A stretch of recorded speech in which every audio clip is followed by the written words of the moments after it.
a visitor from within the realm, all once clad in royal garb. A single moment transforms the blue, faces forgotten old. Wall knife emits cold light, ancient crane who mourns the slender.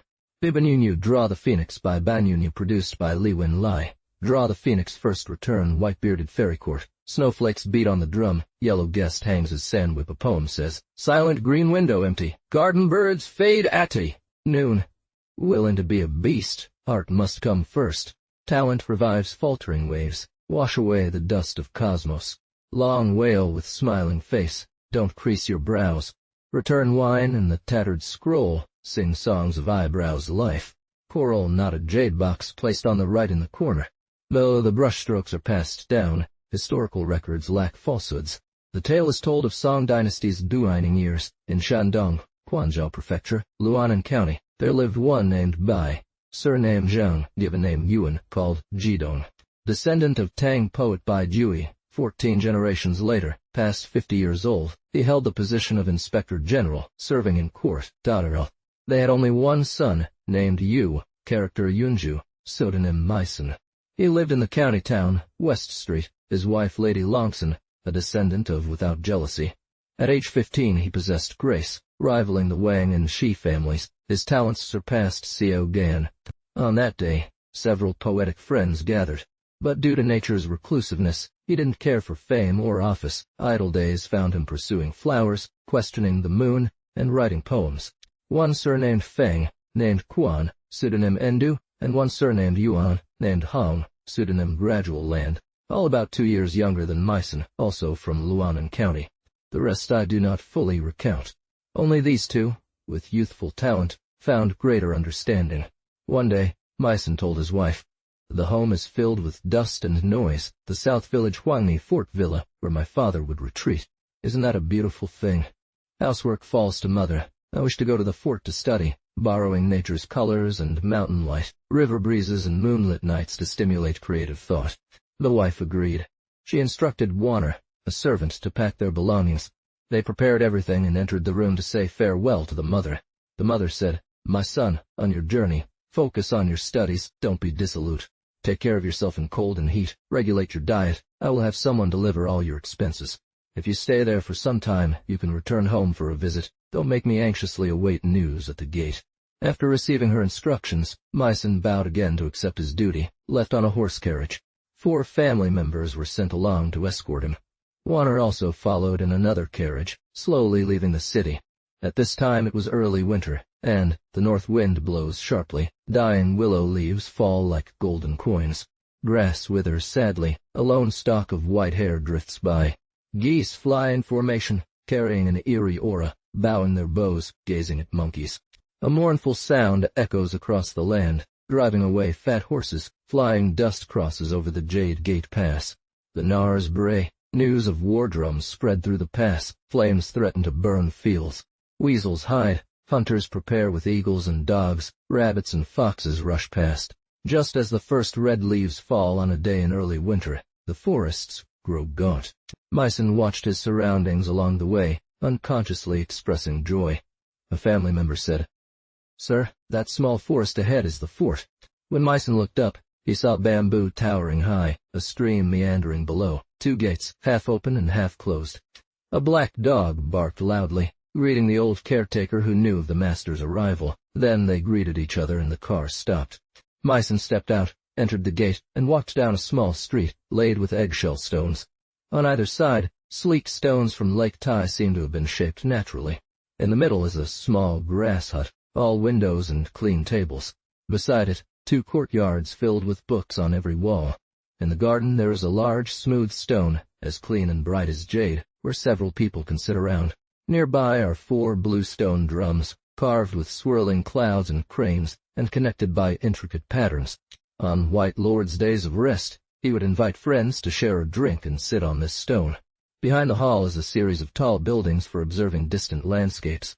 In the spring flower festival or during the mid-autumn moonlit evening, one would also find themselves sitting on this stone, enjoying the moment and thus inscribing 3 characters on it, wishing stone. Further back, there's a pond with lotus plants, home to hundreds of goldfish. Even without lotus blossoms, the sunlight illuminates the water, where the fish dance and sparkle. There are countless other exotic flowers and birds, too numerous to mention. After wandering through the garden, Mei Xian chose to live in the side chambers of his residence, originally a study room, as White Lord was often engaged in court affairs. He eventually took up residence on the Keixiao Tower. He instructed Wanner to prepare 3 rooms below the tower as a study. Upon completion, he sent his 4 servants back to their wives. During his leisure time, he would tend to the flowers and compose poems. He also ordered his elderly servant to keep the garden gate closed to prevent curious visitors from disturbing the peace. Many of his friends knew that Mei Xian lived in this villa and would come to visit, especially Yuan Jianlu and Fang Duanyu. From then on, guests from far and wide, poets and writers, flocked to this place, transforming a mud fortress into a haven for literature. He wanted to implement new laws. Meanwhile, White Lord served as an inspector in the court during God's reign, when Wang Anshi was appointed as Grand Minister. All officials were accommodating and agreeing with him, except White Lord, who stood firm on his principles. He dressed casually and set off on his journey home. Although scholars criticized him in front of the king, aiming for the prosperity of Tang and Song dynasties, they advocated for a return to the established paths instead of drastic changes that could confuse the world. After presenting his proposal, White Lord, not being allowed to criticize the new policies, decided to retire and left the court, delighted that his wish was granted. A few days later, he arrived at his villa. Why? Mei Xian, upon learning of his father's return, rushed back to greet him and inquire about his retirement. Even if you gain a prestigious title, it can turn into a tiger's grasp. White Lord explained in detail, saying, in this age, one should not think of participating in political schemes or pursuing success. They become his dogs or claws. Those who are favored by the emperor must bow their shoulders, smile ingratiatingly, and pander to him incessantly. Although they may succeed for a time, they will leave a foul stench in history. If they have even a semblance of integrity and self-discipline, they would still face retribution, demotion, exile, or even annihilation. Wouldn't that be painful? The sages said, when there is virtue, it will be seen. When there is lack of virtue, it will remain hidden. After listening to his father's words, Mei Xian vowed never to prioritize fame and wealth again. A few days later, he bid farewell to White Lord and Lady Chanson and returned to the villa. At that time it was late winter, with unusually cold weather. One day, as he sat in his study, Mei Xian ordered Wanner to light a fire in the red stove and warm some rice wine in the green vase.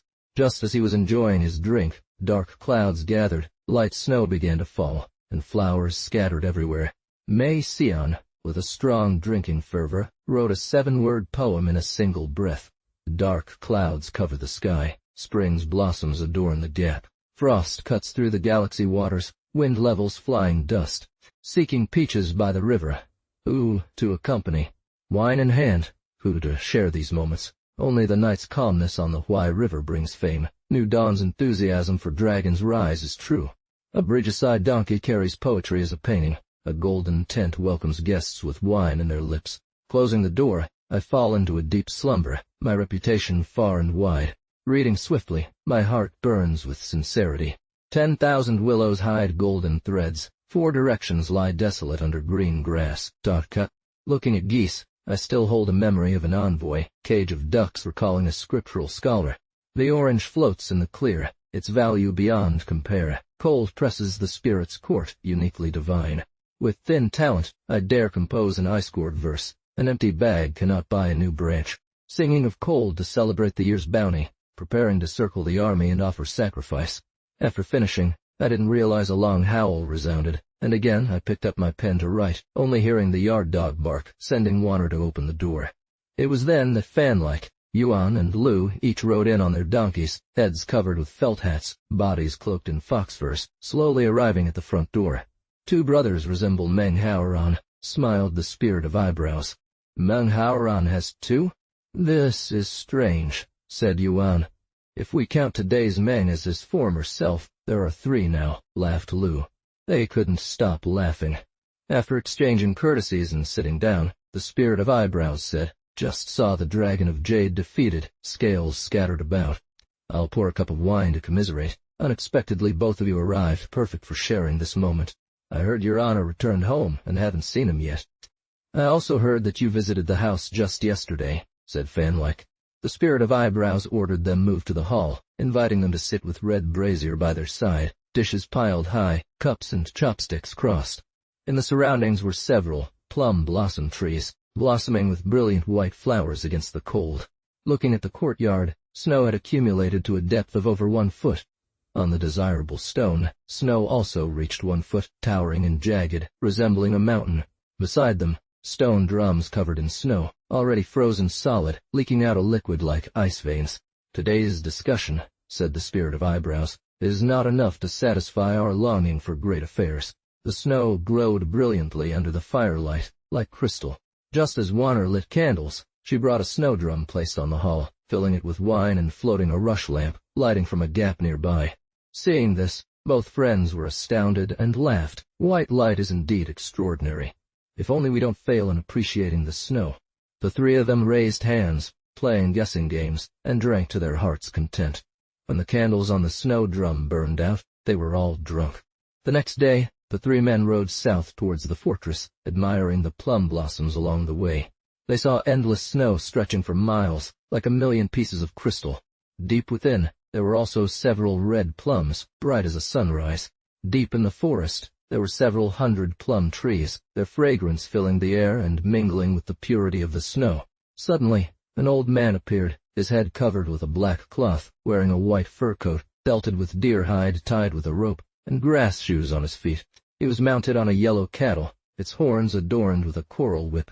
He stood there, staring. The Spirit of Eyebrows didn't recognize him, and feared awakening him, so he turned around and stood in the midst of red plums. "Brother White," said one, "your poetry skills are excellent. We've been eager to learn from you for a long time." The Spirit of Eyebrows suggested they compose a poem about the plum tree. "Let's use the red plum as our theme," Yuan advised. The Spirit of Eyebrows asked for another rhyme scheme. Lu pointed at the cattle. "Using Niu cattle as our rhyme is simple enough." The Spirit of Eyebrows then spontaneously recited, "In blue forests a lone horse worries in solitude, scattered leaves, a faded sunrise on the branch. A shepherd wakes from slumber, confused, mistaking plum trees for cattle grazing." Both friends laughed and said, "Brother Eyebrows, you truly possess celestial talent." The old man awoke to the laughter, wiped his eyes, and exclaimed, "I wonder who it was that made me laugh so hard? Who disturbed this old path?" On reviewing the scene, he saw three men gallantly strolling and asked, "Who was that man with the long whistle?" The hermit, bowing, answered, "I spoke in a casual way. My friends didn't realize they had lost their voices laughing, waking up our old master. Please forgive me for my angry gaze." The old man said, "Since it wasn't intentional and we don't hold a grudge, I'd like to hear your poem." The hermit recited the previous poem. "Please tell me, what is your clan name and personal name?" After listening, the old man quickly dismounted his cow, holding onto the hermit's arm and saying, "Your poetry understands the profound, making you a great figure among poets." The hermit replied, "I'm called Bayan, known as Mei Xian." The old man asked the names of the two others. The hermit said, "One is Yuan Hong, known as Zhan Lu. The other is Fang Jun, known as Duan Ru. Both are from our hometown." The old man said, "These two friends will be people you rely on in the future." Mei Xian then asked about the old man's name. The old man replied, "I have no clan name."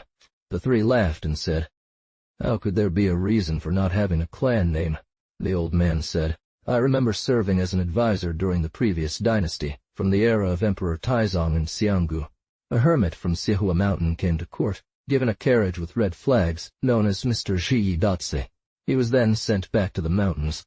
I left my job at that time, following Mr. Shi for cultivation. Due to my love for snow, each time it snows, I must take a trip. So Mr. Shi gave me an ox, Huangniu, as my mount. From then on, I did not reveal my name in the world, and was only known as Huangniu Guest. It's truly a tie from past lives," they said. "Yesterday, because of the snow, he accidentally took a trip here, resting under a plum tree, and didn't expect to encounter the three of them. Disciple, we have greatly offended you. Please forgive us, master. But since you know the past and future, please enlighten us a bit. We are foolish, and hope for some guidance. But meeting you is also fated." The old man helped him up and said, "I'm not a saint, so I can't offer any guidance. Since Master Bai is good at poetry, I will give you my words on that. Suzy of May Mountain once said, sailing on a leaf boat, accompanied by flying fairies, As Jia Langson put it, birds rest by the pondside tree, monks knock on the moonlit door. These few words are indeed poetic, not just metaphors. And this.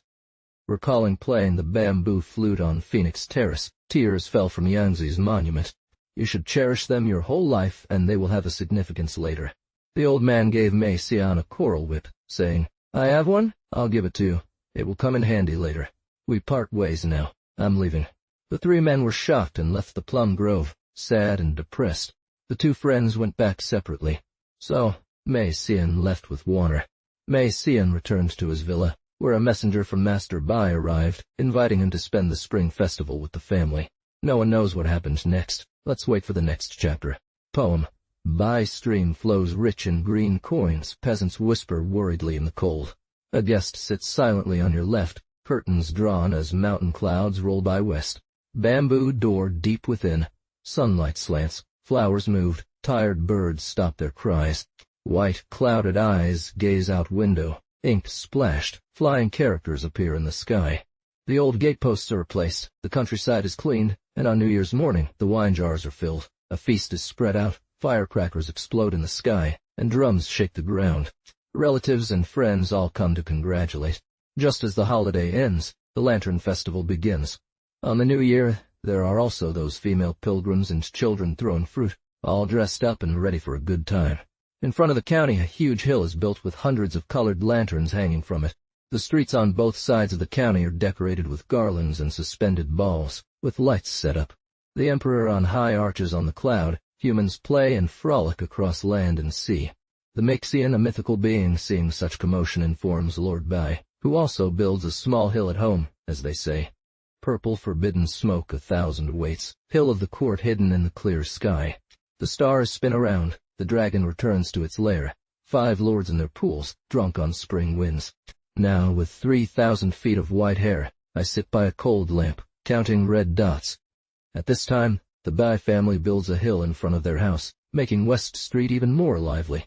The hall is decorated with garlands and lanterns hanging from above, like daytime. Maxian sets up a feast inviting friends to drink and admire the lanterns, singing loudly and enjoying the music. Unbeknownst to them, this attracts a group of bandits who come to rob. As they say, the blue dragon and white tiger together, fortune may smile, but danger's near. Among these bandits was Liu Jing, from Suzhou's Changshu County. Initially a fisherman in the Jiahao waters, he would spend his days fishing there. Tall as an 8-foot pole with a broad waist, a black face and yellow beard, he possessed immense strength and a unique skill to leap great distances, soaring high into the air, riding the wind as he went. One day, after finishing his fishing, he docked his boat at the base of Gishan Mountain, heading to the village to sell his catch. Halfway through, having sold only half of it, he returned to his boat, cooking and drinking as a form of evening entertainment. Before he finished the song, waves crashing against the shore caught his attention. As he drank, he began singing along the shore. 1 layer of fish gone, 1 layer left. Oh, that's eels, minnows, and loach, all kinds swimming together, their colors a sight to behold. No one needs them. I'll just eat them myself, sing a song. He saw 4 or 5 swift boats with several men on board racing towards him. One man shouted, "This fisherman is still up and lighting his lanterns at this hour. Don't go away without telling him. First, let's deal with this fisherman." Saying this, they leaped onto the boat, one of them brandishing a weapon as he hopped across to grab Liu Jing. Liu was taken aback. Pushing back the reeds and nets, he leaped out, soaring high up to an ancient pine tree on a nearby hill. Everyone stared in disbelief. One man said, "This man has such a unique skill. Why not invite him to join us?" So they anchored their boat and climbed up to where Liu Jing was resting on the pine tree branches. The tree was tall, several jang, a traditional Chinese unit of length high, making them even more astonished. They bowed down, saying, "We humble ourselves before such a mighty warrior. Please forgive us for our ignorance. We beg you to come and be our leader." Liu Jing on the tree heard this and thought about how hard fishing was. So he leapt down, standing tall on solid ground. He figured it would be better to go with them, promising a life of ease, and besides, he wasn't worried about what happened after he jumped down because he saw that their numbers were significant. Everyone bowed again, asking him to come onto the boat. Liu Jing went to his fishing boat, packed everything up, abandoned it, and joined the others in their boats. That night, they killed pigs and sheep, sacrificed them, and proclaimed Liu Jing as their leader, naming him Black Flying God. From then on, he became a notorious thief, attacking city gates, officials traveling along the roads, pillaging wherever he went. At that time I was passing through Luan County. It was the Lantern Festival, and there were horns and songs throughout the town, with sky-high lanterns. Among the crowd, even bandits came to watch the lights. When I reached West Street, I saw the Bai family had erected a grand stage, beating drums and drinking.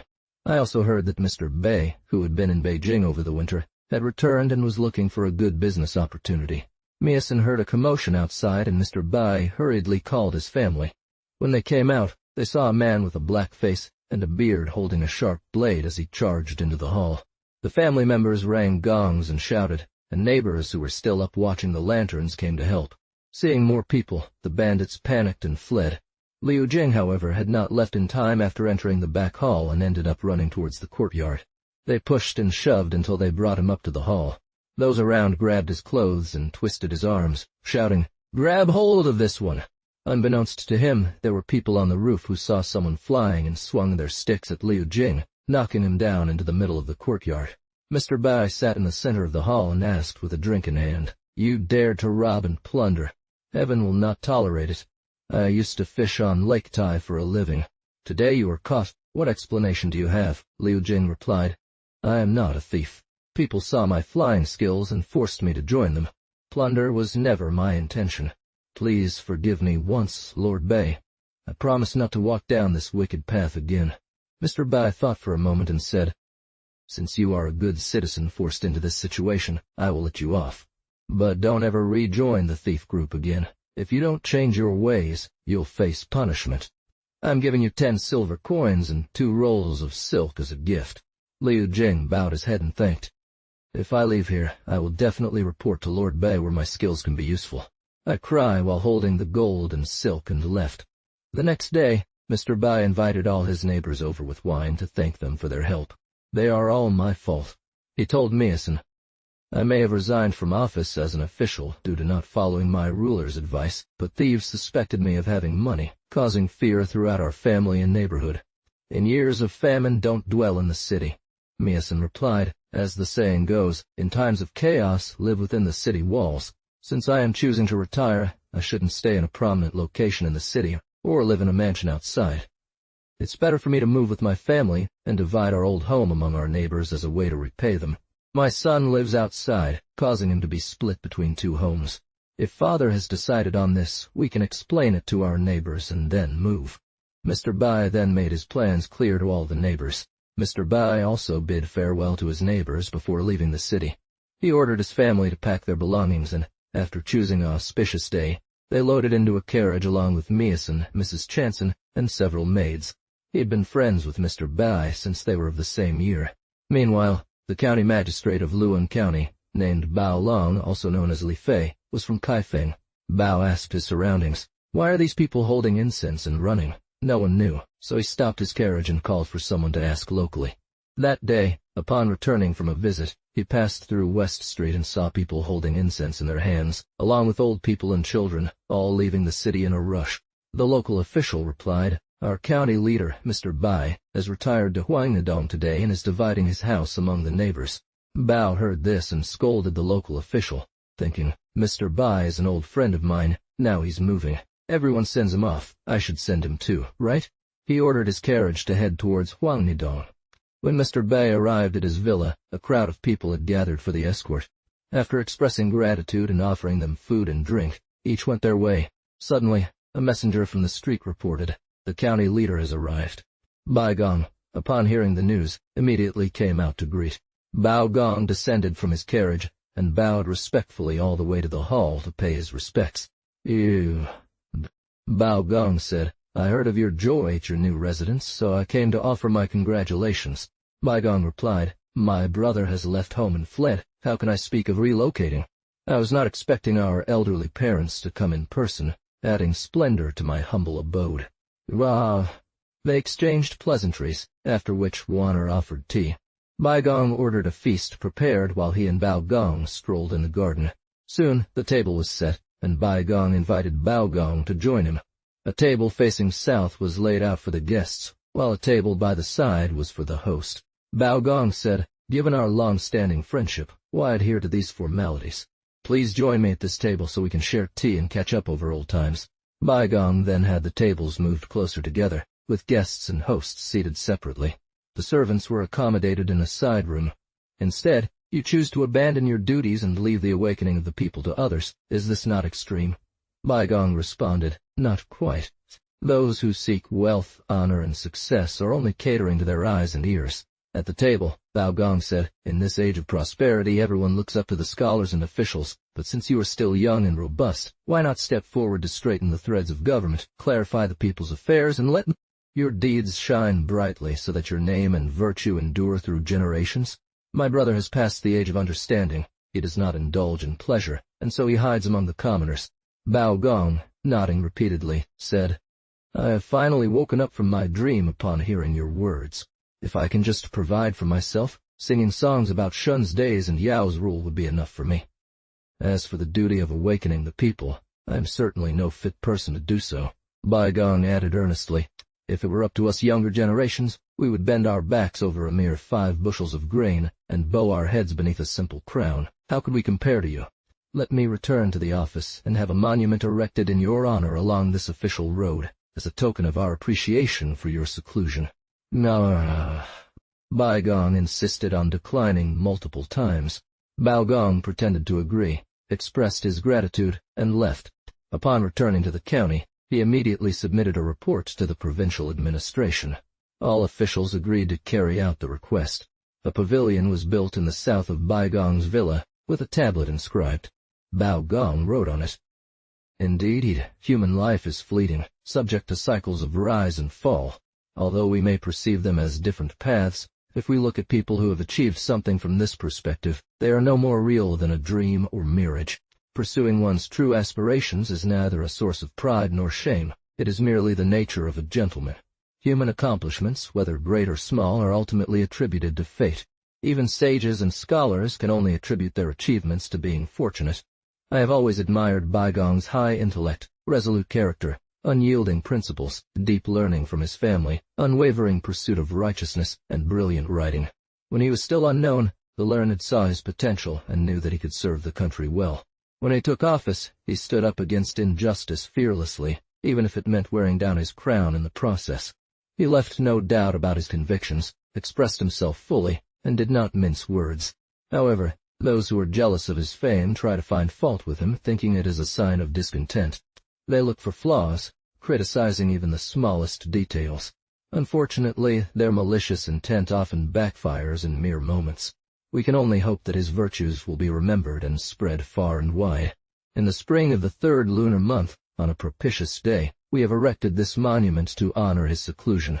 He then had another inscription carved. On this stone tablet I commemorate Bai Rang's loyalty and righteousness, and my own humble role as county magistrate. A banner with the words secluded has also been raised along the road. Side writing. In the 3rd year of shining spring, standing at dawn, written by my younger brother, Bai Rang. Lord Bao departed in high spirits, with all the craftspersons and workers receiving rewards. The construction will soon be completed, and Master Bai held a grand feast to invite Lord Bao, repeatedly expressing his gratitude. From that day forward, Huani Fort was renamed Liuk Village. As for black flying god Liu Zhao, after that night when Master Bai presented him with gold and silk, he was released and fled, deeply regretting his past actions. He bought a fishing tank and went to the 5 lakes to fish. Those bands of robbers were driven away by the crowd. Luckily on the night of lighting, as the city gates remained open, they slowly left the city. Counting their numbers, aside from Black Flying God, few remained, knowing that if caught, trouble would ensue, so they fled to Nanxiel's southern direct region. Whether or not they succeeded in capturing these ships remains to be seen in the next chapter. The 3rd chapter. He heard that Suzhou Wujiang County Magistrate Jin Ji, having been promoted to a 3-rank official, would pass through town Jiang on his way back to the capital, and so he arrived at the riverbank first, seizing several guest ships and hiding them among the crags at Kaishi, awaiting their arrival. The accountant loses his position as a 3-rank official, and justice is meted out to 100 generations. A poem says, "One curtain of morning glow illuminates the red-hot stove, 1/2 an acre of flower shadows grow green moss. Do not strike the flowing shadow, it mourns the village. fear that the tamed tiger sleeping in the forest will be startled. Dare say a bountiful harvest grants people longevity, daily, drunken revelry in every tavern. Yet, Wujiang County Magistrate Jin Ji, surnamed Gold and named Jing, from Hangzhou's Shengcheng County, a Jingxi Right of Governance graduate, initially assigned as county magistrate, took up his post in Wujiang. But Jinji was untainted, upright and just, so they grew displeased. Upon arrival, there were these local gentry coming to pay their respects, inquiring about his intentions. If they were greedy, they would smooth things over and work together for mutual profit. There was also a matter regarding Wujiang County. Though small, it had many local officials, and the most challenging aspect was taxation on grain and salt. This is because local officials held much of the land, and during inspection, one official's name slip could be enough to demand an exemption or additional levy on another's land, with money passing between them. Traditionally, county magistrates relied on these practices, leading to corrupt administration, but if they did not, tax revenue would suffer. Jinji knew this well, so he established a policy of comparing only one household per ratio. This calculation applied even down to 2 or 3 lying. If grain was measured in tens, the wealthy household with more land paid 100 liang, but after deducting 90 liang, it was considered to pay only 9 parts. For a poorer household with less land, 10 liang would be considered to pay 9 parts if reduced to 9 liang. If this policy were applied universally, those who fell short by 9 parts would have 30 liang of fine silk cut from their cloth. Similarly, if the entire group fell short by 1 part, 30 liang of fine silk would be cut for each household. Some might owe 20 or 30 liang, others just 1 or 2 liang. His method of collecting silver was also ingenious. The scribes would calculate, short by several parts. If there were 10 such comparisons, the county hall would only compare 1 at a time, allowing 2 more to pay in silver. When comparing between 2 and 10, they followed the same rule. Those who owed grain or salt did not want to be last, so everyone was eager to make their payments. For example, on one day he might compare 1 household, the next day 2 households, and so on. Jingi's method of comparison was also unique. While other officials compared numbers 3, 6, or 9, he compared only 1 household per day. As each household comprised just a few ratios, he could only fine a handful of households daily, keeping people watching but unbothered by his local officials. Therefore, other officials usually left unpaid portions outstanding or merely adjusted figures forwards and backwards. Returning to the capital to report, I presented my suggestions to the current ruler. In a matter of months, Jinji had collected all the tax in the county, thus earning him a reputation as an exemplary administrator, making him the most capable county magistrate in Jiangsu. At that time, the king, Jing, was just, and as there were no suitable candidates for the 3 departments, he sought a talented person. Jin had previously heard of Wang Anshi's reputation. He did not wait until Jin's term was complete, and instead recalled him to the capital to serve as the director of the 3 departments' regulations, preventing him from returning home and ordering him to report in Beijing immediately. At that time people said, if Wang Anshi does not leave, he will be like a burden to the common people, but he must certainly be capable. So, under the cover of night, Jin boarded a ship and set off on an urgent journey. Upon reaching Zhenyang, due to unfavorable wind conditions, he anchored at Kaishui Rock for a while. All the guest ships gathered around and docked next to Jin's flagship. Unbeknownst to them, a gang of thieves, having heard that Jin had arrived, left in the middle of the night, steering their ship out of the rock, pushing it towards Jin's vessel. The guests on the ship heard the anchor being pulled up and looked out to see a group of thieves. They raised a shout, prompting everyone on the other ships to come to the rescue, attacking the thieves and knocking one into the river. The thieves, seeing their situation was not good, fled by boat. The others used smaller boats to chase them down, beating the oarsmen in the water. The thieves were shocked and confused, surrendering without a fight. Jin learned of this and wrote a message, sending it to Zhenjiang Prefecture at night. The prefect questioned the thieves, but could not tolerate their behavior, forcing them to come out. He had all their leaders beheaded and displayed for everyone to see. It was clear that Black Flying God had changed his ways for good, hence he escaped punishment. As they say, contentment does not lead to dishonor, and stopping just short of excess does not result in failure. Jin crossed the river and continued his journey towards Beijing. Meanwhile, there was a major evil person in the court named Lu Huiqing, from Fujian Puqiang. He was born with a talent for deception and greed, devouring everything in his path. His act of flattery was even more excessive than that of the official in charge of picking teeth. Due to bribes from Du Xiaowu, the minister in charge of the palace, Jin's family introduced him to Anxi. Anxi saw his ability to speak well and appointed him as a secretary. Lu Huiqing formed an alliance with Anxi's son, Wang Yun. Jing highly favored him, agreeing to everything he said. The latter was known for his fierce and harsh nature, lacking consideration for others. He was very quick-witted but had not yet passed the imperial examination before becoming a Jinshi top scholar. Lu knew this and formed a deep bond with Jing, urging him to implement new laws. Thus, Anxi's mistakes that led to harm for the common people were largely due to these two men. At that time, a new position, Director of the Three Departments Regulations, was established, and Anxi appointed Jin to it. Lu learned of this and discussed with Wang Yun. This post is crucial for implementing the new laws. It would be risky to give it to an outsider. Wang Yun responded, "There's no issue." Lu said, "We cannot do that.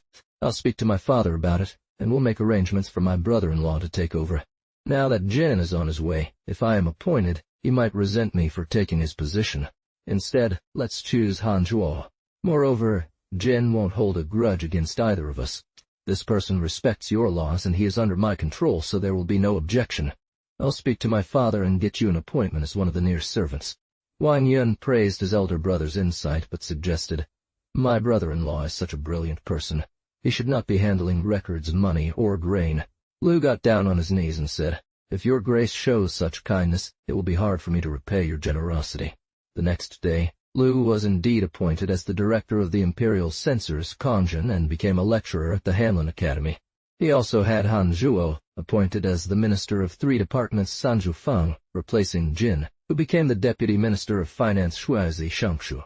Lu, having secured his position, praised Jing's virtues in front of Godong the emperor and urged him, "My lord wishes to win over the people's hearts. He must completely change all court policies, perform surprising acts, and only then will our efforts be recognized." Lu Hui Keong Rei Wang. Women du Xnf, Yidin Bin Sing. GNG, TNG Day, Suai Shedu XNF, Shedinyons F, Shebojf, Yun Tong Shui F. Sing Kyunjao, Mao F. JNGG Hui Dao, Bin Mei Yao Shukit, Se Xiao Ze Kenao Fui Hayujin.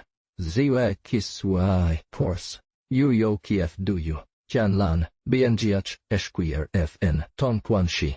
Shi Izina, Dan Se Ashru Zheng Wei de Jedin, Lian Ashru Wei Wei ING, Du Uf Bu Kie In. Zheyang, Ranhao Bin Jio Bei, Min Wu Su Tao, Bin Jai Shiji. GH Tre, Kiochi, Tian Tian de Tian Ru Min Shao, Su Ho Min Bu, Mian Wang Yong. Yena Q, Sui Fu Mao Min Bu Mian Guaxian, Jikua, Me Funer Nan En Wichangong of Gun Fu Tosh, Shi Mi Bu Shi Queen Hao Ne, Q Chi, Hao Tao Shi, Wei Ze Ve Tin Si, Ishminti Lingli, Si Meng Bu Yu, Ping Min. Hui, Ken GNG, Zhe Hua Tao, Debulian Ren Rushi, Wenti Vasen Shish, Raner Kong Mao F Bu, Jie Ne Gunyi. JN G Dao, Essen Xie Duts, Jian Ki, Xia Kung Gun Yue, Lu Hui Kun Dao, Ruguo Bi, Ze, XN F Bo Zi Zu Yu, Bu Ran, Shuo Bian Wan, Fui Ji, Ju Dao Wang In Shimean Kian Shu En Gen and De Shi A Ying, Bing Bu Tian Shoi, Hui Quan De Yan, JN G Dao, Sun Hua Yu Kener De Jian Sa, Ruguayong In Hua BF King Ren Renzi Wille, DN J Shi. Pao Zhenchang Zhu Gun Yuan, Kan Quen XNF Bu Fu, Lian El Bao Cha, Yin Yu Zhejing, Dada Yeshue, Ding Jeshi, Domin Wang, Zhen Shio Mei, Di, Shang, Dot. The Grand Counselor said, Wang Shi pointed out, if we do not stop the killings, people will not be afraid, and new laws may not succeed. We should first dismiss several ministers to show restraint. People without reliance will quiet down. So he removed the former Grand Counselor Han Chi, and appointed him as the governor for Hebei province. He dismissed, demoted, or banished numerous officials, with more than one person affected. Chancellor Feng Jing and Counselor in charge of policy Feng Jing, dismissed. Hanlin Bachelor Sima Guang, Vice-Chancellor Fubi, Imperial Censor Li Qing, Director of Shuan Sushi, Dean of the National University Monitor Fan Purin, Middle-Level Counselor Liu Huo, participant in governing the state, Zhao Jun, governor of Kaifeng Fuwei, director of the office of Canon La Suke, vice, demoted. Tang Ruan as deputy coachman of Kaozhou, middle-level councillor Yang Hui as governor of Zhengzhou, Qin Feng as military commissioner, Li Shizhong as governor of Shu, retired. Han Town as bachelor at the court, governor of Kai State Uyang-Shu. Imperial censor Liu Jing monitoring the salt warehouse in Hangzhou, banished Zheng Xia to Yingzhou, and released Secretary-General Wang Yangu. At this time, nearly all upright and virtuous people were dismissed, demoted or banished, leaving the halls of government empty. From then on, new policies ran rampant, bringing misery to the people. Those appointed were all followers of Wang Anshi, with the rest not detailed here. Some still spoke before Emperor Godong about the inconveniences of the new laws, but he inquired about it to Han Xuan and Lu Huo, who replied, "Your Majesty has been exhausted for years, neglecting sleep and food, achieving this fine governance. The entire nation benefits from it." They discussed among themselves before the emperor. If you listen to slanderous words suddenly, how can it not be regrettable? Thus, the new policies continued as before. At that time people called Han Xuan the law-transmitting monk and Lu Huo the protecting god. Would he not discard all his previous achievements? Han Xuan further advised with Wang Shi, if even those demoted do not fear this, what if His Majesty suddenly believes it? Furthermore, who knows which official first raised objections to the new regulations during their implementation, leading to widespread criticism. Wang Shi reviewed old records of petitions and found a petition from an imperial censor Bai Rang in the year, signing too. Han Xuan said, this elderly person was the first to raise objections, now peacefully retired back to his hometown. If the root cause is not addressed, how can subsequent problems be solved? It's no wonder that false rumors surface. He ordered a writer to go to Shandong Qingzhou and arrest Bai Gong, leaving the outcome to future chapters. Bright light arrives with autumn's doubling strength. Good words accidentally emerge after getting drunk. A poem says, against the short song of rippling waves on Jiang, white gulls playfully grasp the net for ducks.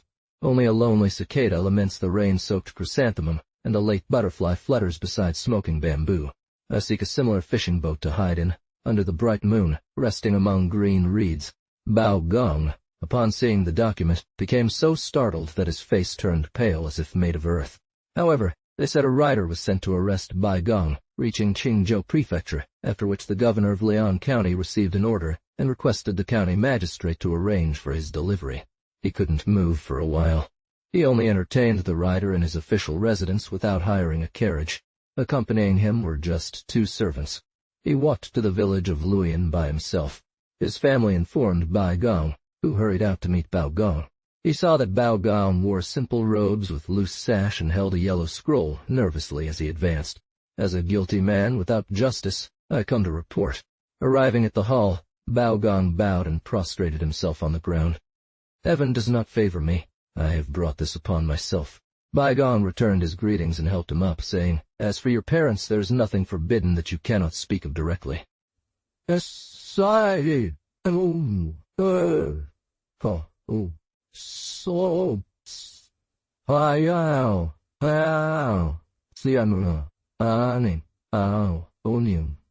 rider hurriedly woke him up.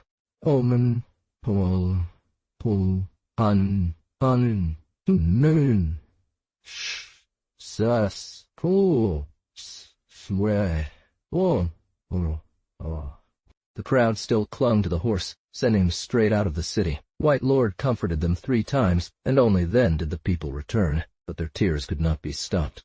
Lord Bao also sent him out of the city, weeping as he went. The Fairy of Eyebrows merely bowed in front of the carriage and wept as he returned. As they say, when misfortune strikes at your head, parents cannot help each other. White Lord was grateful to Lord Bao for the heavy bribe and the rider, and did not suffer much on the journey as he looked towards the capital. The Fairy of Eyebrows returned home with his family, tears in their eyes. Lady continued to ask about the reason for his departure, weeping again. With 10 gons, he married an older woman. Meanwhile, black flying god Liu Kai was fishing in the lake, earning a meager living. Reflecting on reaching 50, still without a wife, he thought it would be better to borrow money under the new tax law, as counties and cities had funds available. For a loan, the deadline was urgent. Although they caught plenty of fish together, with one more person, their life remained difficult. Only a few days later, when the tax collection came around, Liu Kai calculated that he owed 12 guans, but he had none to give. Liu Kai thought frantically. His only option was to sell his wife for 7 gans, still leaving 5 outstanding. He sold his fishing boat for 3 gans, leaving him with 2 short. This man was known as a heroic figure. He would surely take him in. Liu Kai realized that without a boat, his livelihood was gone, and now being unwedded, he decided to hide the 3 gans he had left in his person and escape to White Lord's place. He made his plans, not paying the 3 gans, and escaped to Lushan County. As he entered the city, he heard people whispering that White Lord had been taken by the court as a rider. Liu Kai's doubts grew stronger when he saw that the old house was occupied by others. He pretended to ask someone, "Lord Bai left. Did he take all his family with him? Why is this house now inhabited by others?" The person answered, he had been robbed previously, and neighbors helped save him. That's why he moved in with them. Now he's gone to the capital. Although I arrive at his house, there will be no use. Liu Kai heard that Lushan village was unknown to him, thinking to himself, I came here seeking White Lord. Now he is gone. Instead, I should head straight for the capital at night and find out about White Lord's whereabouts. If there is any chance to rescue him, it would be a perfect way to repay his kindness. He left the city, heading towards Beijing. Unbeknownst to him, the rider had a bribe from Lord Bao, and since they had captured the criminal, he was slowly escorted away. Liu Kai was desperate. As fast as he could travel, he reached Beijing at night and found himself in a guest house. The rider reported to Lu Huiqing and Wang Feng. He recognized White Lord, but did not show any signs of recognition to avoid suspicion from the rider on the road, so he secretly followed him into Beijing. They said, bring him to the prison tomorrow for personal interrogation. Liu Kai learned that White Lord was in prison, and he was overjoyed. Now this is where I can repay my debt. He had a splitting axe from a nearby firewood store and his belongings. As midnight approached, he reached the prison wall, which stood at least 2 or 3 jang tall. He leaped up and entered. However, he didn't know where White Lord was. He walked around outside the jail, listening carefully. At the very end of the row, he heard someone sigh. I never thought I would die here today. The moonlight illuminated everything, and Liu Kai peeked through a crack in the wall and saw White Lord. He wasn't shackled and held his personal belongings as if preparing to hang himself. Liu Kai was terrified. He split open the prison door with the axe and hugged White Lord tightly. Without questioning the reason, he slipped away from Bai Gong and approached the wall, then leaped up and out of the high wall. He confronted Bai Gong and said, Grateful for your kindness, I've come to repay you today. Bai Gong realized it was Liu Qiang. Liu Qiang, having escaped out of Beijing at night, continued his flight. Bai Gong asked, Now that you're safe, where will you go? Liu Qiang replied, If I had my fishing boat right now, it would be perfect. Bai Gong inquired about the fishing boat's whereabouts, and Liu Qiang detailed the previous events. Bai Gong said, I originally had some traveling money, and now I have a few tens of gold left. You can use that to buy a boat and escape. Liu Qiang purchased a large ship and some fishing gear. Bai Gong, dressed like a fisherman, set off to fish in the 5 lakes for pleasure, fulfilling the words of Wang Manguest, sailing on a leaf-shaped boat, accompanied by flying spirits. Meanwhile, Wang Ding and Lu Huoqing sent horsemen to pay their respects to Bai Gong tomorrow. When the prison officials opened the locks and entered the cell, they found no one there. The officials were perplexed and reported it to the horsemen. Upon inspection, the room was empty. Only the broken prison gate remained. Everyone was puzzled. If Bai Gong wanted to escape, why would he break the gate without any iron tools? Could someone from outside have attacked the prison? But the walls are several jang high. How could they have gotten in? The horsemen had no choice but to report back to Wang Ding and Lu Huoqing. They demanded that someone be punished immediately. The 2 men, upon hearing the news, became suspicious and angry, accusing the prison officials. You must have let him go. The officials clarified their position multiple times. The horsemen were then instructed to capture Bai Gong. They arrived in Qingzhou and reported the escape. Overjoyed at the news, they quickly summoned the horsemen to bring back Mei Xian. He has a son, they said. We can arrest him to take the fall while we capture the real culprit later. Just then, Yuan Jianlu and Fang Duoru, who had achieved success in the county examination, had finished their exams and were waiting for the case to be closed before returning home. She said, Since that's the case, you must leave immediately. Mei Xian, upon hearing the news, was both shocked and relieved. He informed his wife. Hearing this news too late, they hurried back to Bai's house, warning Mei Xian about Bai Gong's absence and the current situation. If you delay any longer, it might be too late. They assured him it wasn't necessary to repeat himself, and Mei Xian set off. Before leaving, he cautioned his friends. "My mother is relying on you two. Please, show mercy." Mei Xian packed up some money and took the coral whip given by his master, bidding farewell to his wife a second time, and saying goodbye to his friends before mounting a swift horse. The horsemen arrived in Leon County and found that Bao Gong had retired from office and left no one in charge at the county seat. They went straight to the village of hiding, where they saw a signpost for a pavilion. He destroyed all the signs and tablets.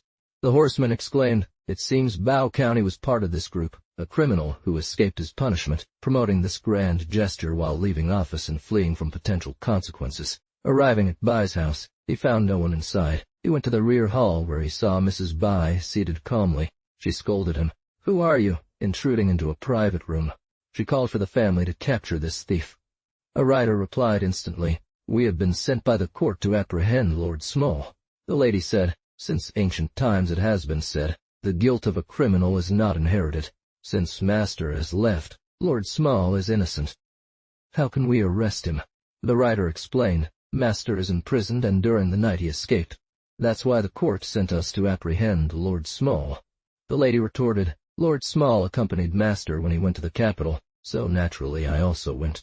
You came back to my home to arrest someone." Hearing this, the rider was flustered, wanting to enter the inner courtyard, but seeing the lady's imposing demeanor, he dared not force his way in. The lady, seeing the commotion, casually said, "If you are unsure, feel free to enter and look around." As for Master and his son, they disappeared without a trace, so they merely wrote an edict for their capture.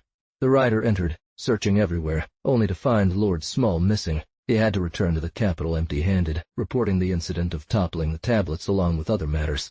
They also intended to punish Master Bao for abandoning his post, but as he had gone missing, they let it go. Meanwhile, White-Bearded Fairy left the home, traveling several miles, contemplating, "Now that I have left home and am on the run, where can I go?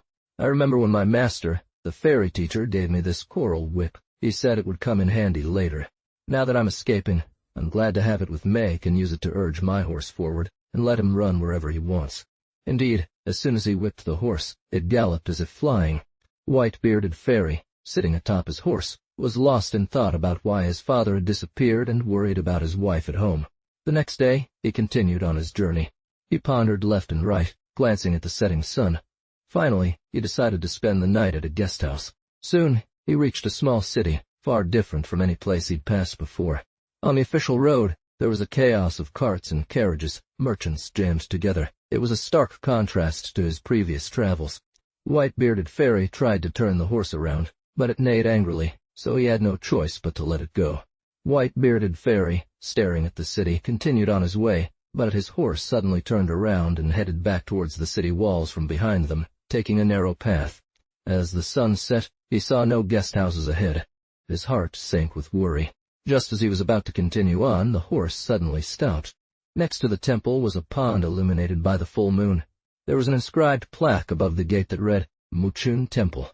White-Bearded Fairy looked up and saw a small gate in the woods. It seemed secluded, so he got off his horse and approached to take a closer look. There were several ancient trees near the pond with crows nesting on them. Their cawing never ceased. After a short while, 2 small doors opened and an old monk emerged. White-Bearded Fairy, realizing he had no place to stay, knocked on the gate. White-Bearded Fairy, startled, found himself speechless. Suddenly, the words of a poem came to mind. Silent banana trees and stone platforms, I happen upon this eastern fence, talking of being drunk or awake. Thorn bushes cling to ancient vines, making them suitable for a staff. Willow branches drawn with feathers become a screen. How could these 2 phrases be so fitting here? White-Bearded Fairy exclaimed. Winter flowers in the frosty cold contain many white hues. Travelers from poorer regions, their eyes turn green. The old monk welcomed him warmly and invited him into the temple with him. The old monk asked, "May I ask, sir, what is your noble name, and where are you from?" White-Bearded Fairy replied, "I am named Bai Ying, known as White-Bearded Fairy, from Lan County in Qingzhou. I, too, was arrested and, not knowing the charges against me, fled." The Fairy of the Eyebrows said, "My father, a former official, once advocated new laws and was sent back by the court for reasons unknown. Lost and unfamiliar with the routes, I let my horse take us here. It's already late, so I'd like to stay the night. How many disciples do you have?" He then inquired, "Please tell me, master, "What is your Dharma name, and how many years have passed since your ordination?" The old monk replied, "I am called Empty Kongru, a wandering soul for 52 years. Before, I had 2 young disciples. One has left the monastic life and another died early. With me, we are only a master and 2 students. Now, I've taken on 1 new disciple named Lion, aged around 20, who has not yet shaved his head." He then instructed someone to call Lian over. He also ordered, "Bring the horse inside and rest it in the courtyard." A short while later, Lian arrived to pay his respects. The Fairy of the Eyebrows looked at Lian and saw that he was about 20 years old, with a handsome face but eyes that exuded a menacing aura, not that of a man of integrity. After chatting casually, Empty ordered Lian to go to the kitchen and prepare a night meal. "And what did you mean when you said, 'unexpectedly, these 2 phrases found their place here'?" He then asked the Fairy of the Eyebrows, "When you entered, why did you quote, 'Birds nest in trees by the pond, monks knock on the moonlit door'?"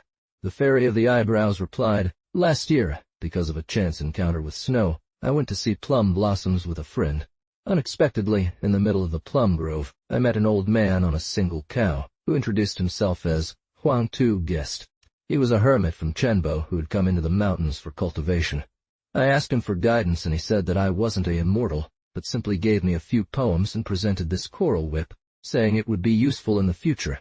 Empty nodded and said, "Based on what you've said, this old man is definitely an immortal. I didn't realize that when I rode my horse here, these 2 phrases suddenly came to mind. They were already proven right here, so I didn't think much of speaking them. But where are you planning to go from here?" The Fairy of the Eyebrows replied, "I don't know the way, nor do I have a fixed destination. This place is still unknown." Empty explained, "This is Hangzhou County, and your small temple is just a few miles away. The area is rich and different from other places I've seen. Since you have no set plans," Empty continued, "and since this temple is quite secluded with empty rooms, I suggest you stay here." The Fairy of the Eyebrows said, "If I could receive such consideration from you, I would be truly grateful. But how can I repay your great kindness?" After dinner, Empty instructed someone to feed the horse and then selected a clean room in the back of the temple for the Fairy of the Eyebrows, while Lian was sent out to explore the area. The next morning after breakfast, Empty asked Lian to accompany the Fairy of the Eyebrows for leisurely walks outside. They stepped out in front of the temple when they saw that the horse lying on its side with all 4 legs curled up, dead on the ground. Upon closer inspection, the Fairy of the Eyebrows said without surprise, "I've lost this horse along the way, and he's died here. It's pitiful." Lian expressed his sorrow, and Empty ordered someone to bury the horse's remains in a vacant spot in the back garden. He took out 20 silver ingots and presented them to the old monk. Seeing that the horse was dead, the Fairy of the Eyebrows realized another line from his poem had come true, and decided to stay longer. The old monk firmly refused. "If you don't accept it, I won't feel comfortable staying here." The Fairy of the Eyebrows said, "It's just a small token of my appreciation. It doesn't matter much." Empty eventually took the money, but began to show the Fairy of the Eyebrows even greater respect. One day, while chatting casually with Lion, the Fairy of the Eyebrows inquired about his family background. Lian Dao said, "My father was from Yingtian, and his trade was weaving. Initially, they planned for me to eventually return to secular life. My father listened, and at the time, he made me take refuge in the temple just like my teacher is doing at Jifang Temple. He only had me as a son, so there was an old monk who told him that I had a water-related problem, and if he sent me to become a monk, it would spare me this trouble." Mei Xian nodded and said, "So, this is how it happened. Last year, together with my teacher, I came to this Moyun. At that time, the monastery was unoccupied, so we moved in here, which is why I haven't taken vows yet." The 2 of them then discussed some literary meanings and poems. Lian Dao said, "I also understand poetry to a certain extent, but not extremely well. Your excellent works are something I haven't had the pleasure of asking about." Mei Xian's poetic inspiration surged at that moment, and Lian Dao grabbed his inkstick. Mei Xian then composed, "Today, with the entire day free and this clear autumn weather, I would like to compose a poem to share your teachings. 10 songs of autumn light. Wood pilsum withers and dries, yellow flowers brazenly grow on thin branches. Smoky haze drifts through many places, ants emerge late as the sun descends. In the first year of autumn light reaches the short fence. South Mountain moves its seat, raising wine, singing when it's time. The second, In the first year of autumn light reaches the small courtyard, brick platforms stacked with tangerines, moon well dropping onto green willows. Fangtail draws new shoots, chicken crown accompanies its aged form. Such greatness is rarely seen in this world. You truly stand alone in history. Haitang, slightly intoxicated by rain, meandering beside Shui's dreamwake, and so on for the remaining 8 stanzas after finishing, Lian Dao exclaimed in awe and admiration, "Your talents are extraordinary." Mei Xian humbly asked about the most renowned poets in Hangzhou. Lian Dao replied, "There's a Weishang Lord Wei known as Wuhao Non-Impurity. This man was a young, bold figure who loved making friends. While he wasn't as talented as Bai Shen, he had one female talent from our county gold official's daughter named Feng Envy Phoenix Maiden. She was just 17 years old. There's also a servant girl whose name I don't know. She was beautiful as jade and composed poetry and essays alongside Miss Feng Zvi. In her youth, she would send poems under the name of Xuan, Emperor of the Heavens, at this temple on the 3rd day of the 3rd lunar month, which is Xuan Emperor's birthday. In Hangzhou they consider her a female talent. Ew. The Fairy of the Eyebrows, having listened, nodded in agreement, marveling.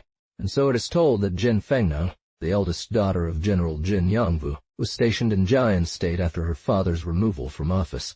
Lady Hu, Mr. Hu, treated Fengnang like a precious gem on her palm. Lady Hu herself was well versed in literature and personally taught Fengnang. Fengnang was naturally quick-witted. By the age of 10, she could compose poems, and as she grew up, she possessed enchanting beauty and grace. Lady Hu later gave birth to another son named Hu Tong, who was then 6 years old. Fengnang was also known for her seclusion and modesty.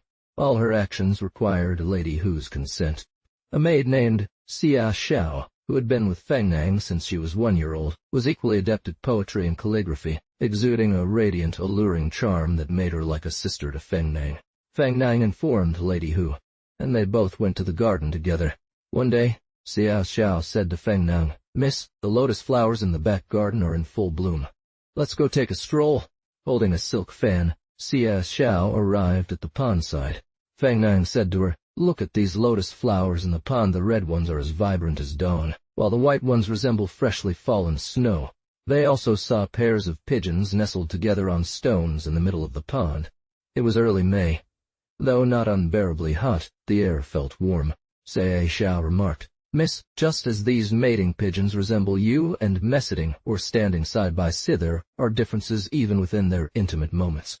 After admiring the flowers, Fengnang sat down in a shady spot on a Tahoe stone under a banana tree, and said to Xia Xiao, "I'm feeling a bit thirsty."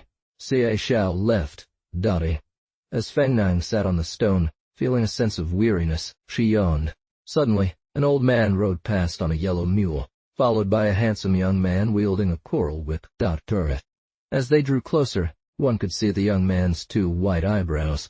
The old man said to Fengnang, "Miss, in the future, bamboo will grow alongside trees. This is the person." He then turned to the young man and said, "Please present this whip as a gift to Miss." The young man approached, handed over the whip, and bowed. Fengnang woke up, realizing it had all been a dream. She exclaimed, "I was talking with Xia Xiao just now. How did I fall asleep? And yet, I remember what the old man said." While she was musing, Xia Xiao arrived with tea and asked, "Miss, what were you saying?" Fengnang recounted her dream to Xia Xiao. The latter replied, "Heaven's will is that these two should be married. There will surely be proof of this." Fengnang drank some tea and spent more time leisurely enjoying herself before returning. Xia Xiao shared the details of Fengnang's dream with Lady Hu. The lady was also surprised, for Fengnang possessed both beauty and talent, along with virtue, and as she neared her coming of age, one would expect her to have suitors. This was meant to be. She should marry White, presumably the young man from the dream. However, people usually judge based on superficial appearances, seeing that Jin had fallen from grace and been demoted, while their family wealth was meager. No one wanted to marry Fengnang, given her excellent qualities. As for the Fairy of the Eyebrows, she spent her days at Muyan Temple, composing poems and writing essays. Without realizing it, a month had passed, and the first signs of winter appeared. One day, Lian or Seeker came to visit, and engaged in casual conversation with the fairy. He asked, "Master, will you have another excellent work in the next 2 days?" The fairy replied, "Yesterday, as I happened to be writing on Standalone Winter. I composed a 5-line classical verse. Leon requested to see it. Since he hadn't recorded it, the fairy presented the original manuscript from his bag. Leon noticed that the collection was titled Coral Whip Collection and asked, "Why did you name this volume Coral Whip?" The fairy pointed to a coral whip hidden inside his bag and explained, "This is a gift from my master. I dare not forget it, so I named the collection after it." He also spoke of the many benefits he had gained from the whip. Leon nodded, saying, "There must have been some connection between this. Maple trees bare, remnants of yellow chrysanthemums remain. Morning brings thinner clouds, growing fond of huddling by the hearth." Upon opening the poetry collection, I found numerous poems, unable to read them all. I only perused Initial Winter 5-character Ancient Wind, which says, "The biting winter wind blows, cold seeping through the locked window. From the jar I pour white wine, its aroma filling my mouth. Waiting for guests, the cup lies half filled to the left. Drawing sword, eyebrows open, scaring away sorrow. In drunken revelry, the world feels boundless, my eyes unaware of myself. A single cry from under the beard, a vast spirit envelops everything. Don't you see?" Reciting long poems in the first month, lonely, I sing mournfully. The hard-working farmer toils year-round, hands and feet frozen like maple branches, urgently paying taxes, not a grain left unaccounted for, nightly pounding of bran, tattered clothes barely covering their nakedness. Returning with trembling hose, the door opens revealing a glimmer of light. Still they share happy words, wheat heads swaying gracefully on the mountain tops. The courtyard is deserted and lonely, narrow paths filled with rough terrain. In this mundane world, wise men and fools alike are hard to distinguish. Starving sparrows devour sacrificial leftovers, crows noisily perch on city walls.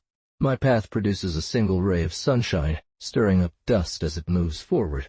After reading through, he said, "Such a marvelous poem, if not written down and posted, would be wasted." Thea refused multiple times, but eventually agreed. So he took a blank scroll and asked Thea White, immortal, to write. The relationship felt like a precious treasure. He affixed it to the wall in his guest chamber. One day, a young poetry swordsman arrived from the city with several friends, casually visiting the temple. Seated alone in the guest hall, the boy followed up. "Is he around now?"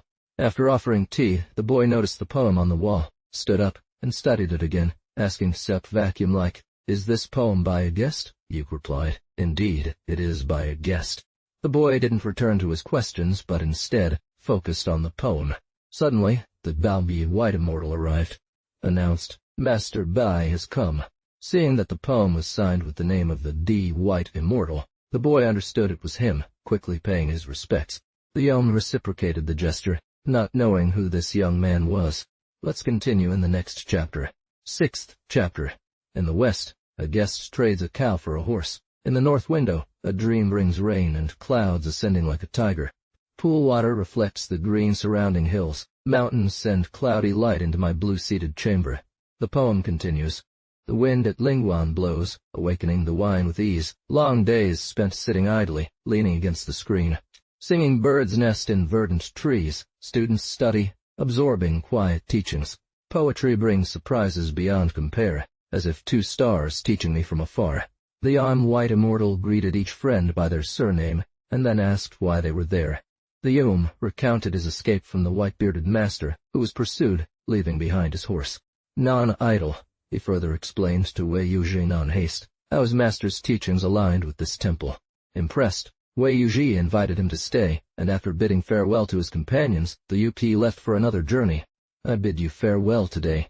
As he prepared to leave, the Eyebrow Fairy once again greeted Wei Nonyao and said, "I will pay a sincere visit soon." They agreed on a departure, and the Eyebrow Fairy spent the remaining winter in the temple. Unaware of the passage of time, he found himself welcomed by the arrival of spring. As he was about to finish his contemplations, he heard the laughter of 2 people approaching. The first was Wei Nonyao, and the second was an unknown figure. One day, while wandering outside the temple, he noticed the green on the pond's edge gently brushing against passers-by, and bright red blossoms in the corners of the wall, evoking a sense of home. Upon seeing them, the Eyebrow Fairy welcomed them into his dwelling and sat down to discuss polite matters. The other gentleman is named Shen Fei, known as Cloud Phoenix Dottie. The Eyebrow Fairy inquired about their names and titles, to which Nonyao responded, "I am known as Hii-kun, with the title Saint." He further explained that both were renowned guests from their county, who had come especially after hearing of his conversation regarding Wei brother. They had not exchanged name tags. After some mutual politeness, Nonyao shared a matter with the Eyebrow Fairy. He had purchased a small boat and wished to invite him for a few days' enjoyment on West Lake. Therefore, he had come to inform the Eyebrow Fairy and requested an immediate departure. The Eyebrow Fairy replied that he had long heard of West Lake's beauty and desired to visit, but now that he was invited to stay, he felt honored but reluctant to disturb their bond. Nonyao assured him that since they were close friends, formality need not be overly strict. He urged the Eyebrow Fairy to join them. As they bid farewell, the Eyebrow Fairy felt as if he had truly found a connection. He locked his room and left with the three men, eventually heading to West Lake. It was late February, and before long, they arrived on March 3rd, which happened to be the Emperor's birthday. Gold Phoenix Maid informed who instructed an elderly servant to prepare incense, candles, and horses. They loaded a warm carriage with their belongings and set off, accompanied by the elderly servant. They soon reached the Cloud Drift Temple, formerly known as the Gold Family Incense House. Phoenix Maid and Xie Xiao entered the temple to burn incense and pray. Due to the Gold public's exile, they had fallen on hard times, and the temple was now serene and devoid of many incense-burning patrons. After completing their devotions, they greeted Eyebrow Fairy. Phoenix Maid explored the surroundings, entering the guest hall where she admired a poem written on the wall. Just then, a path person served tea and snacks. Upon seeing the words, "Zhidong yu ke bai mei xian sao," Xie Xiao inquired about the poem's author, to which the servant replied it was by Bai Sheng White Lord, who had been invited by friends to tour West Lake. The side room adjacent to the main hall housed his guest chamber. Intrigued, Xie Xiao proposed they visit Bai Sheng's residence, and they accompanied Phoenix Maid to the door, where they found it locked. Peering through a paper window, Xie Xiao revealed a glimpse of bookshelves, a clean desk, a neatly made bed, and a purse hanging from the headboard, containing a whip with a half-exposed coral handle. "Miss," Xie Xiao said, "as you mentioned, the coral whip is here." Upon closer inspection, Phoenix Maid confirmed it matched her dream vision, leaving them both astonished. They spent some time admiring the room before boarding their carriage and returning home. It would be difficult to tell Mother, and even if we did, how could he know our secrets? After paying respects to Mrs. Hu, Phoenix Maid discussed plans with Xie Xiao. "This man seems destined for our family." Mrs. Hu mentioned wanting to hire a tutor. "You are clever. What scheme do you propose?" Xie Xiao pondered for a moment and said, "Little Lord is 7 years old. If we manage to secure him, we should further investigate his character and behavior. Miss can record the poem she wrote and show it to her wife, without mentioning that it was written by Bai Sheng, but rather saying it is inscribed at Mu Yun, attributed to a guest named Autumn Gold, with the name of Bai Sheng secretly embedded within. Don't throw this life away lightly. Marriage is a significant event for a lifetime. Cannot it be determined through a single dream?" Feng Nu, after hearing this, went to see her wife and presented the recorded poem. The wife praised highly. "This poem is ancient and unique. Who is the author?" Feng Nu replied, "It was written by a guest at Mu Yun, known as Autumn Gold." She continued, "Yesterday, while offering incense, I saw it inscribed on the wall, so I recorded it to show to my mother." The wife pondered and said, "I think Ching Lang is already 7 years old. We should hire a husband for him. What do you think? Since this person is a guest, we won't consider his wealth or poverty, and with such talent, it would be better to appoint him as an honored guest." Feng Nu agreed. Mother's plan is extremely reasonable. However, since March has already passed, we must act swiftly. The wife instructed the selection of a date. Feng Nu consulted the calendar and said, "The 8th day is an auspicious day according to the yellow path. Let's set it for that day." She instructed an elderly servant to take the box to Mu Yun. The wife wrote the wedding contract, put 2 silver pieces, 2 colorful decorations in a box as part of the dowry, and also wrote that she would offer 16 silver pieces annually as gifts outside the marriage. Upon reaching Thi, the servant found no one present and called out, "Autumn Lord, are you here?" Unbeknownst to them, Mei Xian had not yet returned, leaving only a few connections at Thi. Bored with his solitude, he thought about his father and considered the scenario of becoming lay. As he was lost in thought, someone called out. He also thought about the old cloth left by Mei Xian, put it on his head in front of the mirror, and imagined how good it would look if he became a layperson. He forgot about the cloth on his head and rushed out. After hearing this, Ling Yuan realized he had forgotten his headwear and hesitated for a moment. He could not explain clearly, so he replied vaguely, "Are you from the Jin family?" The servant recognized him from his silk clothes and face, assuming him to be Autumn Gold, and sang out secretly, "Autumn Lord, here is the Gold family's dowry. Please come sit as a guest." The servant explained that it was the family of Jin Shili, the regional magistrate. He pondered, "There are no people named Autumn at the..." Ling Yuan then invited the servant to sit in the guest hall while he took the box inside. "Why do they call me Autumn Lord?" Moreover, Miss changed her surname and asked him to sit as a guest. There must be a reason for this. And since no one is home, I've already been wearing a cloth on my head, so it's not a big deal if they assume I'm named Autumn. He also considered the terms of the wedding contract, 16 silver pieces offered annually, gifts outside marriage, and thought there was nothing wrong with that. After making his plans, he took out the box, wrote another small note, addressed it to Jin Shi Li, and left instructions for the servant. "There is no need for you to come back after the 8th day, as I will be staying at the temporarily. You can relay my greetings to her wife." The servant, seeing a little reward, was delighted, thanked him, and left. Ling Yuan hid the colorful decorations, changed the dowry note, and made it look like a home letter. He removed his headcloth and replaced it with a monk's hat. That night, it remained dark until the last hour of the day. Chen, believing the falsehood, shed tears in sympathy. A relationship built on lies and deception unfolded, as Yang Mu manipulated Chen with fake letters and silver coins, pretending his father had passed away to return home for the funeral. He claimed he needed to leave first as his master was absent. Yang feigned sadness and revealed that a cousin had arrived, urging an immediate departure. The next day, they parted ways with Chen, instructing Yang to bring his belongings. Yet, Yang concealed his true intention. She had bought headscarves, clothes, and shoes with the dowry money and tailored new garments from the silk hidden on his person. An elderly servant recognized him and announced his arrival. On the 8th day, after breakfast at a guest house, Yang, dressed impeccably, paid a visit to the Jin family. The mistress welcomed him warmly, introducing her son, Zhilang Pu, who was accompanied by a maid named Hangying Siuk. Yang took Zhilang's name as Huo and inscribed it in his calligraphic art. After exchanging greetings, the mistress requested Yang to educate Zhilang, expressing her profound gratitude. In the evening, after school, Hangying noticed the name on the calligraphy and burst into laughter, questioning Yang's choice of such an unusual character. Yang replied that poets throughout history have been known for their eccentricity, adding that this was a reflection of that. To his surprise, Yang discovered that his guest was posing as a Western ambassador. Meanwhile, Mei Xian, Hope had not returned until late March, leaving Yang alone and yearning for companionship. He adopted the surname Autumn, spending his days teaching Huo in the study, and his nights engaging with Miss Xiaoshuo. Unbeknownst to them, Hangying, a maid in the household, aged 18-19, possessed a captivating beauty and yearned for companionship. With no male presence in the house, she could not express her feelings freely. One day, while Zhilang was receiving Yang's instruction, Hangying served them lunch. She found Yang's youthful appearance appealing, and developed an interest in him. One afternoon, as Yang asked her to fetch lunch, Hangying playfully replied that she would bring tea instead since the old servant was out. As she arranged the meal on Zhilang's study table, she approached Yang and spoke.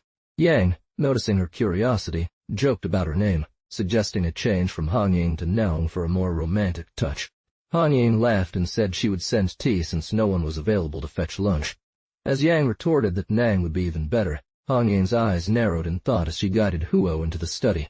Yang, contemplating her actions, believed she had ulterior motives if she reappeared. Later, when Hangying forgot to bring tea, she sent it to Yang's room. He greeted her with a smile and affectionately called her Naung. Their interactions intensified as he pulled her close and sought intimacy. Red Rose Hangying just smiles and remains silent, allowing him to do as he pleases. Red Rose's spirit wanders, and Autumnborn's enthusiasm grows stronger. Autumnborn hastily removes his inner garments, revealing his delicate body, with snow-white breasts protruding, the private area lush, and full of dan, a type of fruit, a sight that sets her heart aflutter. Red Rose says, "Spare me, and I'll come again." Autumnborn, having no choice, releases him. Both of them become numb and dazed. Red Rose pulls at Autumnborn's neck, unwilling to let go, and presses her lips against his, exchanging tongue. Just then, the mercury does leak out, and they part ways. Fearing mercury might leak out, Red Rose quickly collects the tools and leaves, glancing back at Autumnborn with a smile. From that day on, Autumnborn thinks of Red Rose day and night. Red Rose, though now an old servant at home, secretly brings tea and rice to the guest house whenever he can, stealing moments with Autumnborn. One day, jasmines bloom in the courtyard. Red Rose comes out to adorn the flowers, still unwashed with loose fluffy hair, making her even more charming. Why isn't she coming out? Autumnborn sees her and runs to the courtyard, grabbing her neck and asking, "Where is Sister Xiao Xiao?" Red Rose replies, she's been spending every day with Miss Autumn in the upper story, composing poems and writing essays. She can't come out. Autumnborn says, "I've long admired these two. Miss Autumn may not be able to, but Sister Xiao Xiao, do you have a plan to get me some communication with her?" Red Rose retorts, spitting on the ground, "You're exactly what they say, greedy and shameless." Autumnborn laughs. "My abilities are well known to Red Rose. From now on, just don't ask for favors again." He playfully hits her and walks away. Whether it will happen remains to be seen, until the next chapter. Autumnborn continues to hope for communication with Sister Xiao Xiao every day. "My study only on the banks of Hengji River, just waiting for spring sunshine to grab my walking stick and explore." The poem goes. Hard to sing. Deep feelings restrained a single word, resees true from false, half my life's trail in rural homes, one generation's literature rivals the Imperial Academy, no guests invited for a moonlit drink, poems often addressed to jest. White clouds. They say Phoenix Maiden Fengyao and Sister Xiao Xiao day after day, chasing poetry and art with playful moods. One day, Sister Xiao Xiao told Phoenix Maiden, "Master Bai has been here for over a month, no word exchanged. Maybe I can test his true scholarship. See how he treats her." Phoenix Maiden asked, "How?" Sister Xiao Xiao said, "Give Red Rose this white fan, saying it's a parting gift from me." Phoenix Maiden agreed and called Red Rose to hand over the fan, explaining its purpose. Red Rose left happily. Sister Xiao Xiao followed closely behind. She handed over the fan, exchanging some whispered words, their eyes locking with longing glances. Only when Red Rose reached the guest house did Autumnborn smile warmly, asking a few words, which Red Rose responded to but not clearly. Autumnborn ground his inkstick for a while, lost in thought, then dipped his brush and unfolded the fan. He smiled as he looked at Red Rose. Red Rose also returned his smile. In another round, just as Autumnborn began to write, he wrote some numbers, paused again, and gazed at Red Rose with amused eyes. After writing everything, he wanted to give it to Red Rose quickly, but hesitated, still looking at her secretly. Red Rose came to take the fan, squeezing his hands tightly before finally handing over the fan. She paused as if she wanted to leave, but then stood still. They looked at each other and smiled. Redling turned her head to look at Chushing, who stared back at her. They exchanged glances filled with unspoken affection. Both were filled with suspicion. Xiaoshua secretly looked on, her heart bewildered, seeing Redling's desire to leave, so she retreated upstairs first to recount what she had seen to Fenying. They stopped for a moment, and Redling, holding a fan, made her way upstairs and handed it to Fenying. Upon opening it, the poem read, "The jade-green peony adorned with morning dew, its roots nestled against the wall. The cosmos reflects golden light, mountains and waters sparkle like morning frost. A mere stroke of ink dampens half a black node, incense burning, pour a cup of yellow wine. White branches on the plum tree sprawl, inviting cold buds to display their pure charm." Feng Yang remarked, "This is clearly a snow poem. The meaning and words are quite good, and the characters are also pleasant to look at, but why write a snow poem in midsummer? There's no signature or poem title, so it must be that he had a different intention altogether and has forgotten." Xiaoshua added, "Redling's beauty resembles snow, and Chusheng wrote this poem for her." Hearing this, Redling blushed and left. The two grew even more suspicious. Meanwhile, Chusheng and Redling had been having sexual relations for a long time. Why wouldn't he show some signs of depravity upon seeing her? This was because they were in the company of Mercury, fearing he might become aware, so they only exchanged glances filled with longing that they couldn't part from. The poem on the fan was one given to Chusheng by a friend during his time at the temple. He remembered it and wrote it down without regard for the season. As for his handwriting, as is well known, officials have never been picky about bad characters, so he managed to write it despite himself. Feng Yang had yet to understand this. At the time, Lotus flowers were in full bloom on the pond, and Xiaoshua went to see them with Feng Niang. She suggested, "Miss, you had a dream here last year. Now the person is already betrothed. Why don't you compose a poem upon the scene?" This could prove his true talents. So she took out ink, brushes, and paper, and the two sat on a stone by the lake. Feng Niang began to write, eventually creating the 10 poems of the Lotus Pavilion. Sun-kissed red dawns with white gulls, bearing forgotten love's message to Philab-jo. A scent-awakening dual pigeons in dream, singing through the lotus leaves until daybreak. 2. Imagine pouring a container by the pond, white clouds reluctantly dragging half-unfurled sails. See if vast lotus boats can pass by, humanity borrowed from nature for mere moments. 3. A guest playing the guqin under the willows, strings stirring the lotus wind, leaves carrying sound. 4. 12 pillars for leaning on, pond weeds for company, frogs drum their songs in harmony with clear chanting. Nurtured pines long to break free, sudden cries of swallows signal autumn's dawn. Dancing shadows from the lotus, constantly moving, nearby poplars offer shelter as they feast on insects. Clipping wings for a new dress, fat and plump, ripe apples waiting to be plucked. A fishing song in one hand, a flute in another, the vast waves reflect old-school study houses.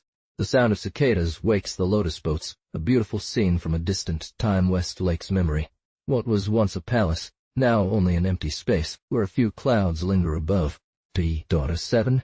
Nurtured dragons want to shed their skin, rustling winds carry thunder and cloudbursts. Passers-by marvel at the slippery pond snails, watching them break free from their old shells. 8. A lonely bed of bamboo shrouded in shadows, a single butterfly wing gently fluttering. Poetry circles around a cool breeze, the past style still charming as ever. Jasmine dewdrops remain on the remaining brambles, sitting to fish, imitating a gosling's quack, remembering cooking leaks under moonlight, blowing through the bamboo, listening to sea waves crashing against the shore. These 10 poems, along with their intent to harmonize, a metaphorical journey between two souls. Akiko listened, dumbfounded for a while, then said, "Good sister, if it's convenient, please say to me. I've only been feeling homesick and troubled these past 2 days, with no particular mood. Stay, let me compose slowly." Han Ying relayed this message to the lady. Xiao asked, "I've heard Bai's poetry is quite exquisite. Why are you hesitating today?" Fengnu replied, "It's not that I don't have the mood. It depends on how he composes." Akiko studied the 10 odes closely, but didn't understand them well. She felt more troubled and bewildered as she attempted to compose. After several days, she couldn't come up with a single verse. Thinking to herself, "I might as well say I'm not good at composing verses, and randomly write something off to end it." So, she crafted a concise couplet, revising it multiple times. Just as she finished, Han Ying came asking for a poem. Akiko said, "You go tell him I'm not in the mood for composing, and that he should write another poem instead. He'll come to my room soon," apologizing profusely. The two couldn't help but burst into laughter upon reading it. Han Ying spat out a response, presenting the poem to the lady while relaying the previous conversation. Xiao said, "This isn't really a good poem. It's nothing like the one on the wall. Can't he compose at all if he can't even do this? He's just claiming credit." Fengnu disagreed. "No. Someone else must have written it and put it up there." She continued, "How could you not have noticed the one on the fan yesterday? It was clear as day. It seems someone corrected it and then wrote it on the wall in the fan. Today, since he couldn't get anyone to correct it, his true self came out." She finished looking at the poem, laughing harder than ever. She also saw 2 lines hinting at a hidden meaning in the back, causing Fengnu's displeasure. "But we specifically invited him here, so if he wants to leave after just a few days, it wouldn't be inappropriate." She turned to Xiao and said, "He doesn't feel ashamed for not being able to compose. Instead, he develops lustful thoughts. Let him stay." Han Ying relayed this entire conversation to Akiko, who felt constricted and uneasy. From then on, she abandoned any attempt to seduce Xiao, spending her time with Han Ying instead. Meanwhile, Mixian was in the temple, receiving constant requests to write birthdays, epigraphs, fans, and letters. He received enough material to last him over a year. He was so well regarded that people even left offerings of empty containers. It was mid-autumn night when Mixian invited Wei Fixia, Yi Shengji, Shen Yunpeng, and others to admire the moon. They arranged tables in the courtyard, called for the lunar spirit, drank until they were drunk, and sang and laughed. Fixia said, "Maxon, your poetry and prose have already been taught. I've only heard about your ancient works now. Why not write a dedication regarding this brilliant moon? How else can we express our appreciation?" Maxian was overjoyed and immediately took out his brush and inkstone, composing, right there at the table, a dedication to the moon on mid-autumn night. The dedication read, "Viewing the order of heaven and earth, talent passes beyond the fire, this year's gift of autumn clothes arrives, a frosty chill in the air. Woven bamboo shadows dance across the ground, fireflies flicker and glow, illuminating the night. The moon shines with its radiant glow upon this world, the most splendid beauty, the best of times for our admiration.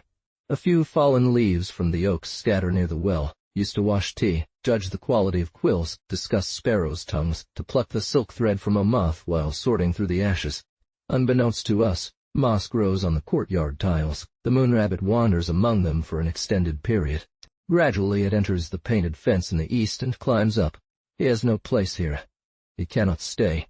It eventually reaches the edge of the well where I sit, where I see my friend Yu, unassuming in his brown clothes, a fish-consuming ink, destined to be consumed by the bamboo forest's multitudes. So I step away and sleep on my writing table. I hold a light while searching for him, but he's gone. The Fairy of Eyebrows composed a sequence in an instant. 3 friends clapped their hands in wonder.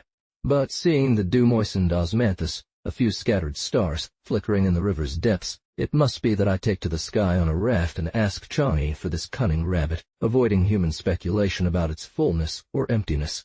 They washed their cups and drank again until the east grew bright and they dispersed. From then on, the Fairy of Eyebrows' fame grew even stronger, with many paying their respects. I don't know if my father is seen in prison or where he might be. The fairy pondered one day. A year has passed since I was here at this time, now it is another. My mother is at home, though I rely on 2 friends. I don't know their condition. Because of fairy speech, I'm staying here. But when can I leave? I'm afraid to return. Grieving, she strode through the guest hall, writing a song titled West River Moon on the wall. Leaves of wisteria startle the image of a frog, reads lament in the wind's embrace. Roosting crows circle through brocaded canopies, coverlets and pillows half made on the bed idle. Dove forgotten wanders aimlessly. Mountains and lakes seductive. Geese's cries convey affections one by one. Bells awaken dreams, who knows whom. Upon finishing, she contemplated. Since I am a guest here now, with my return uncertain, what is there to write about? So she wrote directly White Fairy's White Draw as the title. From then on, Wei Fixia, He Sheng, and others also came to the temple. He continued to stay at the guest house even after the Lantern Festival. A year passed like this, until New Year's Eve when Autumnborn and the Jin family left without returning home. After several more days it was again the 3rd day of March. Fenger and Xia Xiao called for the old servant to follow their carriage as they left. Fenger pointed to Xia Xiao and said, "These poems are all excellent."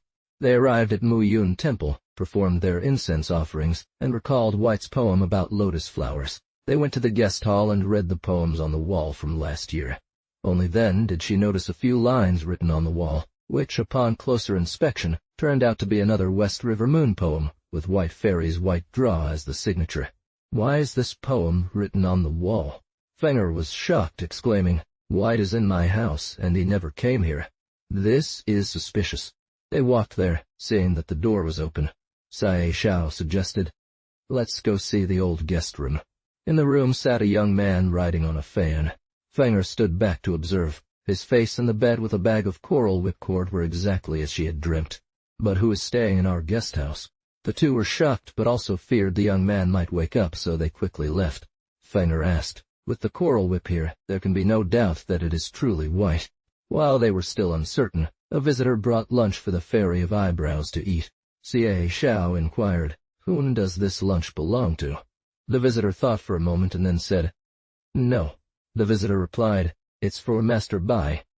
Xia Xiao asked again, "Last year when I came to your temple, there was another young guest staying here." As he left, he pondered further, adding, That was my teacher's apprentice, named Yuan. He never cut his hair, leaving home in the middle of last March. He hasn't come back this year. My master went out today, so no one is at the temple. Miss, your arrival is quite inconvenient." Xia Xiao understood the situation and told the visitor, "Go ahead, we will be returning as well." They called for their old servant to take them away, along with Feng, and they all returned home. Unbeknownst to them how Autumn-born would fare, let's wait for the next chapter. Poem. Last night, frost entered my silk robe, longing for Duling's noble spirit I lament. Wood falls in Jiang City, monkeys cry aloud. In Z country, sky high, moonlight brilliant, confident and lazy in all things, who pities the poet's whine and the slightest labor of heart. The pine needles fell chaotically in the East City, and together they listened to the sound of the musical instrument below the 9-story pagoda. However, it was said that Fengnu visited the Mu Yun temple to offer incense, and saw Bai Sheng in his room, realizing that the one sitting as host at her home was a fraud. However, according to what people say, he might just be pretending. Now, how do we deal with this? She returned and discussed with Seia Shao. The young man in the temple looks exactly like the one in my dream, and the coral whip hangs on his bedhead. It must be the real Bai Sheng without doubt. Xie Shao replied, When I sent him the fan, I saw that he and Hong Ying had a certain affection. We could write a book saying that he holds a teaching position elsewhere. Why would he have malicious intentions? Hong Ying, though she is a servant, shouldn't be treated lightly. It's better if we make up some excuse so that the lady doesn't find out. It wouldn't be appropriate. This is the best solution. Fengnu agreed. West has already hired someone else, so you can go back right away. No need to stay here. After writing the letter, she sent Hong Ying to deliver it. Unaware of the reason, Hong Ying left happily and passed it to Chu Sheng. Chu Sheng looked at it with bewilderment. Hong Ying asked him about it, and he told her the news. Both of them sighed in distress. I have my reasons. Chu Sheng said, Hong's sister, go inside first. Hong Ying responded to Fengnu. Back in the hall, Chu Sheng thought to himself, with this scene, our chance for a happy union is gone. I might as well leave, but I can't bear leaving Hong Ying behind. Please let the lady know in advance. After much deliberation, he had no other choice but to tell the old servant. I haven't been home for a long time, and I will be leaving tomorrow.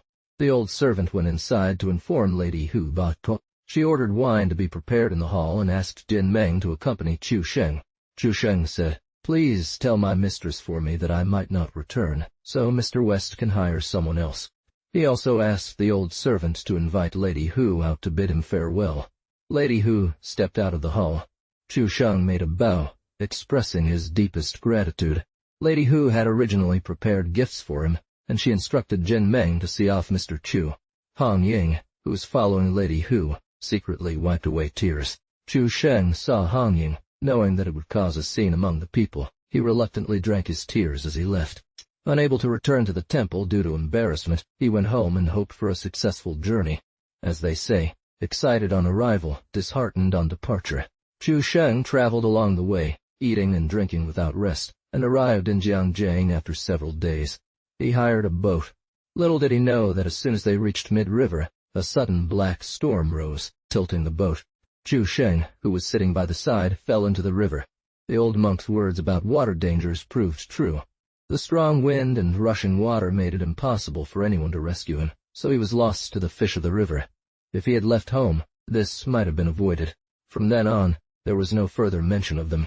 Later, when Chu Sheng's father's family business declined, they didn't come to the temple to ask for his return to secular life. Lady Hu, after sending Chu Sheng off, turned to Fengnu and said, Mr. Chu mentioned that he might not return, and West must hire someone else. I wonder what we should do now, since children can't be without a teacher for long. Fengnu replied, Little brother was still young when he first came, just for initial education. However, if he is to learn how to write in the future, we need a well-educated person. Someone who knows books and isn't too particular about their clothes. She continued, But our temple's resources are meager, so who would come here knowing that? And we are all women. How could we know what goes on outside? Tomorrow is my mother's birthday. Let's invite the teacher from Banyunyou Temple to recite scriptures. That old monk Kongru is very trustworthy. Ask him. He must have a well-educated person in mind, someone who isn't too fussy. Lady Hu then sent the old servant to invite them. The next day, the monk set up Buddha images first, and Kongru invited another monk to join. After finishing his studies, he ate a small meal and then began reciting scriptures, repenting in all 4 directions. Mrs. Hu emerged to worship Buddha, sending Kongru and Jiangming to do the same. Asked, Has the official not studied yet? Mrs. Hu replied. Last year we hired a teacher who left yesterday.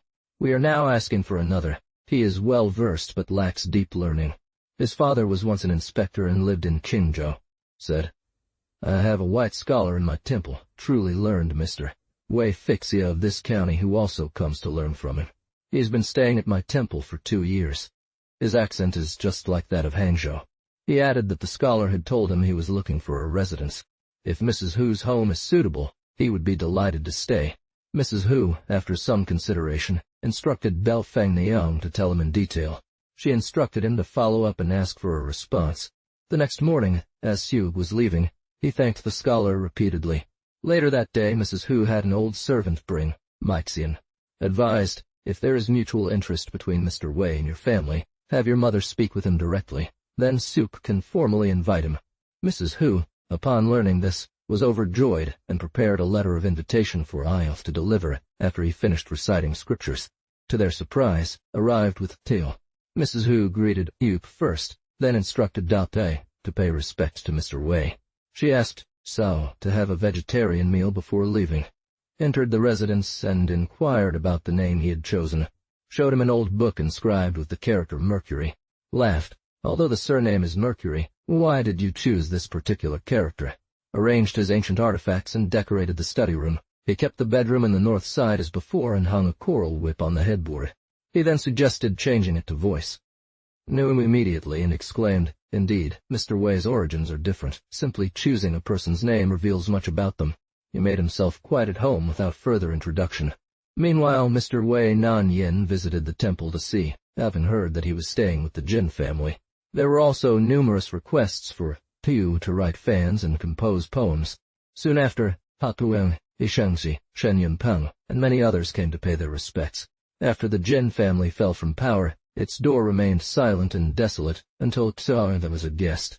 The courtyard filled with scholars and literati, once again bringing life to this once quiet place. My dear, replied, Mr. Wei's sustenance may be modest now, but his reputation will only grow in the future. Told Xiao Xiao yesterday, when Mr. Wei was here, no one came to pay their respects. But today, since Mr. Wei is here, our dusty home has suddenly become radiant. One day, when he reclines on an eastern bed, I, Xiao Xiao, shall also bask in glory.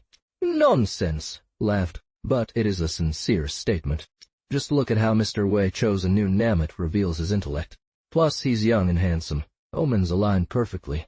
The next day, proposed a poetry topic to asking him to compose a verse. This is a life plan in a single bold move. If talent is sharp, even the impossible tasks of drilling holes or scaling walls are not to be attempted, nor should one depend on the steadfastness of mountain oaths and sea vows. This is no idle word, but a serious statement.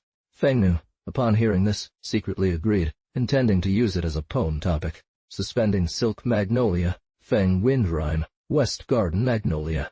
It was mid-April. The magnolias in the courtyard were in full bloom, so she chose 4 types of magnolia as her subjects and selected a rhyme for each. Immortality rhyme, stick-end magnolia, May plum rhyme, autumn magnolia, dream rhyme. Fengnu took a clean sheet of paper, wrote the 4 poem titles in clear, elegant script, and asked Sayak Xiao, who will deliver these. It's no trouble at all. So he took them away. Sayak Xiao replied, Miss, as you are to be served with brushes and combs tomorrow, I could personally deliver them. Fengnu secretly laughed. Sayak Xiao, feeling embarrassed, had to approach her. Sayak Xiao, having left the hall, did not see Mei Xian in the study. Instead, she was leisurely strolling in the courtyard humming a tune. Mei Xian, upon seeing Sayak Xiao, appeared eager to avoid her. Sayak Xiao said, Miss, you've just received a poem topic, and I ask Master to compose one. Please let me know if you need any help. Sayak Xiao went into hiding behind a screen, waiting. Mei Xian bowed in response, took the poem topic and said, Sister, please come inside for a moment. Allow me to finish and then collect it. Mei Xian entered the study, unfolded the paper, and saw that it was 4 magnolia-themed poems with specific rhymes. First poem suspending silk. Feng rhyme, the delicate violets tremble, unable to withstand the wind. Drunk, her former charm clings only to red. After dancing, the fairy's anger is not yet broken. She lingers, fluttering with a butterfly for a moment. Second poem, West Garden, Xian rhyme. the fragrant herbs, all possessed of an ethereal essence, cultivated from a spirit root. Their scent spreads far and wide. Touching the fading sunset, dappled colors adorn them, spring blossoms on branches, welcoming birds as they pass. Third poem stick in, Bai Rang, deceiving peaches and plums with its form, this tree holds a constant tranquil charm. Each day bathed in sunlight, its heart grows redder. Amongst incense burners, a heap of treasures appears. The cold dew drips, frail and weak, it cannot resist. Yellow chrysanthemums welcome guests as they pass. Fourth poem C, Dream Rhyme. The ball-shaped fruit alone mourns, beside the bamboo pole, awaking from sleep. A smile is seen by all. Both of us applaud. After she finished reading, Banyunyou said, "This poem was composed in an instant, with profound meaning hidden within its elegant, distant imagery. A sight unseen before. Today's poem topic shows her scholarly prowess, which I did not expect." Meanwhile, Mei Xian, after composing the poems, reflected, "I had mentioned to the monks at the temple that Banyunyou possessed both beauty and talent. Her servant girl's appearance. It seems he has no chance with me. But how could this happen? If she were to propose marriage, we could honor our commitment, make clear our grand intentions to both families, intertwine our threads, and that would be enough for me." She thought about it day and night, grown ill and unable to study or teach. The sound of music no longer filled the study. The lady ordered an old servant to invite a doctor. She is alone in her guest house. If she cannot pull through, how tragic! Banyunyou, upon learning of Mei Xian's illness, told Xiao, "I don't know what caused her illness, and medicine may not help." Xiao replied, "Let me go and ask about the cause of her illness, then I can find the right medicine." Banyunyou gave her a box of jujube and lotus paste, asking Xiao to inquire about it. Xiao entered the room and asked, "Master Bai, are you unwell?" "I was sent by Miss to inquire." Xiao walked to the library room outside the study, and saw Bai Sheng leaning on the table, gazing at the bedhead coral whip, nodding in agreement as if it were a performance. "Here is some jujube cake on the table." Mei Xian frankly admitted it. Mei Xian hurriedly stood up and bowed, saying, "How could this humble student have the honor of receiving such kindness from Miss Xiao?" Pressed for the reason behind his illness. Xiao said, "If the betrothal is in my hands, Master Bai need not worry." Banyunyou remained silent. He then went to tell Banyunyou. Master Bai's illness originated from Miss. Moreover, he refused to consent to a hasty arrangement, but as long as Miss agrees to a lifelong commitment, his illness will surely heal. Xiao said, "It is not a private gathering, just one oath, why not? Why not send an alliance letter or item? Besides, Master Bai has taken refuge in seclusion. If he should rest and return home with his health, finding such a beautiful talent might be difficult. His illness will surely improve. As for tying the knot, let's wait until Master returns, inform Madam, and convey her wishes. Once Madam agrees, Master will have no further objections. Then, together we can forge a bond of silk and bamboo, our homes in harmony forever. If I am fortunate enough to feel the residual warmth from this, it is surely a just and great principle." Banyunyou replied, "For a woman in seclusion to privately arrange a marriage, if outsiders know of it, she may face ridicule." Xiao said, "As it was foretold by a dream, how can it be considered private? And since we are both involved, who could possibly know? Furthermore, not for any illicit affair who would earn ridicule." Banyunyou, reminded by these words, took off a jade ring with twin pearls and a silk cord. The pearl-eyed youth, a dream foretold. She used a white sheet to make an alliance, writing, "The chaste maiden of the chamber, Banyunyou and Bai Mei, two noble ladies. 2 jade rings, 1 alliance, forever bound like sunlight as a candle. Whosoever breaks this oath, may spirits punish them." After writing, she sealed it with the ring and gave it to Xiao before departing. Mei Xian, having heard Xiao inquire about Master Bai's health and agreement to the betrothal, felt his illness ease, and was in the room composing poetry filled with emotion. Seeing Xiao approach, he stood up and bowed, asking, "Was what I said earlier true?" Xiao replied, "Miss saw Master Bai ill, restless day and night. Understanding his intentions, I did not hesitate to present this unworthy gift, bringing along the letter and seal. It fills my inner 5 organs with reverence." Mei Xian's face beamed with joy, his illness completely gone, and he enthusiastically responded, "This humble student is but a fragile talent, yet Miss bestows upon me such great promise. I have no way to repay her." He then thought there was nothing worthy of display, so from the bedhead he took a jade box containing a coral whip and wrote another alliance. Mei Xian's white-hearted appeal, talent frail. Noble Lady Feng Xiao, offering this coral whip as a gift, humble and slight. Forever bound, we pray together. If this alliance is broken, may it be cursed by the heavens. Seeing this coral whip reminds me of myself.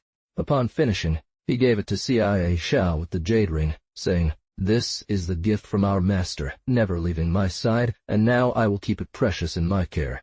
He then handed over the alliance and left, while Feng Niang carefully hid away the coral whip and alliance. Mei Xian also put away the jade ring and alliance. From that day forward, the three continued to exchange poetry, each finding joy and comfort in their hearts. After Mei Xian recovered from his illness, he remained at the library, teaching with melodious gold tones. Although seeing the mist and fog, there was no thought of immorality. Thus, the two valued each other even more. The Fairy of Eyebrows obtained the oath document and a token, only then understanding Huang Kuo's words. Phoenix Tower, blowing the flute on the breeze is a phrase referring to marriage, and it indeed applied here. But, unknown to them, when they would form good matches, we shall see in the next chapter. Poem. Sunset stills the boat among white pineapples, asking from afar the traveler's intentions. Often I seek meeting through poems, yet in dreams I only find intimacy. Whispers fade over 1,000 miles, fragrant grass withers, a new spring arrives. Yan mountain moon and Wu river water, a new look at the wandering's hair. One day during a severe heat wave, the fairy sat in the courtyard enjoying the shade. And so, after making their covenant, the Fairy of Eyebrows' illness was cured, and she continued teaching, morning and night without rest. The fairy replied, "If you have tea, just leave it at the guest-house." Hong Ying brought tea to the guest-house, and seeing that the fairy wasn't there, she placed it in the courtyard and said to the fairy, "Master Bai, it's so hot today, I've brought a pot of tea here for you." Hong Ying didn't leave but stood still, smiling. The fairy, not noticing her, turned his face and sat down. Unamused, Hong Ying didn't place the tea in the guest-house and entered instead.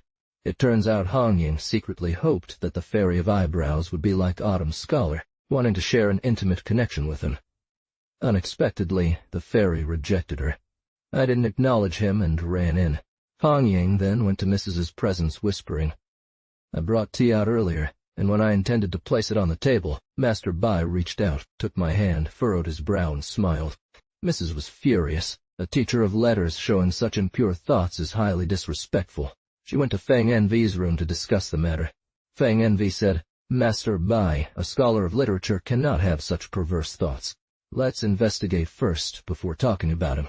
Cia Qiao added, "Let's not talk about it now. When small officer returns from class, we'll ask him and know the truth." Mrs. agreed. A moment later, Jin Sheng entered, unaccompanied by Mrs., directly going to Feng Envy's room. Mrs. asked, "Did Hong Ying take the tea out earlier? Did she drink any?" Jin Sheng answered, "No. He took it to the guest-house and saw Master Bai relaxing in the courtyard, so he brought it there. I saw him speak a few words to Master Bai. Neither Master Bai nor anyone else drank the tea." Mrs. asked, "Did Master Bai smile at her?" Jin Sheng replied, "Not once. I only saw Hong Ying stand still and smile at him. Master Bai turned his back and ignored her." Feng Envy, Xiao Chao agreed with Mrs.'s thoughts. She called for Hong Ying, asking her about Jin Sheng's words. Hong Ying, seeing the truth, bowed her head in silence. Furious, Mrs. gave her a severe beating. Feng Envy and Cia Qiao intervened. From then on they revered Master Bai as if he were a god. Hong Ying, neither daring to slander nor desire connection anymore. Master Bai in the guest-house, aside from teaching day and night, also devoted himself to poetry and writing characters, instructing Jin Sheng. Jin Sheng by nature was clever. After a few simple explanations, he understood and learned quickly. Both enjoyed their company greatly. Unbeknownst to them, 3 years had passed. That year was the 13th year of the Shenzong era, renamed as the first year of Yonghe. Wang Anshi had been serving as prime minister for a long time, and Shenzong grew tired of his prolonged control over state affairs. Every possible means was used to harm Shi. At that time, Grand Counselor Lu Hongjing knew the emperor disliked Shi, and secretly read his private letters with Emperor Godong, containing phrases like, "Do not let anyone know." There was also a monitor inspector named Kai Zheng, who was also involved in Enshi's affairs. Now that the emperor disliked Enshi, he accused him of riding into the Suande Gate on a horse and committing various crimes alongside guards. Hearing this, Emperor Godong removed Enshi from his post as prime minister and appointed him to Jiangning Prefecture. This is what they say, a tiger feeding itself. Enshi also had people accuse Liu Hongjing of crimes, leading to his dismissal. Wang Anshi was then made co-grand counselor with Feng Jing, who managed the imperial secretariat. All exiled officials were recalled, their positions restored and promotions given without discussion. They tell a story about Lord Guang's escape. Liu Qiang rescued him from prison, bought a boat, and fled. Lord Guang disguised himself as a fisherman and wandered the 5 lakes. When Liu Qiang caught a fish, he sold it to care for Lord Guang. So when Liu Hongjing issued a nationwide manhunt, who would go to the 5 lakes to capture him. At this time, both Enshi and Liu Hongjing were removed from their posts, ending the turmoil, and Lord Guang learned of it. He said to Liu Qiang, "I am grateful for your rescue and support over the years. Now that fortune has favored us, power holders have been dismissed, and the storm is calm, I can return to my hometown and see the light of day again."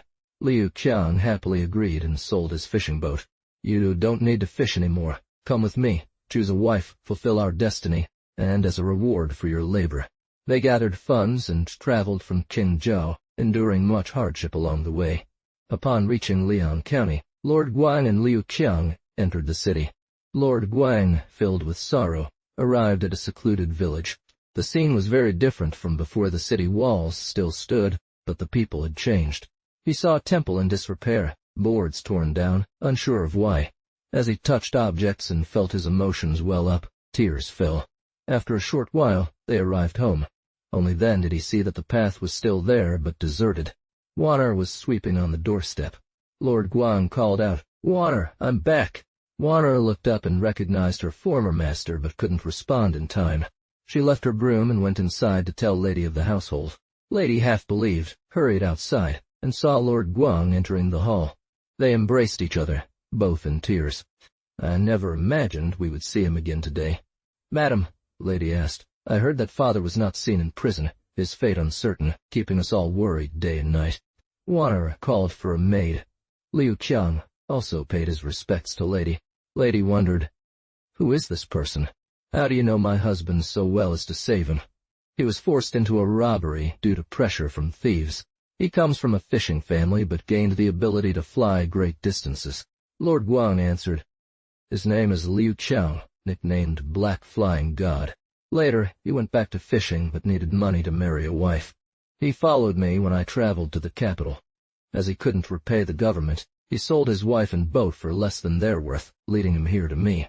On Yuanxia festival many years ago, he robbed our home, and I rewarded him with gold and silk before letting him go. He then bought a boat and hid in the 5 lakes, fishing to support me. Today's safe return is all thanks to him. He was imprisoned in the criminal court. He escaped at night by scaling the walls and stealing away."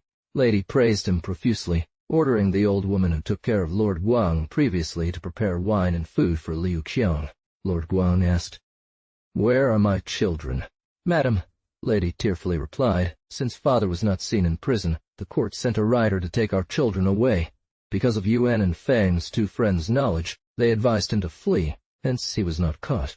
The official came back to search our home, so I tricked him into believing I was going to Beijing to inquire about my elder.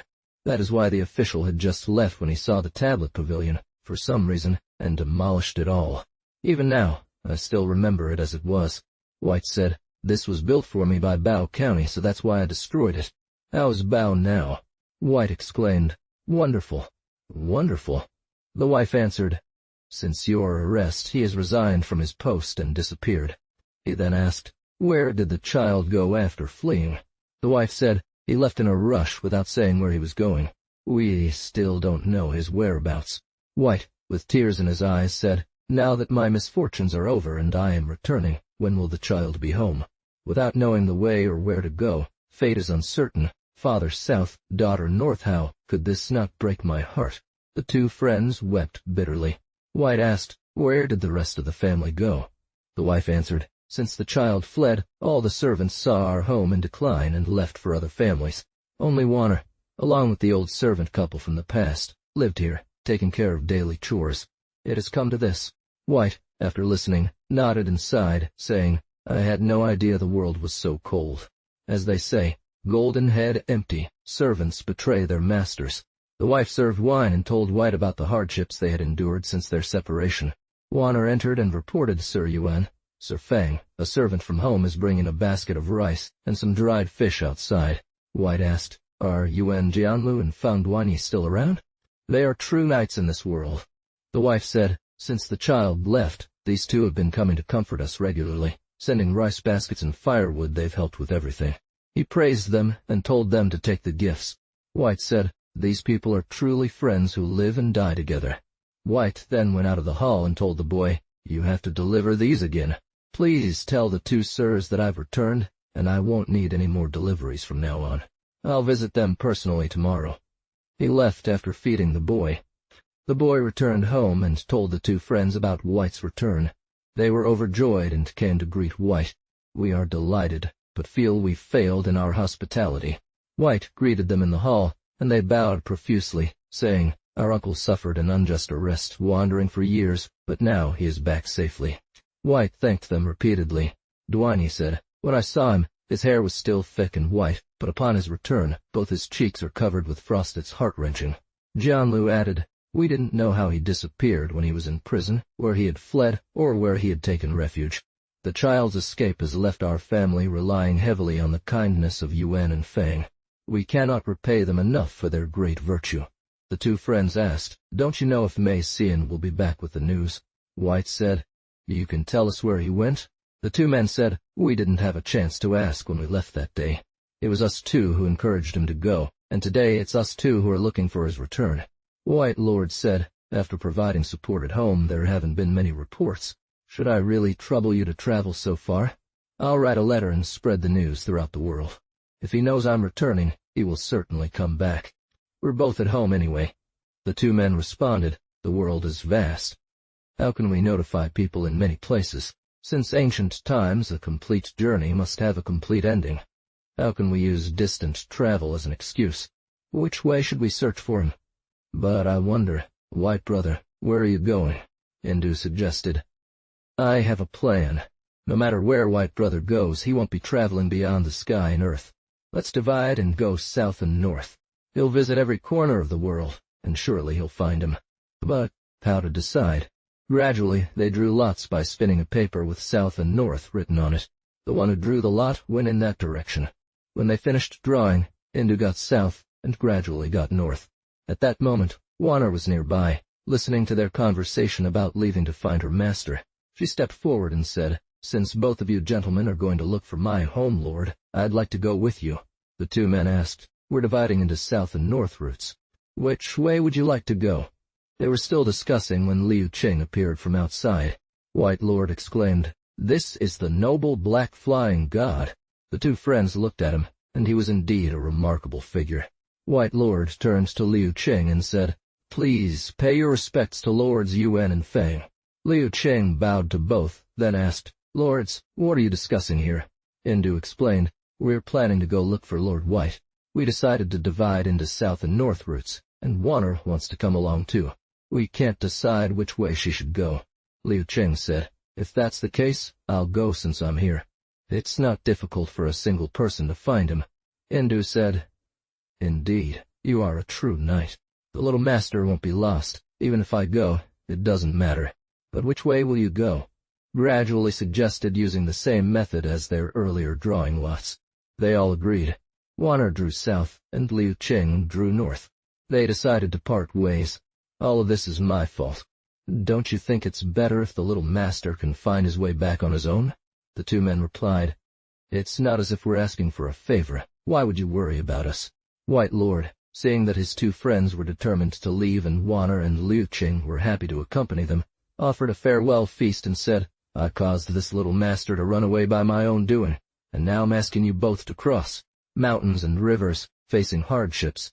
They wouldn't consider your old age and forgetfulness. White Lord presented them each with 10 silver pieces. Liu Qing said, This is too little to be considered gifts. It's just a small show of support. You shouldn't have gone to all this trouble.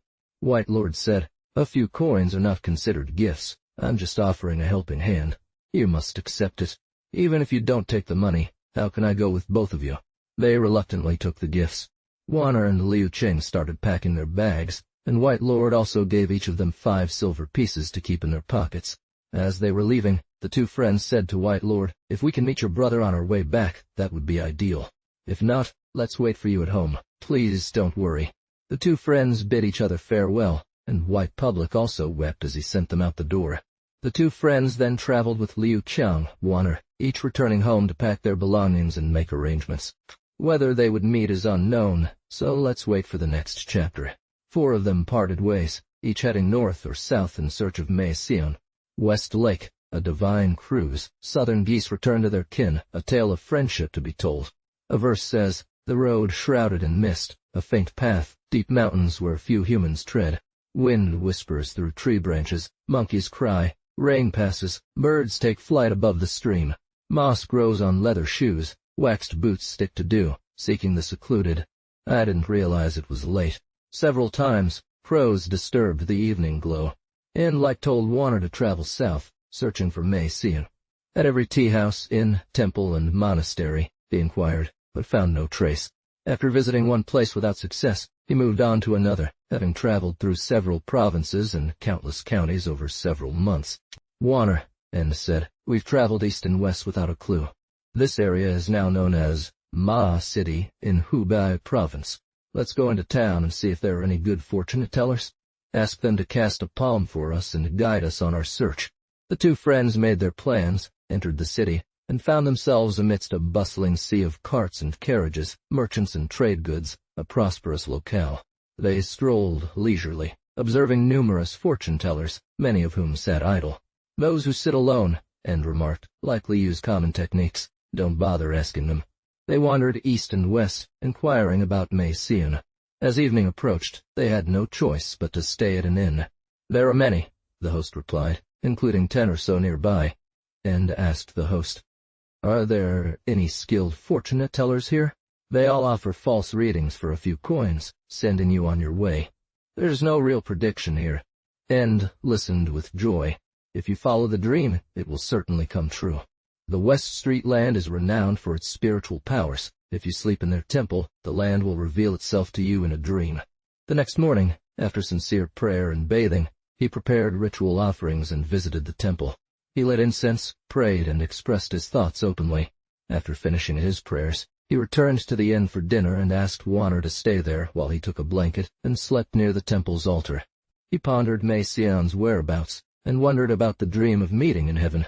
As he turned over and over, unable to sleep, he suddenly found himself sitting in a boat on a lake. He saw countless boats, all gleaming with rich fabrics. "What is this lake known as?" End asked the boatman. "Why are so many travelers here?" "This is called West Lake," the boatman replied. Shortly after, End saw a white figure floating by. He looked and recognized Mei Xian, exclaiming, "White brother, I've come especially to find you. Hurry over! It was a dream." The 2 boats neared, revealing a woman in a gold peacock crown and another blowing on a bamboo flute by her side. End struggled, pulling hard on one side of the boat until he gasped and awoke. Mei Xian leaned out of the boat to approach, but the women pulled him back, stopping him from leaving. He told her about the dream and said, "West Lake is part of Hangzhou, so our journey will lead us there." "Noel, tell me, put it for me." Overjoyed, End praised the land's power, thanked them, gathered his blanket, and returned to the inn where Wanner was waiting. They rejoiced greatly, said goodbye to the innkeeper, and set off on their journey. Along the way, they did not visit any delays, and soon arrived in Hangzhou. After visiting for over a month, Endu said to Wanner, "Due to a dream, they went talk every day to inquire about it, but found nothing. Could the gods be deceiving me? Now that we are Atiao inquiring, why is there no news? Although they mention, it may not be the actual." He then thought, "What the gods say must not be trivial. I will visit every county under the Hangzhou jurisdiction to certainly find something." In the end, they arrived in Xincheng County. They planned their journey and visited various counties, but found nothing. They thoroughly searched the town and even ventured outside, spending several days. Together, they entered the temple, only to find it deserted. "What's there to look at?" Wanner suggested leaving, saying, We haven't found anything in these bustling places, and this temple isn't even haunted. One day, as they passed by Banyunyou Temple, Indu said, "Although this temple is abandoned, let's go inside." Indu responded, "Since we're here, let's take a look around." Indu asked, "Where?" Warner gestured to the wall, "Right over there." They walked into the guest hall, and Warner pointed out some words on the wall, asking Indu to take a look. Upon examining it, they realized what was written. "Guest from the Eastern Capital, White-Eye Zen Master." Indu was delighted and laughed heartily. He looked at the other wall and saw a poem attributed to Book-Eyed Zen Master, which made him even happier, laughing uncontrollably. Warner asked, "Why are you so happy?" Indu replied, "The poem on the wall is written by your husband." Warner cautioned him not to get too excited, pointing out that the temple was unusually deserted and there were no signs of anyone living there. She suggested that maybe they had merely passed by and inscribed the poem, continuing their journey elsewhere. Warner encouraged him to go ask around the temple for answers. Indu's sudden joy faded after Warner shared her thoughts, leaving him languidly sitting on a bench. Indu refused, saying, "I'm too lazy to walk. You can ask." Warner searched everywhere but couldn't find anyone. The old man replied, "No." In the backyard, she encountered an old path who was weeding vegetables and greeted him respectfully. "Elder, is Mr. White from Shandong in your temple?" Warner's heart skipped a beat, and she asked again, "Mr. White from Shandong, who wrote the poem on your temple wall?" The old man answered, "He left." Warner became even more alarmed and inquired further, "Where did he go?" The old man replied, "To the House of Gold official in the city." Warner's heart stabilized, and she asked for details. When they returned to the guest hall, Indu was still sitting motionless. Warner said, "Now we should be able to leave. Let's go find him. My husband is at the House of Gold official in the city, as I've confirmed." Indu listened and his face lit up with joy, regaining his strength. They went into the city and inquired about the gold official's residence but found no one on the doorstep. They entered without knocking and asked, "Is Mr. White here?" Just then, Book-Eyed Zen Master was putting down his brush after revising a poem, and he heard someone calling him. He slowly walked out and asked, "Who is it?" When he saw Indu, he didn't recognize him immediately. "I would have found you anywhere. It seems like seeing is believing, so I hurried to the hall and bowed respectfully. Old brother, it's a pleasure to have you here." Thea acknowledged the greeting and stood up to take a closer look, recognizing him as Fang Indu. He bowed again. Overwhelmed with surprise, he asked, "Brother, why have you made such a long journey to reach here?" Just then, Warner rushed in and knelt down to pay her respects. Thea, overjoyed, exclaimed, "Why are you also here?" He ordered Warner to sit on the platform and himself sat beside Fang Indu, inquiring about Bai Gong's well-being, his family back home, and the reason for his visit. Fang Indu then revealed that he had rescued Bai Gong from Liu Ji in prison, escaped to Lake Hu, and returned home safely. He further shared that he had split up with his two friends, each taking different routes north and south, and arrived at Hangzhou by chance after visiting a poet in a temple. Thea expressed gratitude and comforted him. Gold Voice Master informed the mistress of the guest's arrival, and a meal was prepared in the hall. An old servant greeted them. Thea then joined Fang Indu inside the hall, while the old servant accompanied Warner outside for dinner. Fang Indu told Thea, "I came to look for you because my father has been eagerly awaiting news of my brother. I'm overjoyed that we've reunited, and I hope my brother will return with me to the Fang family at once." Thea replied, "I too miss home and often dream of my parents. However, due to ongoing troubles, I haven't dared to return yet. Now that you're here, naturally, we'll go back together. Why would I keep you here?" Fang Indu countered, "That's not what I meant. After waking up, I realized the details closely matched. In a dream, I saw my brother on a boat, and as it was about to pass another boat, there were two women standing beside him, one with a golden phoenix crown, playing the flute while holding back my brother from leaving. So even though we've met now, please have your brother return home immediately." Thea listened and couldn't help but smile. Fang Indu was astounded. It's truly a dream come true. Fang Indu inquired about the reason for his laughter, to which Theok whispered in his ear the story of the Phoenix ladies and the flute playing. Thea explained, "Not only is this dream accurate, but many things my brother and I discussed with each other have also come to pass. The first line mentioned rowing a leaf boat, carrying flying fairies to invite them for a trip. Based on what you said, these two lines refer to our encounter with the Wang Kui guest in the past." As for playing the flute on Phoenix platform, it applies here as well. Another line spoke of a bird resting on a tree by a pond, and a monk knocking on a door in the moonlight. These are both references to my stay at Yung's temple. The only unclear part is the final sentence. He then proposed writing a letter of separation to the two beautiful ladies, promising to inform his mother-in-law the next day and leave with his brother. That night, Fang Indu and Wanner stayed at Gold Voice Master's home. Knowing that the Yog was leaving, Phoenix Lady didn't want to keep him or send him off. Instead, she sealed 5 silver coins and a king's feather in an envelope and asked Shang Xiao to deliver them to Theog for separation. She also requested that he remind him not to break their promise. Thea also wrote a letter of separation, telling Shang Xiao, "As a rustic person, I have nothing to offer, but I've always had a collection called Shanwhip consisting of upper and lower volumes. I will give 1 volume to Miss Lady today, and if we ever get married, I'll compile both volumes into one as a fulfillment of our shared wish." He further requested that Wanner convey his regards and assure them of not breaking their promise. After exchanging emotional tears, they parted ways the next day with the mistress hosting a farewell drink. "Today's departure is uncertain, and I don't know when we'll meet again. It's hard for me to express my feelings." Gold Voice Master expressed his sorrow. "Master, your years of teachings have left an indelible mark on me." Thea consoled him. "There's no need to be sad. Even if it's far away, there will always be a chance to see each other." He then asked the mistress to come out and bid farewell. The lady will hand over all her accumulated belongings, along with 5 pounds of platinum as travel expenses to the fairy. The fairy packs her bags, picking up amber beads and a pledge hidden in a silk pouch attached to her chest. She instructs Wanner to carry her bags and accompany her out the door. Any antique artifacts given by friends that she cannot bring with her, she leaves with Yuan Sheng. Yuan follows with tearful farewells.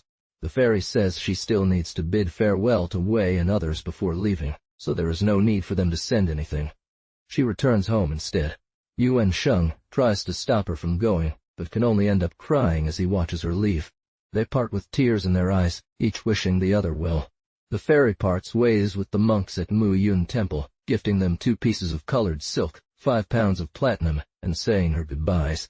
From there, the 3 set off for Shandong, hoping to find new beginnings. On the journey, Andy asks about the horse she rode on her arrival. The fairy explains that it died at the temple, hence the reason for staying there.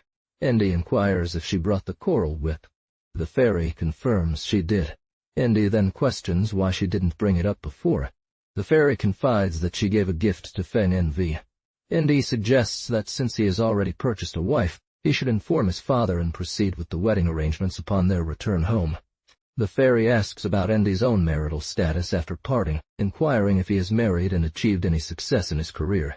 Andy replies that he was married last year, while Yuan has been married for 3 years and has a son.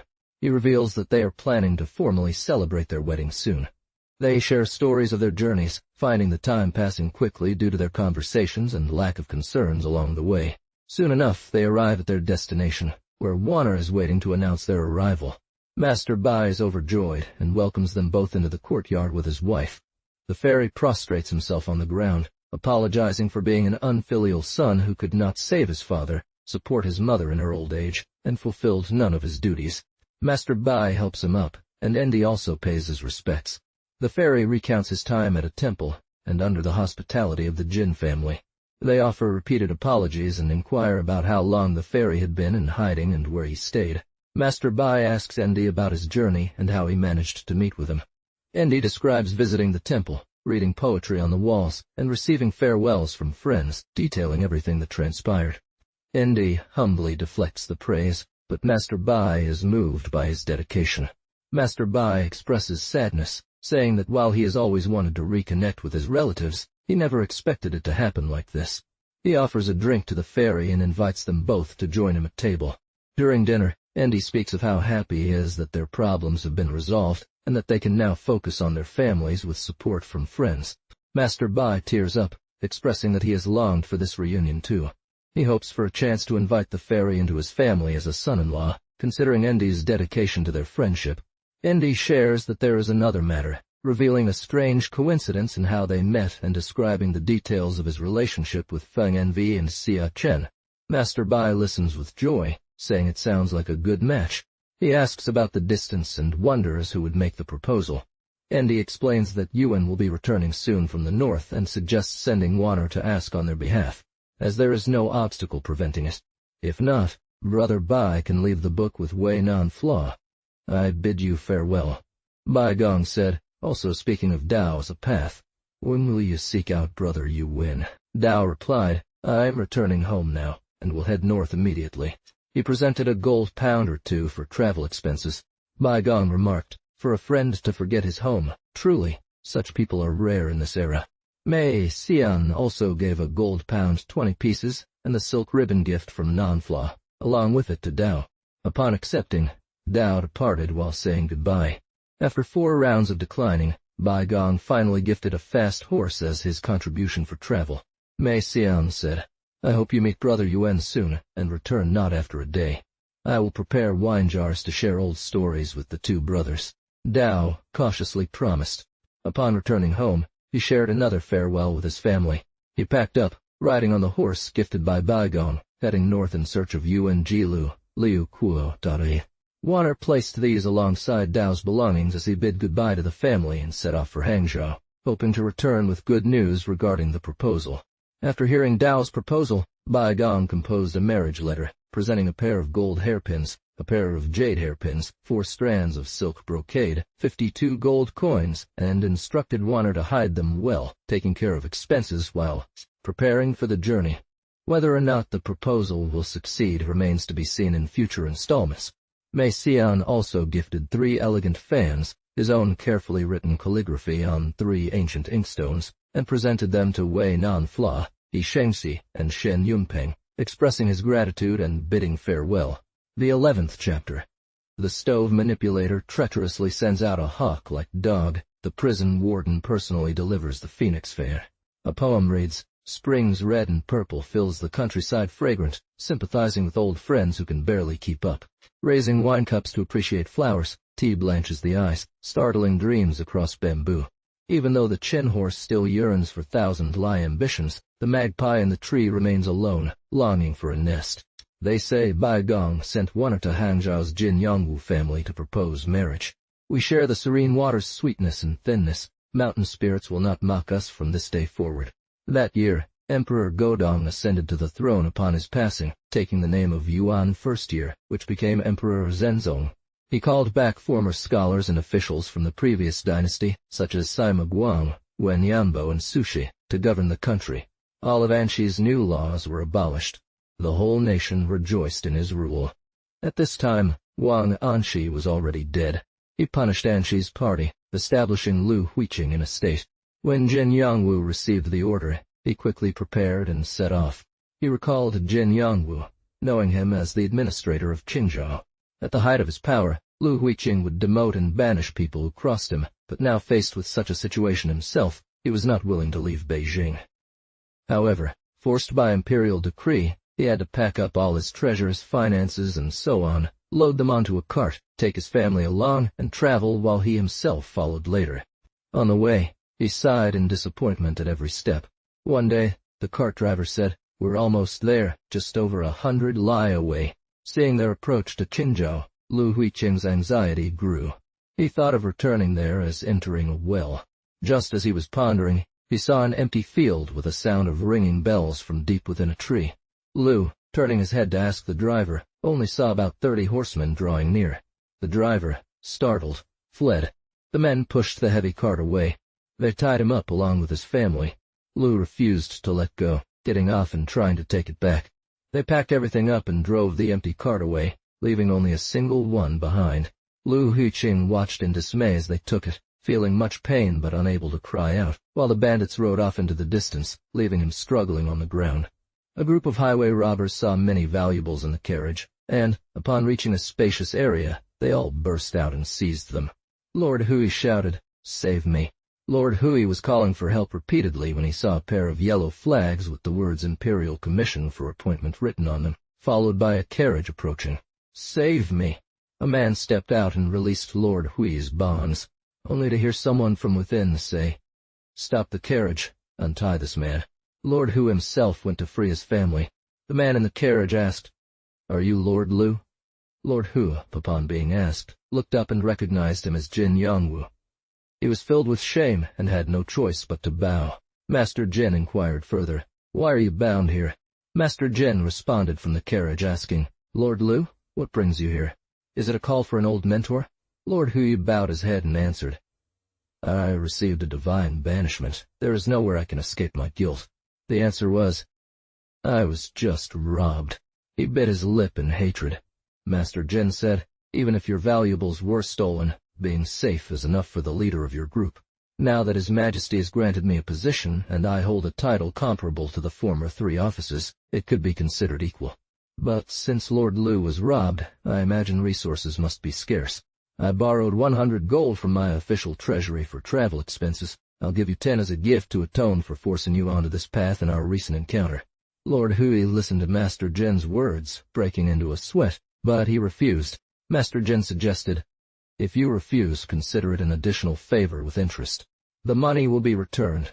Lord Lu became even more ashamed. He reluctantly accepted the gift and offered his sincere thanks. Master Jin urged the carriage driver to leave, laughing as he said, "You may pour all the waters of the Siang River onto him. It cannot wash away today's shame on his face." Lord Hui sighed upon hearing these words, regretting that he had become a tool for power-hungry officials and was being publicly mocked.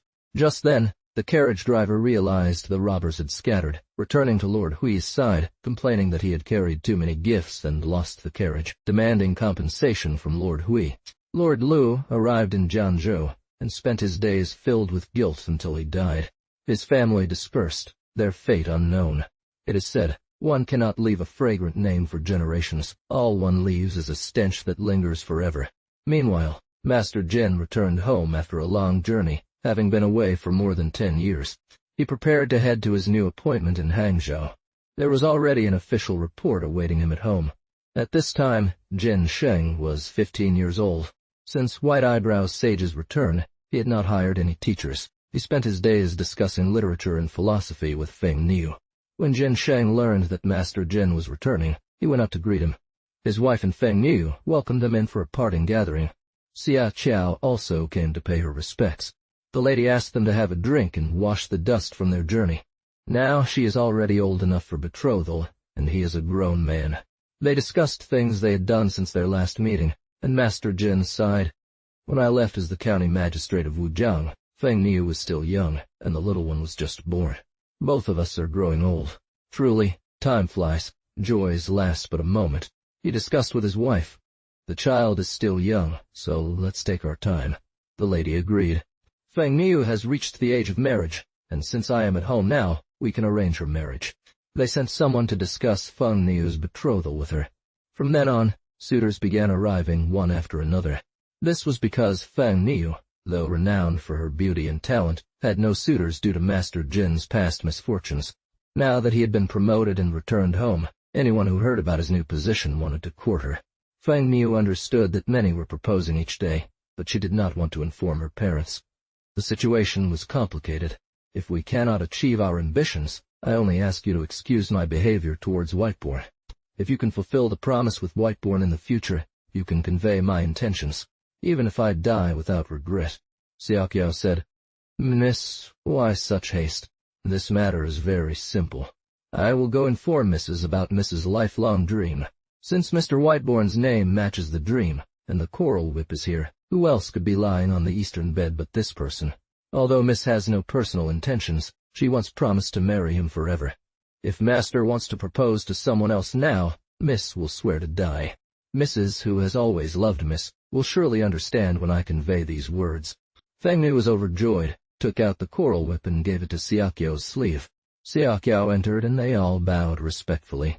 When Xiaoqiao reached Mrs.'s room, she saw Master Golden outside, sitting by Mrs. and chatting casually. Mrs. asked, "What brings you here?" Xiaoqiao smiled and said, "I have something I want to tell Mrs., but it's hard to say." Mrs. also liked Xiaoqiao, so she said, "Go ahead, speak freely." Xiaoqiao said, "Last year, Miss often spoke of her dreams. Do you remember?" Xiaoqiao continued, "Mrs., do you know who that young man is? About an old man riding a horse with a white eyebrow, holding a coral whip." Mrs. thought for a moment and said, "Yes, it was about the old man on a horse with a white eyebrow, and a young man with white eyebrows carrying a coral whip." Mrs. shook her head and asked, You don't know? You can ask Little Master. Do you have his name or any nickname? His friends called him Eyebrow when they visited. Xiaoqiao turned to Master Golden and said, Master, do you remember the gentleman who returned this year? Master Golden replied, I saw him write down his name and signature. Both were just white draw. Xiaoqiao said, So, is it called White Eyebrow now? It's strange that the name matches the dream exactly. Master Golden nodded in agreement, and Mrs. also expressed her surprise, asking, But what about the coral whip? Xiaoqiao took out the coral whip from her sleeve and gave it to Mrs. This is the very same coral whip. Mrs. looked at it and was greatly astonished. Master Golden laughed in surprise as well. Mrs. asked, Where did you get this from? Xiaoqiao quickly knelt down and said, I am guilty of 1,000 deaths. Mrs. helped her up and asked, What's going on? Leave the coral whip here. Since the dream pointed to a good match, and there was no illicit affair involved, wait for Master to return and explain, then we can arrange the marriage with White family. You go tell Miss. Master Golden called Xiaoqiao along to Fengni's room, where he told her about Xiaoqiao's alliance. In the future, she wished to be a concubine. Master Golden also shared this detail with Mrs. When Master Golden returned. Mrs. indeed explained their intentions. Master said, White Old Man is a man of loyalty and virtue, known as Son of People. His son is also young and talented. The alliance is very suitable. We just need to wait for him to propose. The lady said, Now we must dismiss all suitors. Even if my daughter were 100 years old, she would still be from the Bai family. Jin Gong then excused himself from the matchmaker, and the suitors breathed a sigh of relief. Meanwhile, Wanner made her way to Xincheng County, pondering, If I go myself to propose, what if the Jin family rejects my offer? I've heard that Wei Xiaogong is a great hero in Hangzhou, and I'm bringing him a gift, so I'll ask him to propose on my behalf. It will surely be all right. She decided to approach the Wei family. Only Mei Xian knew she was sent by Bai Zhi of Qingzhou, and came out to welcome her. She presented a golden fan and an ancient inkstone. Wanner bowed respectfully and said, I'm from Qingzhou, sent by Mr. Bai Zhi. Due to the long distance, I couldn't bring gifts, so I've brought only these 2 items as a token of my respect. She added, These are meant for gentlemen Shen and Ho. As I don't know them personally, please have them forwarded by your messenger. He then invited Wanner to stay. Wei Nanyin said, Thinking of old friends across thousands of miles shows how much he values friendship and loyalty. Wanner confided her intention to propose to Wei Nanyin. He was delighted, summoned gentlemen Shen and Ho, who immediately agreed. Jin Gong welcomed them in and exchanged greetings. After some conversation, Wei Nanyin stated his purpose. I'm here to seek a match for my daughter. Jin Gong replied, My granddaughter is already married. A surprised silence fell upon the 3 men. They asked, To whom is she married? Jin Gong, deep in thought, remained silent before answering, Who is the suitor that you 3 are referring to? Wei Nanyin explained, He is a young genius, highly esteemed for his talent. He was once a guest at your home, the renowned Bai Yixing, son of Auditor Bai, known by his nickname Mei Xian. Jin Gong expressed surprise. I know he left your home this year. But why would he come to propose? He presented a marriage contract for inspection. Wei Nanyin said, Mr. Bai and I formed a bond while he was at your home, so I sent someone to deliver my proposal. Jin Gong approved, saying, Since you have the support of these 3 gentlemen, I will certainly honor your request. But when will the wedding take place? The 3 men replied in unison, Given your approval, we will complete the formalities tomorrow. Jin Gong offered them some light refreshments and bid them farewell. We don't know his intentions. As they left, they discussed among themselves. Mr. Jin said, His daughter is already married, but then agreed to our proposal. However, since he has given his consent, we will go through with it tomorrow. His wife was taken aback and asked, What's going on? Jin Gong explained, Because of their proposal, I was surprised. Meanwhile, Jin Gong, upon sending the 3 men away, turned to his wife and said, Today, Wei Nanyin came with gentlemen Shen and Ho to propose for my daughter. Later, I'll tell you it's a proposal from Qingzhou Bai family. I could have refused them, but since they spoke through 3 representatives, my daughter has not yet been betrothed. How can I turn them away? His wife happily exclaimed, That's perfect. Since the match is made, we should seal it. He lives so far away, it would be difficult for him to travel here for the wedding.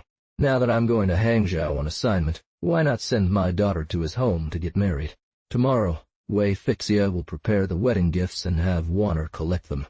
He, along with Shen and Ho's 2 friends, will head to the Jin family. A lavish feast was already prepared. Everyone took their seats, with Warner serving from the outer room. After receiving the gifts, Master Jin expressed gratitude to the 3 men and invited them into the rear hall. Master Jin, having taken his seat, announced his intention to send off the bride and share the wedding with them. The 3 were overjoyed. After bidding farewell and expressing gratitude, Warner returned home as instructed by Fixia, conveying the acceptance of the wedding gifts. Master Jin prepared 2 large boats and packed their belongings, along with Mrs. Jin, Feng Yao, Xiao Feng, and Jin Sheng, boarding the boats. Rieding had already been married off, and a new servant girl named Yu Lan was brought as part of the dowry. Master Jin had the main gate sealed and posted notices. Only 2 family members were left to guard. The old butler having passed away, the family used the back door for comings and goings. Everything was arranged, and they set sail, with Wei, Shen, and Ho sending additional gifts to Warner and arranging for a message to be delivered to Mei Xian. Master Jin received them, expressed his thanks, and then set off towards Qingzhou. The journey was full of splendor. You can escort Feng Yao back and then come to the city. Upon reaching Qingzhou, however, there was a drought, so Master Jin said to Jin Sheng, "I have a royal decree in hand and cannot prioritize personal matters." They thus split into 2 groups. Master Jin and Mrs. Hu headed towards Qingzhou, while Jin Sheng, along with Feng Yao, Xiao Feng, and Yulan, arrived at Bai's home. As they could not say goodbye properly, Bai's family learned of it and arranged 4 horse-drawn carriages adorned with floral blankets, along with a swift horse, to escort them. They drank from a shared cup inside the house, completing all the rituals. The bridegrooms were helped out of the carriages and bowed to the heavens, then bowed to Master Bai and his wife. Master Bai and Mei Xian greeted Jin Sheng upon his arrival, and he also paid his respects. Mei Xian's attendant led Yulan to pay her respects as well. The serving staff were then dismissed. A feast was set in the hall, adorned with colorful streamers, and they sat down to drink. Jin Sheng stayed the night in the outer room. Although Jin Sheng and Mei Xian were brothers-in-law, they were once students and teachers, so they rejoiced at their reunion and drank together merrily. Feng Yao took out her coral whip and returned it to Mei Xian. "The 2 pearls are back together in Haipu. What a great fortune." After everything was settled, Mei Xian went inside while Feng Yao and Xiao Feng renewed their vows and sat before the lanterns chatting like old times. Mei Xian also took out his amber bracelet and gave it back to Feng Yao. "After years of longing, we are finally reunited." They laughed for a while before the 3 of them retired, with Yu Lan sleeping in the outer room. The Cloud Rain Terrace was built, sealing an eternal mountain alliance. That night, the lotus-covered quilt was warm, inviting the slow passage of time. After the wedding, the bond between the 3 men only grew stronger without needing to be spoken of. Master Bai and his wife were delighted by their daughters-in-law's grace and virtues. Jin Sheng stayed for several days before bidding farewell and setting off towards Qingzhou. One day, Feng Yao spoke of Wei Fixia, Ho Sheng, and Shen Yunpeng's triple proposal, each accompanied by a gesture of additional beautification and congratulatory gifts for Mei Xian. Thinking of his old friends Yuan Grad and Feng Dangguo, tears fell from his eyes. Mei Xian sighed. "One glance across the vast sea reveals a knight of Integra, truly the spirit of chivalry in this world." Feng Yao asked why he was crying, and Mei Xian recounted the story of their escape, their struggles, and how Yuan Grad and Feng Dangguo had risked everything to help them, dividing into different parties but never giving up hope. The 3 spouses sighed deeply, still uncertain about the fate of Yuan Grad's northern quest to find Mei Xian. They would have to wait for the next chapter to unfold. The 12th chapter. Spring colors provoke one's love, fostering separation. Elegant scrolls write pining thoughts. Regretful for a century now half past, flowers in front, once again following the jade cup. Crossing the river to secure funds and marrying a wife, continuing the previous theme. A poem says, "Peach blossoms in clusters among mountains, willows green on the water's surface." The small window parrot calls of spring dreams, while fragrant vessels await drunken encounters. Despairing, they turn to oracles and divination. Meanwhile, Yuan Jianlu and Liu Qiang from the north seek the white-eyed sage. Some say he cannot be found, others claim he is nearby, still others suggest going north again to discover him. Along the way, they starve and thirst, spend nights walking and days searching, yet find no trace for 3 years. The 2 men are confused. Liu Qiang suggests, Given that we've searched here without success, let's cross the Yellow River and look for him there. After bidding farewell to the river, they pass through several prefectures with no result. Yuan Jianlu comes up with a plan. He buys a piece of white cloth measuring 4 or 5 feet, writes down the sage's appearance and origin, hangs it on a bamboo pole, and has Liu Qiang wave it around while visiting various places. No one recognizes him. Yuan tries another idea, creating a song to spread the message. He asks Liu Qiang to sing, "White-eyed sage, white-eyed sage, everywhere we search in vain. If anyone knows where he is, tell us, and we'll reward them with 30 gold coins. Not one word will be broken. The coins are right here on my person." Liu Qiang goes off singing while Yuan waits. They call out at every town for 10 days, every county for 5, and every village for 3, but still no success. One day, after searching a village for 2 days without result, they decide to move on. They cross several miles of wasteland and see a river ahead with a width of 2 or 3 li. There are no boats crossing it. They wait half a day, watching as someone walks along the official road. Liu Qiang asks, "What is this river's name? Where are we? Is there a ferry here?" The passerby replies, "This is Linshui Prefecture, Poyuan County. This river was formerly called Kangjin. It's now renamed Crossing Jidu." Yuan Jianlu asks, "Why was its name changed?" "There's a narrow path 2 li away," the man answers, "with a boat that can carry 2 people. One shouts to overpower the weak and bully the frail. Each crossing costs 1 silver coin per person. If you don't have enough, they won't let you reach the shore until you make up the difference. If not, they tip the boat over into the river, causing you to drown." Liu Qiang asks, "Why doesn't the government stop them? Aren't there other ferries?" "They're terrified of losing their crossing money," he explains. "No one dares confront them because everyone has seen how violent and terrifying they are. Every day it amounts to several dozen coins. They often give some to the officials." Yuan Jianlu exclaims, "In a peaceful world like this, why can these monsters and scoundrels act so wickedly? It's infuriating. Let's go and tell them to take us across," Liu Qiang suggests. "We'll see what happens." They thank the man, turn off onto a side path, and find a ferry docked at the shore. A few people sit inside the cabin while someone leans against the oar at the bow, slouching over. Another person sleeps horizontally on the deck at the stern. Liu Qiang says, "Those 2 men look fierce. They must be brother thugs." He leaped onto it and demanded, "Hurry up and take me across." Liu Qiang put down his fishing rod and bag by the roadside, telling Yuan Jianlu to wait, and then approached the boat. The boatman shouted in anger, "You ignorant donkey, don't you know my master's rules?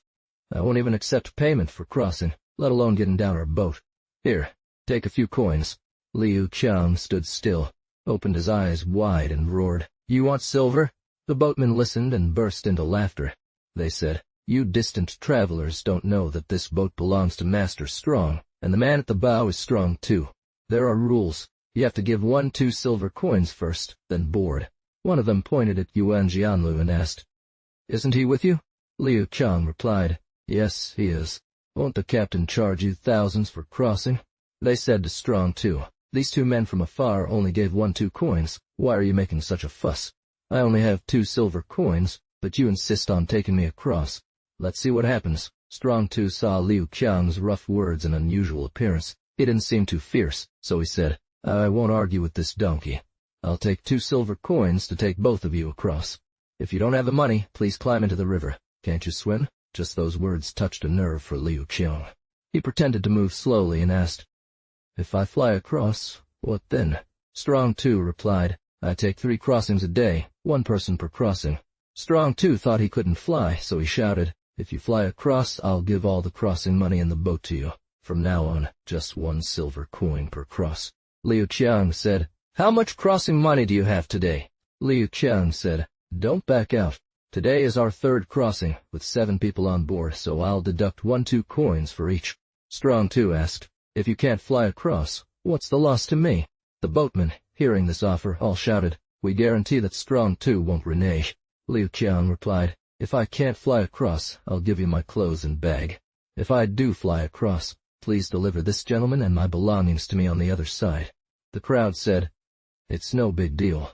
Liu Qiang was overjoyed, went up to Yuan Jianlu, told him what to do, tied his clothes tightly, and grabbed his fishing rod.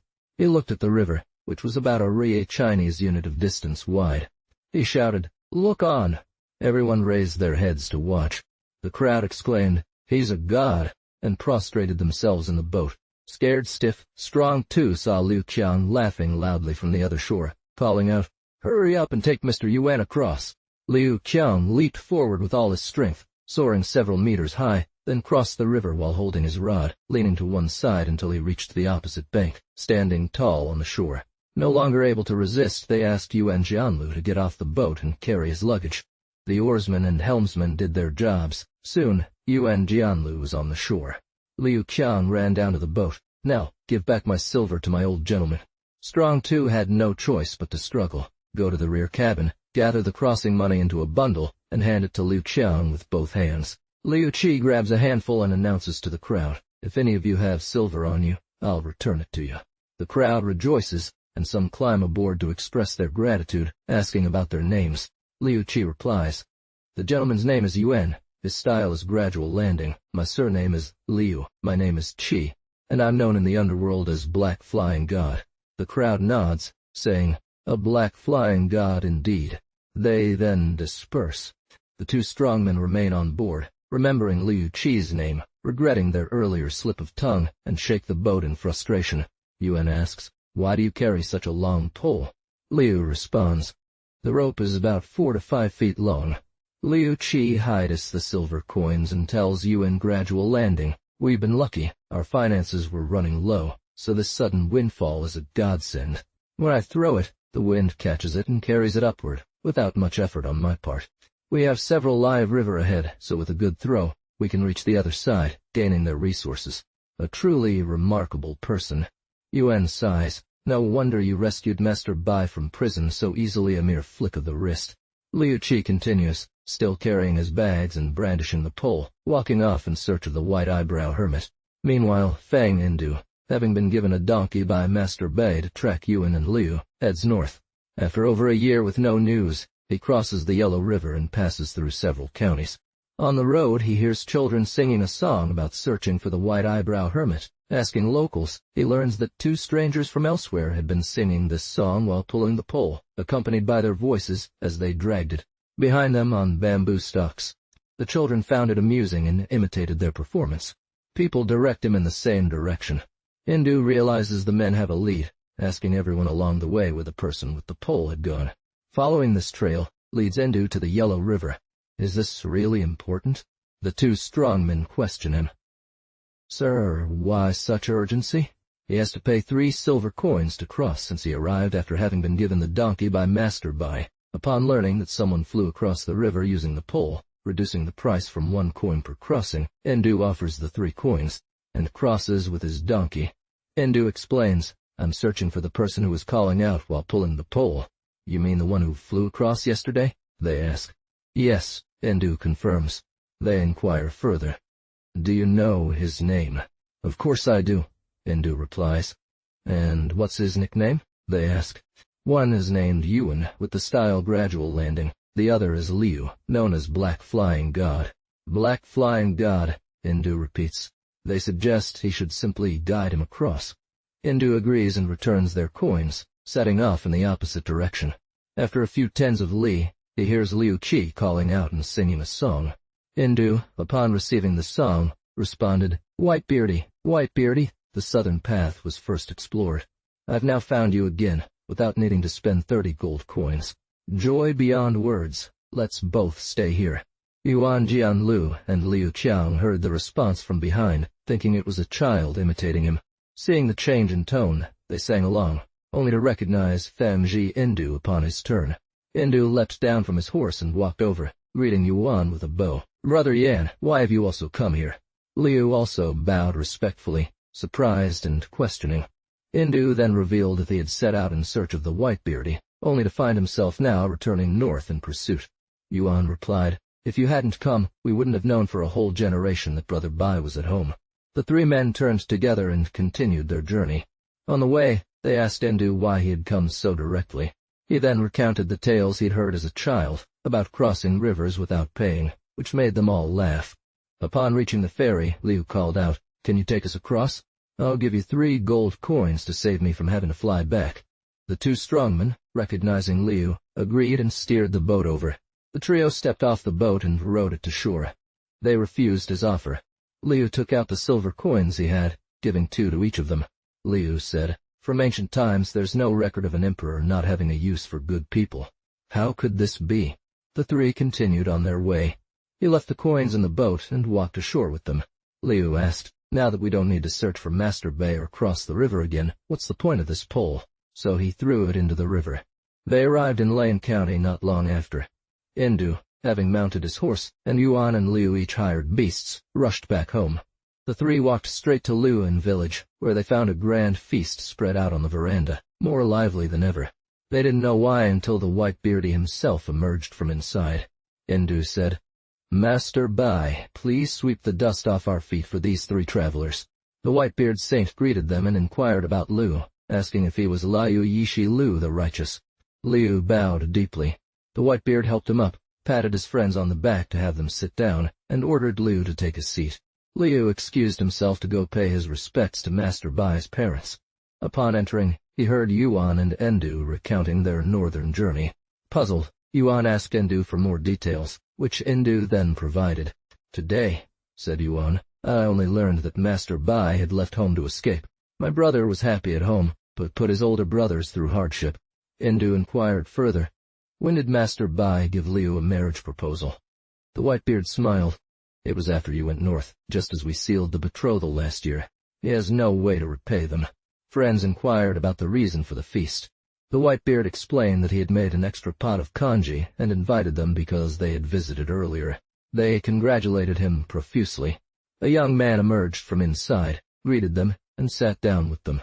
Endu recognized him as J.N. Shensheng, saying, "I remember you as my old apprentice." Endu nodded, remembering the past. The Whitebeard laughed.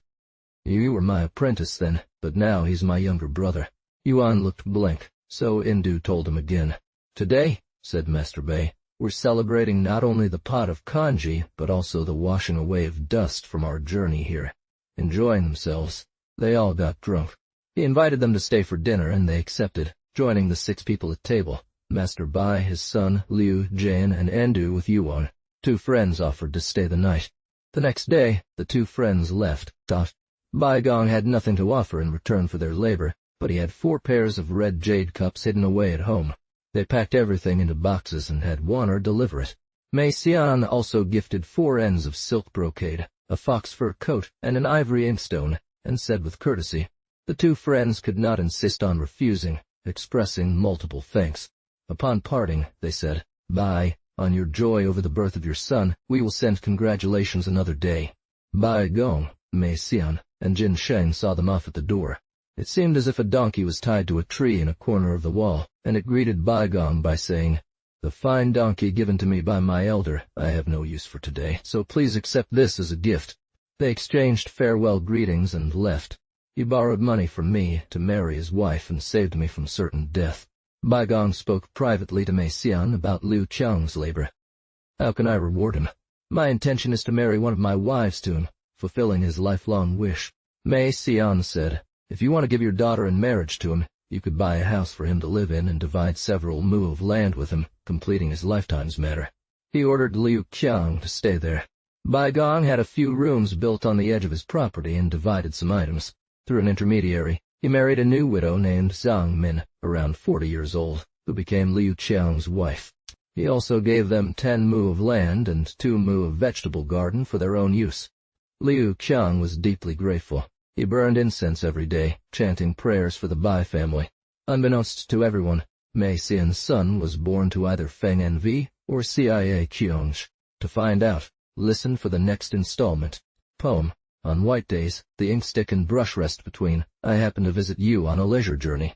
Autumn wind unceasingly blows through rustling leaves. Sunset colors mountains faintly in the distance. Insects sound out from an isolated monastery. Mists gather in deep courtyards where guests often idle. We know life and death are but illusions. Don't laugh at graying hair as self-inflicted spots. A messenger was sent to Qing Zhao to inform Jin Gong. They say Feng Envi and Xia Qiong married after conceiving. Thus, Mr. Feng Envi had a son named Honglang. Jin Gong dispatched Jin Sheng to pay his respects. Just as they were preparing hot cakes, Fang Dongru, Yuan Jianlu, and Liu Qiang returned from the north, joining in the song session. Jin Sheng stayed on, waiting until the month was full before leaving. 20 days later, Xia Qiong also had a son. Mr. Bai and Mrs. Mei became even happier. They named their son Yao Lang. Another hot cake gathering was held. Hong Lang turned 1-year-old, a double celebration.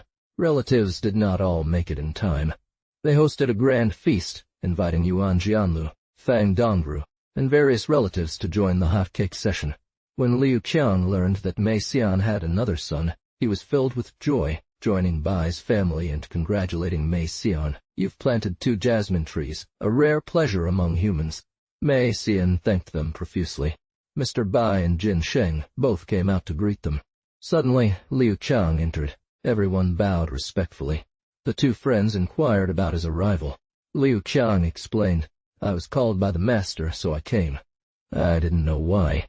The friends exclaimed, "You're here, yet how can it be that you've come from home?" Liu Qiang recounted in detail Bai's decision to marry a wife from his own village. The 2 friends praised, "Today we've crushed evil and restored justice. The merits are fully repaid. And this is also a joy of having a son. Let all sorrowful separations end here." They laugh for a while.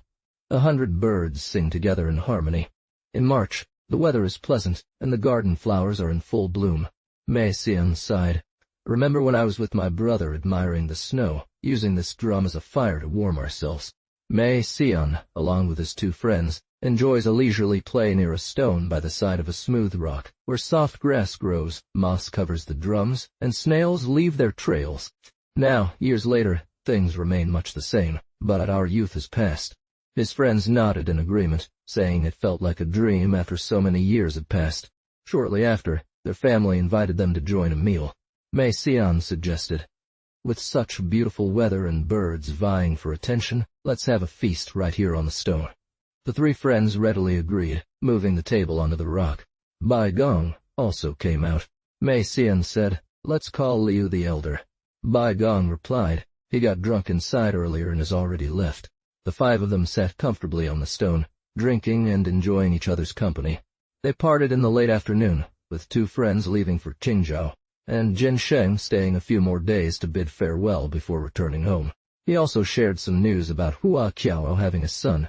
Mrs. Hu sent someone to inquire again.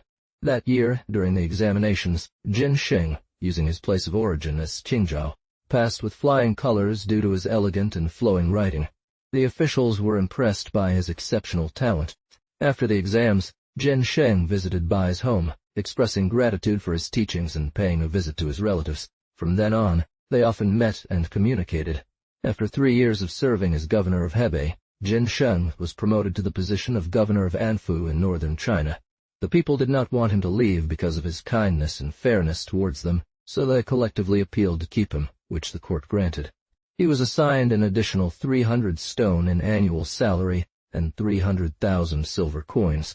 Meanwhile, former Luanan County Magistrate Bao Li Fei, after witnessing the arrest of Bai Gong, left his post due to the powerful rulers holding office, new laws in effect, the unjust treatment of loyal and good people, and the rise of slanderers in court.e. He later became a horse rider and was tasked with apprehending Mei Xian. Seeing the inscriptions on the stone tablet, he had them all destroyed and returned to Beijing, inciting Lu Huiqing and Wang Yan to arrest Bao. The 2 corrupt officials, realizing they needed to cover their tracks, neglected to find out more about Bao's whereabouts. Bao, thus, escaped punishment. He later went back into public service and was promoted several times, reaching the position of Tai Sang Temple Deputy Director. Reflecting on Bai Gong's arrest, Mei Xian knew he was now at home. He only heard that the horse riders had destroyed the stone tablet and felt deeply saddened. He decided to recommend Bai Gong for a new post, writing a letter and sending it through a messenger. He reached Bai's home and informed him of the message. The messenger arrived in Luanan County, inquired about the matter, and eventually made his way to the hidden village of Liu Yin. The family went to greet the visitor. Bai Gong recognized Bao Li Fei immediately upon seeing him and asked in surprise, "Mr. Bao, what position do you hold now?" The messenger replied, "Currently, he is the deputy director of Tai Sang Temple." He then took out the letter from his bag and presented it to Bai Gong. Bai Gong invited the messenger for a meal and went inside himself. After reading the letter, he found it said, Younger brother Bao long bows and pays his respects to old Master Bai. I write to you after Master Bai's unfortunate ordeal. I am filled with anger and frustration, unable to do anything on my own. So I resigned from my post, left in a rage, and dedicated myself to nature. At this time, people are united, and the country's affairs are back on track. We believe that the spirits of those who have passed away rest peacefully in heaven, fulfilling their destinies. Now that the evil has subsided and justice is being served again, I and Master Bai, both safe and sound, think of our old friends often. Every talented and virtuous person will be helped and honored, filling the temples and halls.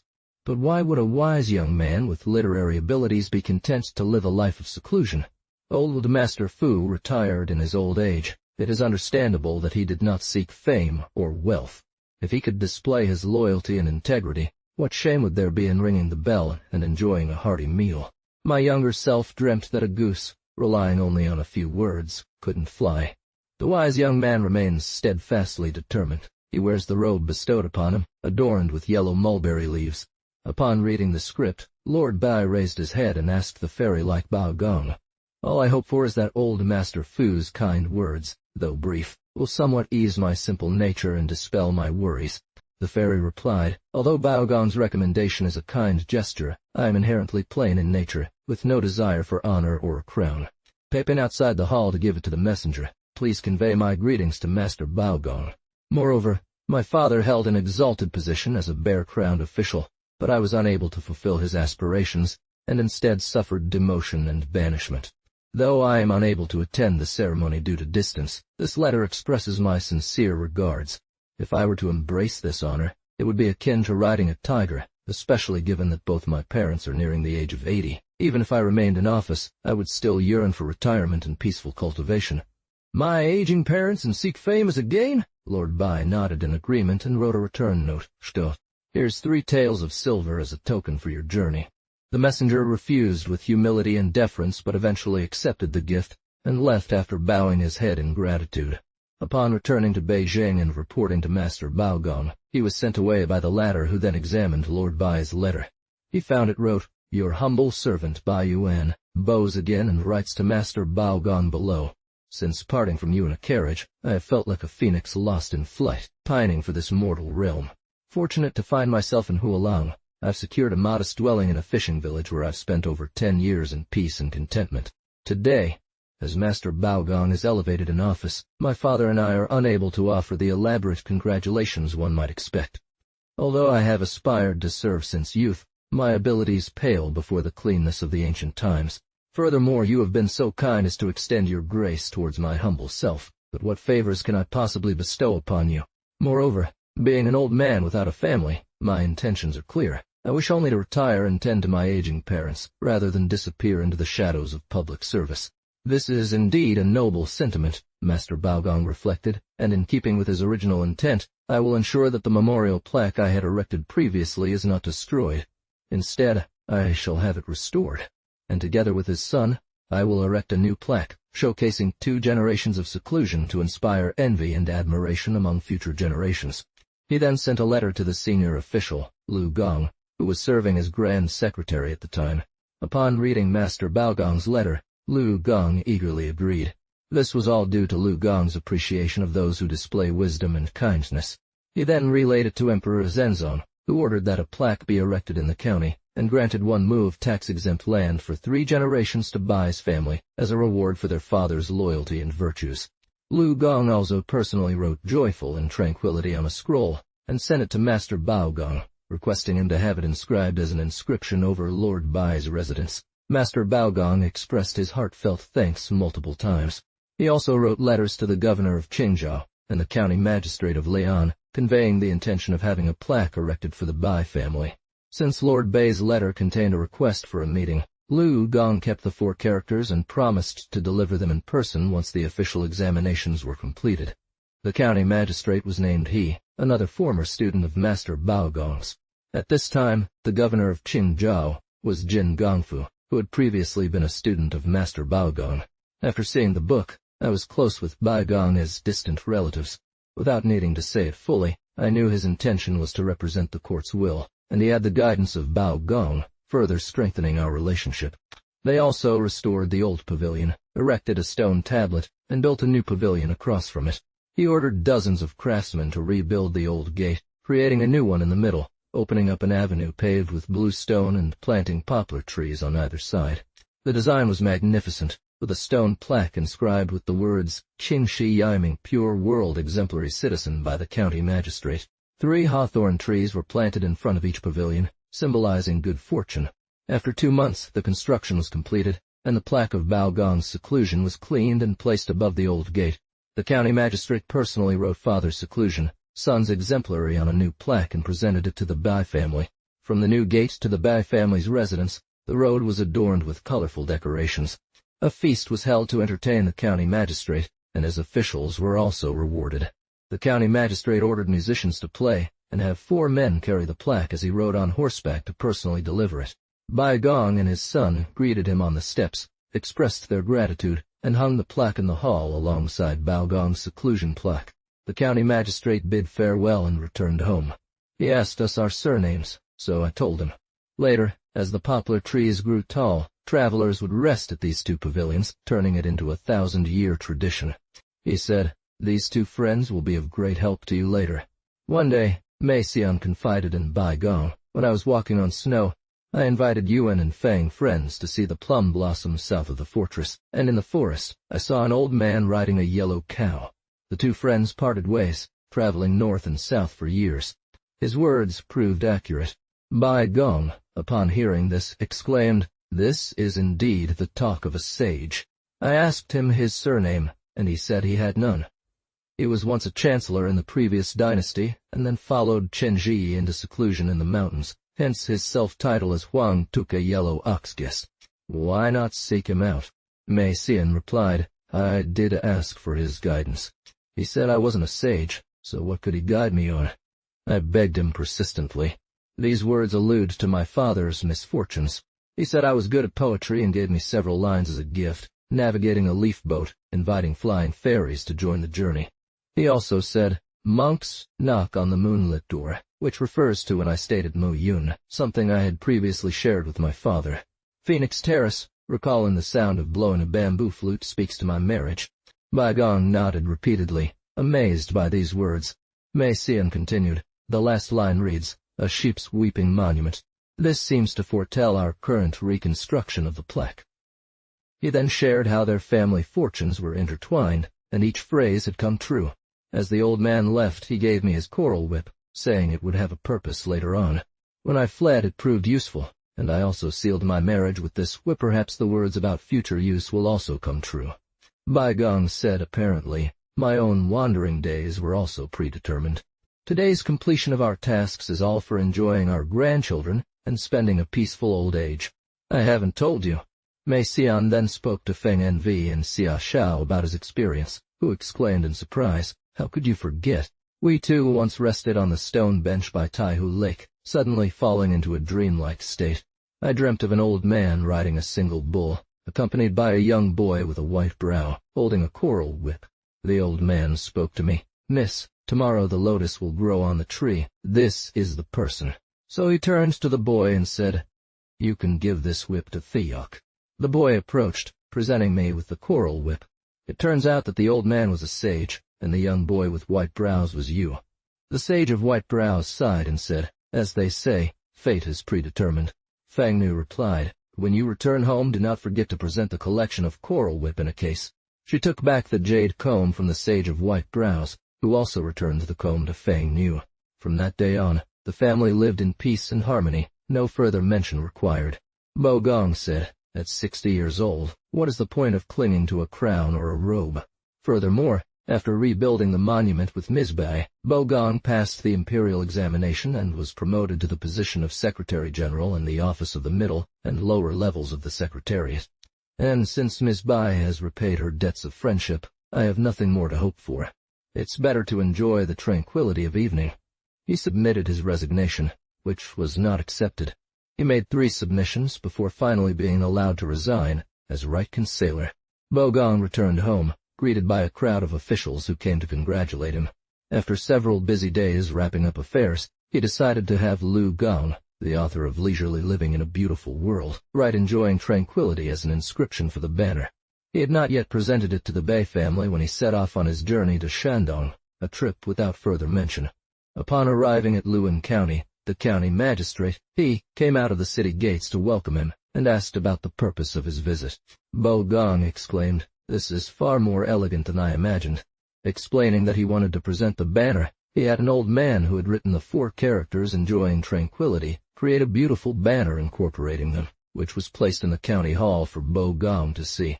The magistrate said, "It is the responsibility of a student to do this. No need for the old teacher to bother with repeated greetings." He kept Bo Gong for several days. Determined to leave, Bo Gong asked for help from the county magistrate, who sent several servants carrying the banner to the Bai family. Passers-by were honored that the current chancellor's calligraphy, along with the county magistrate's creation and the retiring minister's escort, was so magnificent. When Bo Gong reached the gate of the yard, he was delighted to see its grand scale, far exceeding what had been built before. Unbeknownst to him, how the Bai family welcomed him will be described in the next chapter. 4Ts. Don't mind the trail of moss on the wooden geta. I find joy in the sound of the bamboo flute. Doubling marriages, fostering friendships, presenting a banner, expressing gratitude to the emperor. A poem reads, "Most joyful is the search on a rainy day in the south garden. Spring's freshness reveals its beauty. The heron bathes in the pond, proud and free. My pen tills the soil while my name remains hidden. Unwilling to accept old age's command, I pour myself a drink from the clean wine jar and tilt it towards chrysanthemum blossoms." Meanwhile, Bai Gong learned of Bo Gong's arrival and had someone meet him halfway. They greeted each other outside their door, then in the hall. Bo Gong said, "Since we last parted at the city corner, I've been unaware for years. Today, our reunion at this distant place brings immense joy." They recounted old stories, then soon the banner arrived. Bai Gong replied, "The grace of your wisdom, another pavilion and signboard. My father and I have no merit. The old teacher has been so kind as to favor us." Bo Gong said, "This is a gift from the author Lu Gong, to be prominently displayed, honoring this great hidden one." Bai Gong and his wife expressed their gratitude again, taking down the old banner that Bo Gong had given them years ago and hanging it next to the new one, with Lu Gong's banner in the center.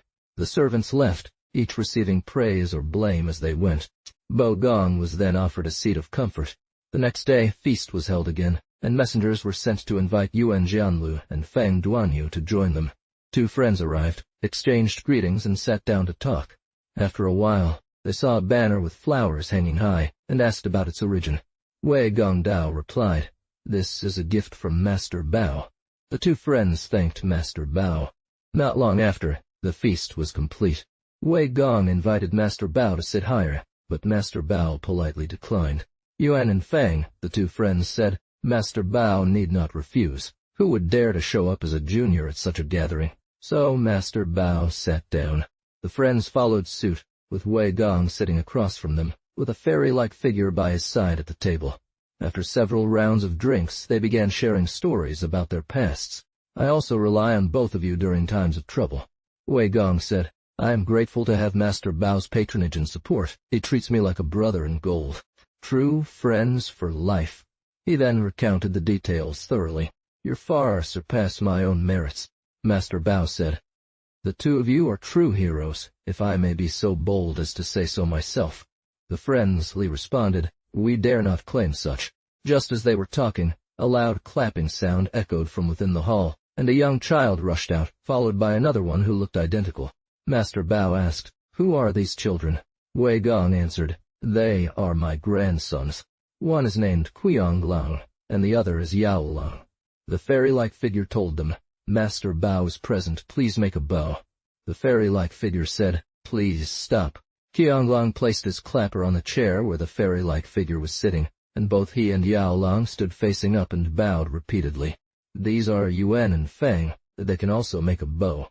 The children bowed again. Yao Lang laughed. "Shame on you." Qiang Lang stumbled and fell, rolling on the ground. "Even with help, you still couldn't stand up properly." The fairy-like figure quickly helped him up. Qiang Lang was not crying, but laughing instead. Everyone at the table found this amusing and started laughing too. Master Bao, present among them, took both children onto his knees and asked, "How old are they now?" Wei Gong replied, They are 5 years old, with only a difference of about 20 days. Master Bao was curious. Wei Gong then explained his plan to have a double marriage, each with one son and daughter. Master Bao congratulated him enthusiastically and shared some fruit with the children. The children gently stroked Master Bao's beard and face while laughing happily. Master Bao was overjoyed and asked his friends, "How many wise sons do you have?" Yuan Jianlu replied, "My eldest is 12 years old, named Wenjian, studying at the academy. I also have a young daughter who is just 4 this year." Fang Endu said, "I am ashamed. My eldest is only 4, and my son is still a newborn." Master Bao nodded and made some gestures to express his thoughts. He said, "I have something to propose to both of you. Today at this gathering, I would like to seal our friendship through the marriage of your children. What do you think?" Both friends readily agreed. Master Bao told the fairy-like figure to get 2 betrothal gifts. Overjoyed, he went inside and brought back a pair of golden phoenix pins and a pair of jade earrings given by Wei Gong as a wedding gift for his daughter. Master Bao said, "It's hard to decide which one should be given to each," so he placed them on the table, allowing the children to choose. Qianglong picked the golden phoenix pin, while Yaolong chose the jade earring. Master Bao told the friends, "Let your children choose their own mates." Both friends happily accepted them in their sleeves. Qianglong gave the golden phoenix pin to Fang Endu, and Yaolong presented the jade earring to Yuan Jianlu. Master Bao said, "Today, the 2 best sons have chosen their mates."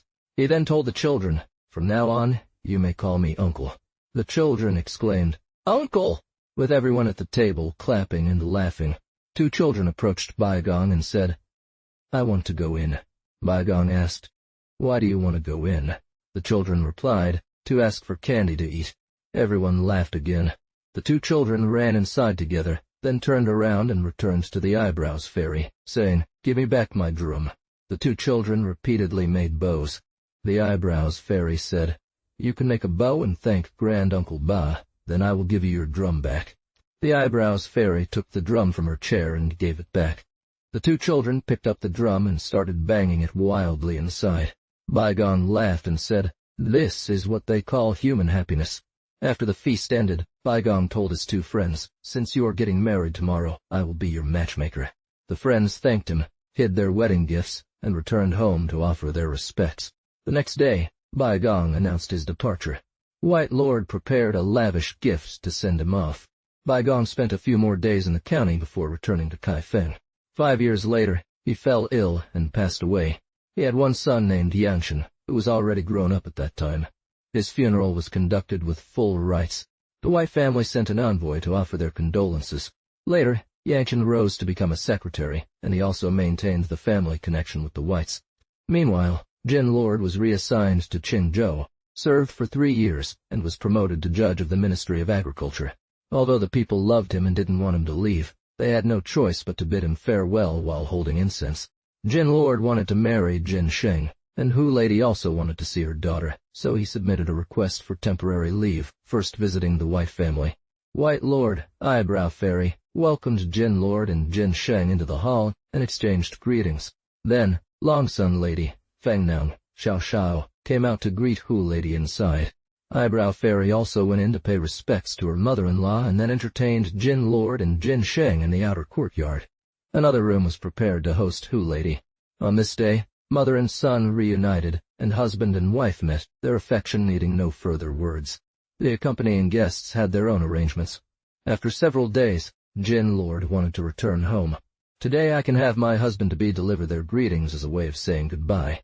Eyebrow Fairy said, "Last year Wei, Shen, and he 3 friends sent greetings with gifts, but we haven't replied yet." Jin Lord agreed and left with Jin Sheng. She also mentioned sending a gift to Master Mu Yunrui at Theok, signifying her final farewell. White Lord accompanied them on their journey. Hu Lady was in tears as she bade them farewell, with Feng Nang and Xiao Sha by her side. His family came to greet him at a distance. Jin Lord arrived in the county of Xinnan. Jin Lord instructed them to seal off the entrance. Relatives and friends who heard about Jin Lord's return all came to congratulate him. At that time, Master Mu was in his late 70s, frail and pitiful.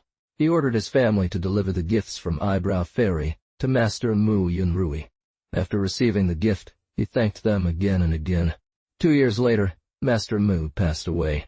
Jin Lord sent gifts to Wei Shen, and he 3 friends. They received the gifts and came to visit Jin Lord, thanking him for sending the presents. They also asked about Jin Lord's father-in-law's recent promotion to the post of Minister of Agriculture. Jin Lord shared his intention to marry Jin Sheng and requested them to help arrange the marriage. Shen Yunpeng thought for a while and said, "There is one family that would be perfect. I remember Wei brother has a younger sister who is already of marrying age. She is waiting for a suitable match. If your father-in-law is a wise man, it would be a wonderful match." Jin Lord was delighted and said, "I'm afraid Wei sir will not lower himself to marry a woman from a humble background." Wei said, "How could I dare?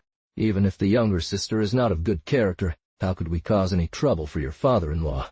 Jin Lord saw that Wei had agreed, so he said, "Please have Shen and he 2 brothers arrange the marriage. Choose a suitable date and send the betrothal gifts."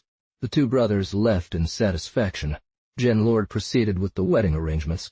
After several days, they chose an auspicious day and got married. Wei Fei personally sent her younger sister. Shen and he, 2 friends, also came. Jin Gong prepared a grand feast. Jin Sheng came out to preside over the ceremony. Fei, upon seeing Jin Sheng's youthful charm and talents, asked with joy, "I don't know your honorific name for my sister-in-law." Jin Sheng replied, "My humble name is Jiyu." They all praised each other, inquiring who had chosen the name. Jin Sheng said, "It was selected by our elder sister-in-law." Wei Fei remarked, "Now that she's called elder sister-in-law, she should have been called Mr. before." Everyone laughed, enjoyed themselves, and dispersed. Fei's younger sister, Xiaozi Yuniang, aged 18, was beautiful and well-versed in literature. The couple got along very well. More than a month later, Jin Gong left for Beijing on his assignment. Jiyu stayed at home, engaging in scholarly discussions and poetic performances with Wei Fei, Shen Yunpeng, He Sheng, and others every day. Unbeknownst to them, a year had passed. Just as the grand examination was about to begin, Jiyu, who originally entered the exam under Qinzhou jurisdiction, prepared to leave for the test, so he packed his belongings. "Oh," Mrs. said, "as you're going to Qinzhou, you can stop by at Bai's house and visit your sister." Jiyu obeyed, bidding farewell to Yuniang. Wei Fei had already arranged money and wine to send him off, along with various friends and relatives. Jiyu set out, arrived in Qingzhou, and visited his relatives at the Bai family. Mei Xian, upon seeing Jiyu's arrival, was overjoyed and introduced him inside where they met. Feng Yang asked, "When you return, who will you stay with?" Jiyu replied, "I'll stay with Wei Fei's younger sister." Shen and he, 2 friends, chimed in. "Is your mother well at home?" Feng Yang inquired further, "How long ago did your father leave for Beijing?" Jiyu answered, "My father left for Beijing over a year ago. My mother is doing well. Now that I'm going to Beijing to take the exam, I decided to pass by here first." The next day, Fanger and Yuan Jianlu arrived, and Mei Xian welcomed them in. Yuan Feng, 2 friends, explained, "We are going to Beijing for the exam, so we came to say our last goodbyes." Mei Xian said, "My younger brother is also leaving for Beijing to take the exam, which he arrived here yesterday. Now that you're going too, it would be great if we could travel together." The 2 friends were pleased to oblige. Mei Xian asked Ziyu to come out and meet them, and they bowed and sat down. Mei Xian shared the details of their plan to take the exam. Jiyu said, "If both of you go, I'll join too. Getting a spot among the top 10 would be a dream come true." The 2 friends asked about their tutor's appointment. Mei Xian had some wine brought out, invited the Western guest to join them, and sent his family members off to the inn. Mei Xian replied, "He was hired this spring." They inquired after the name of the Western guest. Mei Xian said, "His name is Li, known as Renhu, a local from our town, who is also preparing for the exam. Given that he's over 50 years old and lacks ambition, he's just studying at home." After the discussion, as the table was cleared, Mr. Li left first for the inn. As he spoke, Mr. Li arrived, and they all bowed and inquired about his name before joining him at the table to drink and share stories. Jiyu said goodbye indoors, and Mei Xian presented them with gifts. Jiyu, along with his 2 friends, left the house. Mei Xian said, "I hope all 3 of you will top the rankings, and I'll be waiting at home for your good news." The 3 men promised. "We won't disappoint Jin's advice." They set off together to Beijing. Upon arrival in the capital, they found lodging. On the day of the exam, all 3 entered and sat down.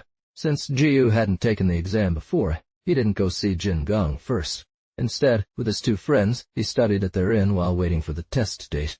They exclaimed, "Our names are on the same list. It's no wonder we came together." After the examination, when they gathered to check the results, Yuan Hong ranked 13th in the second class, Fang Kan ranked 7th in the third class, and Jin Sheng ranked 28th in the third class. Each home celebrated accordingly. After completing their duties related to the exam, Jiyu and his two friends visited Jin Gong. Jin Gong, having learned of the three on the top list, said to his two friends, "The children have received the blessings of the two scholars. I am overjoyed." The two friends replied, "For 2 nights, my nieces have enjoyed the shelter of their elder uncle's home, and they get to attach themselves to the noble son of a horse. Truly a great fortune." Jin Gong ordered wine to celebrate. The 3 men went to Beijing to greet their peers and thank their teachers, busy for over a month before returning to Jing with their credentials. Jing Sheng supported the education fund in Hubei. Fang Quan was appointed as the vice chief of Kaizhou, and Yuan Hong became the county magistrate of Puyuan. They all went to Leon County, with 2 friends going back first, while Jiyu arrived at Bai's house. The 3 men bowed to the imperial court, thanking them for their merit, and then they each returned home to pay respects to their ancestors and clean their graves. Mei Xian greeted them happily, sharing stories. Everyone met, and Yulan also came to pay her respects. Feng Nu said, "Congratulate the new scholars. I'll help you get married." Ji Yu inquired about this, and Feng Nu explained, "Since he has grown up, we are choosing someone for him to marry. You came at the perfect time. When I met Wanner, she was without a spouse, so we decided on a wedding for tomorrow." They were talking when they heard the announcement of the feast ending. Ji Yu left Feng Nu and went outside. He encountered Li Shen sitting there, so he greeted him and joined the table. Ji Yu asked about their names. Mei Xian's 2 sons also came to pay respects to their mother's uncle, both already in their teens. Li Shen replied, "I named them as suggested by Mei Old, Bai Shan White Coral and Bai Hu White Jade. I wanted a name that reminded me of the coral whip my old teacher gave me, so I chose these for my sons." "I wanted to ask your opinion, sir," Mei Xian said. "I intend to call one of them Bai Shan with the character Pai meaning graceful, and the other Bai Hu with Cie summer quality. Are these names suitable?" The master approved enthusiastically, saying, "Excellent! These are the perfect characters." He added that he would compose some poems later. By then, I might be falling behind. Jiyu said, "My sons have impressive appearances. They will definitely pass the imperial examinations one day." They all laughed and stopped talking. The next day, the 2 friends came to visit, and they celebrated with wine. Jiyu saw Wanner and Yulin married, so he left for Hangzhou. Yuan and Fang also completed their affairs at home and set off to assume their roles. Upon arrival at home, mother and son, husband and wife greeted each other happily, performed ancestral rites, and entertained guests for over a month before leaving for their posts. Fang headed back to Keizhou as usual, while Yuan traveled to Puyuan in Linshu province. The officers received the news from a distance. One day, an imperial edict was presented, which Yuan Hong read carefully. They paid respects to their superiors and local gentry, and only then did they begin governing. He hit his palm in frustration, cursing under his breath. The reason for this anger remained unclear, and we will know more in the next chapter. A poem follows. Slipping through the gates, a slant of sunlight conceals the blue-green snail. Webs spun by spiders await the butterflies passing. Beyond cool isolation, no cold sighs are heard, nor sorrowful cries. Instead, let joy break free and soar aloft. Flowers in the garden, swept by wind, leave bird tracks behind, scattered petals, once vibrant, now settle in dust-covered cases. Beyond the window, white clouds refuse to budge, inviting 2 swans to dance in slow, elegant steps. The details described the incident of cross-river transportation, and the audacity of these 2 scoundrels was laid bare. Telling tales of Yuan Hong as Puyuan County Magistrate, a month after assuming office, he encountered an imperial edict on a single day. Yuan Hong, pounding his palm in anger, said they had lowered the price to 1 jia, a unit of currency, after Liu Qiang's daring flight across the river. How dare they now demand 2? He imagined the 2 rogues' wickedness running rampant, their ultimate fate at his hands. The officers returned, reporting that even the ferryman was gone, along with his family. He ordered men to arrest them, but the 2 scoundrels had already foreseen this and fled, disappearing from sight. Yuan Hong said, "Wait until tomorrow to come for them." On this day, A local gentleman came to pay his respects and mentioned the matter of the two powerful figures. He took out several tens of gold pounds from his sleeve and offered it to Yuan Lu, requesting that nothing be done about the issue. Lu said, "I, as a student, do not love wealth and cannot accept this commission." The gentleman had no choice but to leave. Lu then summoned a local figure and instructed him, "As long as these thieves evade capture for some time, they will surely return to cross the river again. When that happens, come and inform me immediately." The local figure bowed to a tree and left. Several days later, the county official himself took the gold, claiming that the county administrator had accepted it. The two powerful figures, believing nothing untoward had occurred, did not attempt to cross the river again. At this time, the local figure reported to Yuan Lu. Lu then got a carriage and had the officials accompany him all the way to the Kanghe crossing. The two thieves were shouting and demanding silver as they argued with others. Lu called upon the officials to capture them. Everyone rushed to the boat, flipped it over, pushed the thieves onto the shore, and beat them mercilessly. The local figure saw the orders from the official and began to beat them with a wooden board, 10 blows for each exchange. The thieves cried out in pain, realizing that the county official had taken the gold. The county administrator was none other than Yuan Lu. Lu ordered their bodies to be thrown into the river. They were beaten until they could barely breathe, and eventually both thieves passed out. The people rejoiced, all falling to the ground to thank and offer incense. Lu returned to his office and reported to his superiors, establishing a ferry and putting an end to the trouble. The villagers erected a monument at the crossing in honor of Yuan's virtue. "Last year when I flew across the river with the black flying god Liu Jun, that was me." Later, after Liu Qiang died, he appeared in a dream to someone and said, "The Lord has shown mercy to my loyalty, and I have been appointed as the patrol judge of the Kanghe River." The next day, everyone shared the dream story, leaving the villagers astonished. They reported it to the county office. By this time, the county administrator was not Yuan Lu, and each had their own accounts of the incident, leading to temple construction orders. The local figure built a temple behind the Yuan's monument, erecting a statue of Liu Qiang. He also sculpted images of the two thieves in chains, kneeling at the temple entrance to serve as a warning. From then on, the temple never lacked worshippers.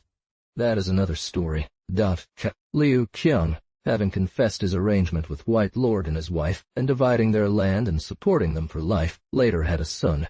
Inspired by White's virtue, he named his son Liu Chengbai. At 10 years old, Liu Qiang fell ill and lay in bed for over a month.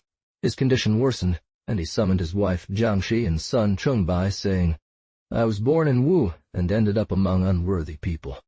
I am only here today because White Lord gave me another chance." After speaking these words, he passed away. "After my death, you and your son must dedicate yourselves entirely to the White family for life, without harboring any other thoughts, and then I will rest in peace." Jiangxi and Chengbai wept together. Chengbai rushed to the White family to report. White Lord and Mei Xian returned home that day, deeply mourning, arranging a proper burial, and performing Buddhist rituals to recommend Liu Qiang's soul. After more than a month, White Lord said to Mei Xian, "Liu Qiang has been gone for over a month, and we still have not chosen his resting place. Let's buy some land to bury him and complete the aftercare." Mei Xian sent for a geomancer who chose a favorable location in a place known as Xiangxi. The land was surrounded by 2 mu of space. They began construction, planting thousands of pine trees. In front of the tomb stand 2 stone pillars. Another stone tablet is erected, inscribed with a record of the event. They chose a day for the burial. The earth is expanded, and at the edge of the grave, the main inscription reads the tomb of Liu Jun, a former brave man of the Song Dynasty. Liu Zhongbai's mother and son presented the key to the tomb, marveling at its order and beauty. When carving and arranging it, they wrote, "Crying winds wail, sorrowful. A glimpse, a startled crane.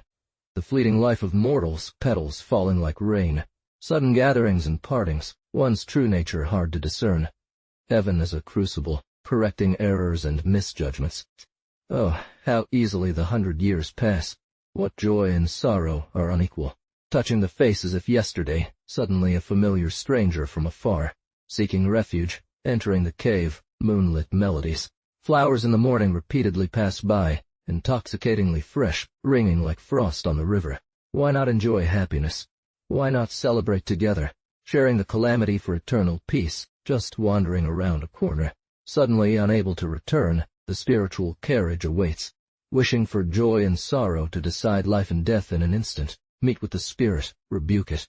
Gazing at 3 gates within arm's reach, the soul returns home, dripping with dew, the soil mound, a silent tomb. Looking up at passing clouds, emotions welling up. They often sent people to deliver gifts to his mother and son. After finishing the ritual, Liu Zhongbai's mother and son prostrated themselves in gratitude, and Mr. Bai comforted them, accompanying them back home. Later, Liu Zhongbai grew up, married, and had children, serving the Bai family loyally generation after generation.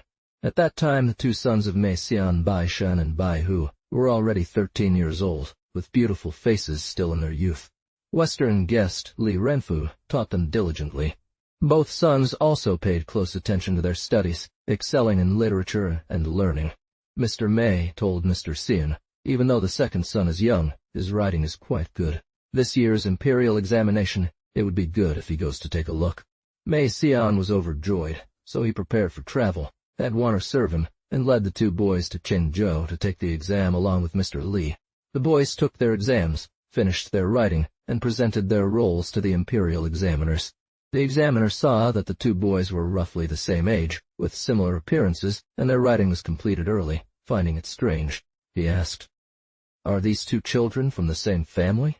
They bowed in unison and answered, "They are brothers born of the same mother." The examiner asked again, "What is your grandfather's profession?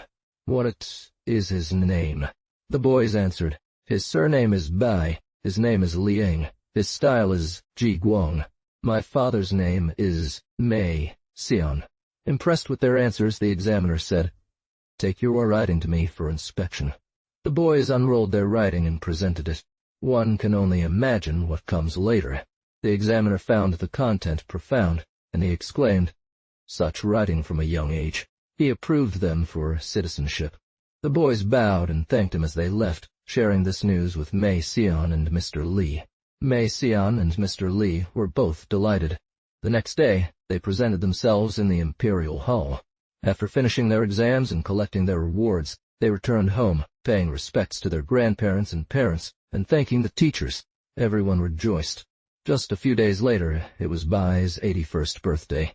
Mei Xian presented an apricot seed as an offering, raising his cup and saying, "I wish to share the feast of the long-lived persimmon with my old father. May he enjoy the blessings of good health." Bai drank from the cup in happiness. The whole family offered their congratulations. Mei Xian had already prepared a seat in the hall. Mr. Li also came out to celebrate. It was the last day of March, weather clear and bright, flowers blooming everywhere. Then, Bai entered with Mr. Li sitting at the head of the table, surrounded by friends on all sides. On this day there were no foreign guests, just old friends gathered to reminisce. I, a small brother, am grateful for this unexpected favor. Among them, Mr. Bai said, "At 80, I enjoy the bliss of having both grandchildren pass their exams and the grace of being honored by Western guests." Mr. Bai continued, "My grandchildren's success is due to your teaching and my good fortune. May our days be filled with new achievements, and if we are blessed with eternal health, I will wipe away these cloudy eyes, open my lips in a smile of great fortune indeed." Mr. Li responded with further questions. "The jade-built lanterns bloom first, then all in sight. I wish to wear a scholar's dress and play with words, but alas, I am too deeply immersed in drunken sleep." "It perfectly captures the spirit of your wish." Mr. Bai, upon reading it, exclaimed, "An excellent verse." Mr. Mei Xian, on his father's 80th birthday, wrote a few casual lines, requesting Mr. Bai to compose them into poetry. A white-haired, blue-eyed old man who celebrates longevity, a toast raised for blessings as the years pass by, jasper cups of a fragrant wine, a cheerful step amidst the ancient, the 3 months' joy is but a single spring's opening. He praised it enthusiastically and ended the gathering. The month was busy with festivities. Additionally, both Bai Shan and Bai Hu had entered school, also offering their greetings. At this time, relatives and friends sent their congratulations for Mr. Bai's 80th birthday. One day, in his chamber, Mr. Mei Xian and Feng Nurse were chatting about the 2 sons' entrance into school, laughing heartily. Feng Nurse said, "It is still early summer, yet it's so hot. Springtime is best." Mr. Mei Xian replied, "Because of the extra month in spring, this April feels like May, hence the heat." Mr. Mei Xian encouraged him, "Bring it over." Xiao Xiao chimed in. I wrote a poem on the extra day in spring last year, inspired by Li Tian's line, spring release on an added month. I composed 5-word, 5-line verses that I haven't shown to you all yet, fearing your laughter. Even if my editing is not as good as yours, it will be fine. If mine isn't up to par, I'll give you 2 walnuts. They laughed together. Xiao Xiao retrieved his poems from a box and presented them to Mr. Mei Xian. Feng Nurse also came to take a look. The poems read, 1. Spring release on an added month. In the orchid room, things turn out well. Drapes are drawn back, dressed up beside the southern screen. My brow competes with white plums. My eyebrows mimic sharp willow tips. 2. East winds cannot hold back. Every movement is elegant and slender. Spring release on an added month. In a secluded chamber, things turn out well. Orchids are arranged, seeking the return of swallows to their screens. Watching the courtyard geese, they dance gracefully too. Petals fly like white plums. Green buds bloom into sharp willows. 3. Spring release on an added month. In a silk-screened window, things turn out well. Willow branches drunk with spring, eyes heavy with sleep. Art treasures fly into oblivion, quills and ink clouds up sharp points. Half drunk at leisure, the spirit dances gracefully. 4. Spring release on an added month. In the garden, things turn out well. Petals plucked with needle and thread, buds pulled up sharp tips, mangoes repelled by gunfire, nests built by swallows behind screens. With spring's spirit, the branches feel vibrant. Mr. Mei Xian finished reading and said, Good. No need for editing. They laughed and dispersed. Feng Nurse agreed. Truly, his ideas are exquisite, rhymes fresh unparalleled since Jiang and Ban. At this time, Western guest Li Renhu returned home, due to illness, and Mr. Mei Xian took it upon himself to teach his 2 sons. Unfortunately, Mr. Li never recovered from his illness. They grew strong and knowledgeable, understanding 10 things from 1, exceptionally insightful, with thoughts greatly advanced. Bai Shan and Bai Hu wept with deep sorrow. Half of the burial was white. The family helped. Another year passed. It was the late spring, still very cold. The magnolias in the courtyard were still blooming. Mei Xian and Feng Envi, Xia Xiao came out to admire the flowers. Feng Envi said, You haven't written a poem for a long time. Why not compose one about these beautiful magnolias? He raised his pen and wrote what he had composed. Mei Xian took his brush and ink, sat in the middle hall, and ground his inkstick. Feng Envi said, Write more. If it's not good, you should delete it and rewrite it fiercely. They all laughed. Mei Xian wrote, Silk threads cut to fit the poem. Yuan is the guardian of the winter fragrance. Only on moonlit nights do I summon the clear wind. A thin shadow moves onto a bamboo bed. Mei Xian put down his pen and pondered while suddenly Warner came by and said, Master, the great sage wants you to go in and talk. Mei Xian put down his brush and hurried inside. Feng Envi and Xia Xiao gathered up their papers and poems and went back to the room. I don't know what business Master Bai has with Mei Xian. We'll find out in the next chapter. The poem says, A big storm on the vast river, putting down the fishing rod. Ink-stained Longbeard, feeling old and narrow. Frost deceives yellow leaves, autumn feels wide. The cat-o'-nine-tails are full of thorns. The paper window screens are tightly sealed to protect the orchids. Perfectly fermented, not refusing thousands of days of drunken joy, carrying a willow stick, wearing a peony crown. But let's say Mei Xian went in to see Master Bai. Master Bai had him sit and said, Tomorrow is Qingming Festival. Please take rice porridge and offerings to Liu Kui's tomb in the scent market and perform the cleaning rituals. I'm afraid of the cold, so I can't go. You can represent me. Mei Xian took the order back to his room. Feng Envi said, Just now your poetic inspiration was not complete. I'll write another poem in your style here. She took out a poem for Mei Xian to see. Spring wind hasn't disturbed the jade makeup. Moonlight fills the branches and also carries fragrance. Lean form can endure ice and snow. Compassionate heart keeps company with the sickbed. Mei Xian read it and said, The rhyme is complete. My poetic inspiration is at its peak. Feng Envi asked what the matter was. Feng Envi said, The clouds are all gray. It might snow.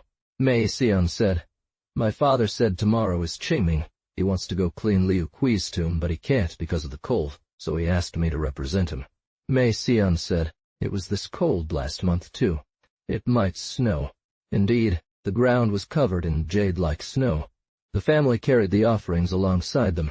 After completing the rituals, Mei Xian saw that the ground was frozen and difficult to walk on, so he took Xie Xiao's coral whip, mounted his mule, and left. Soon they arrived at the scent market, Liu Kui's tomb.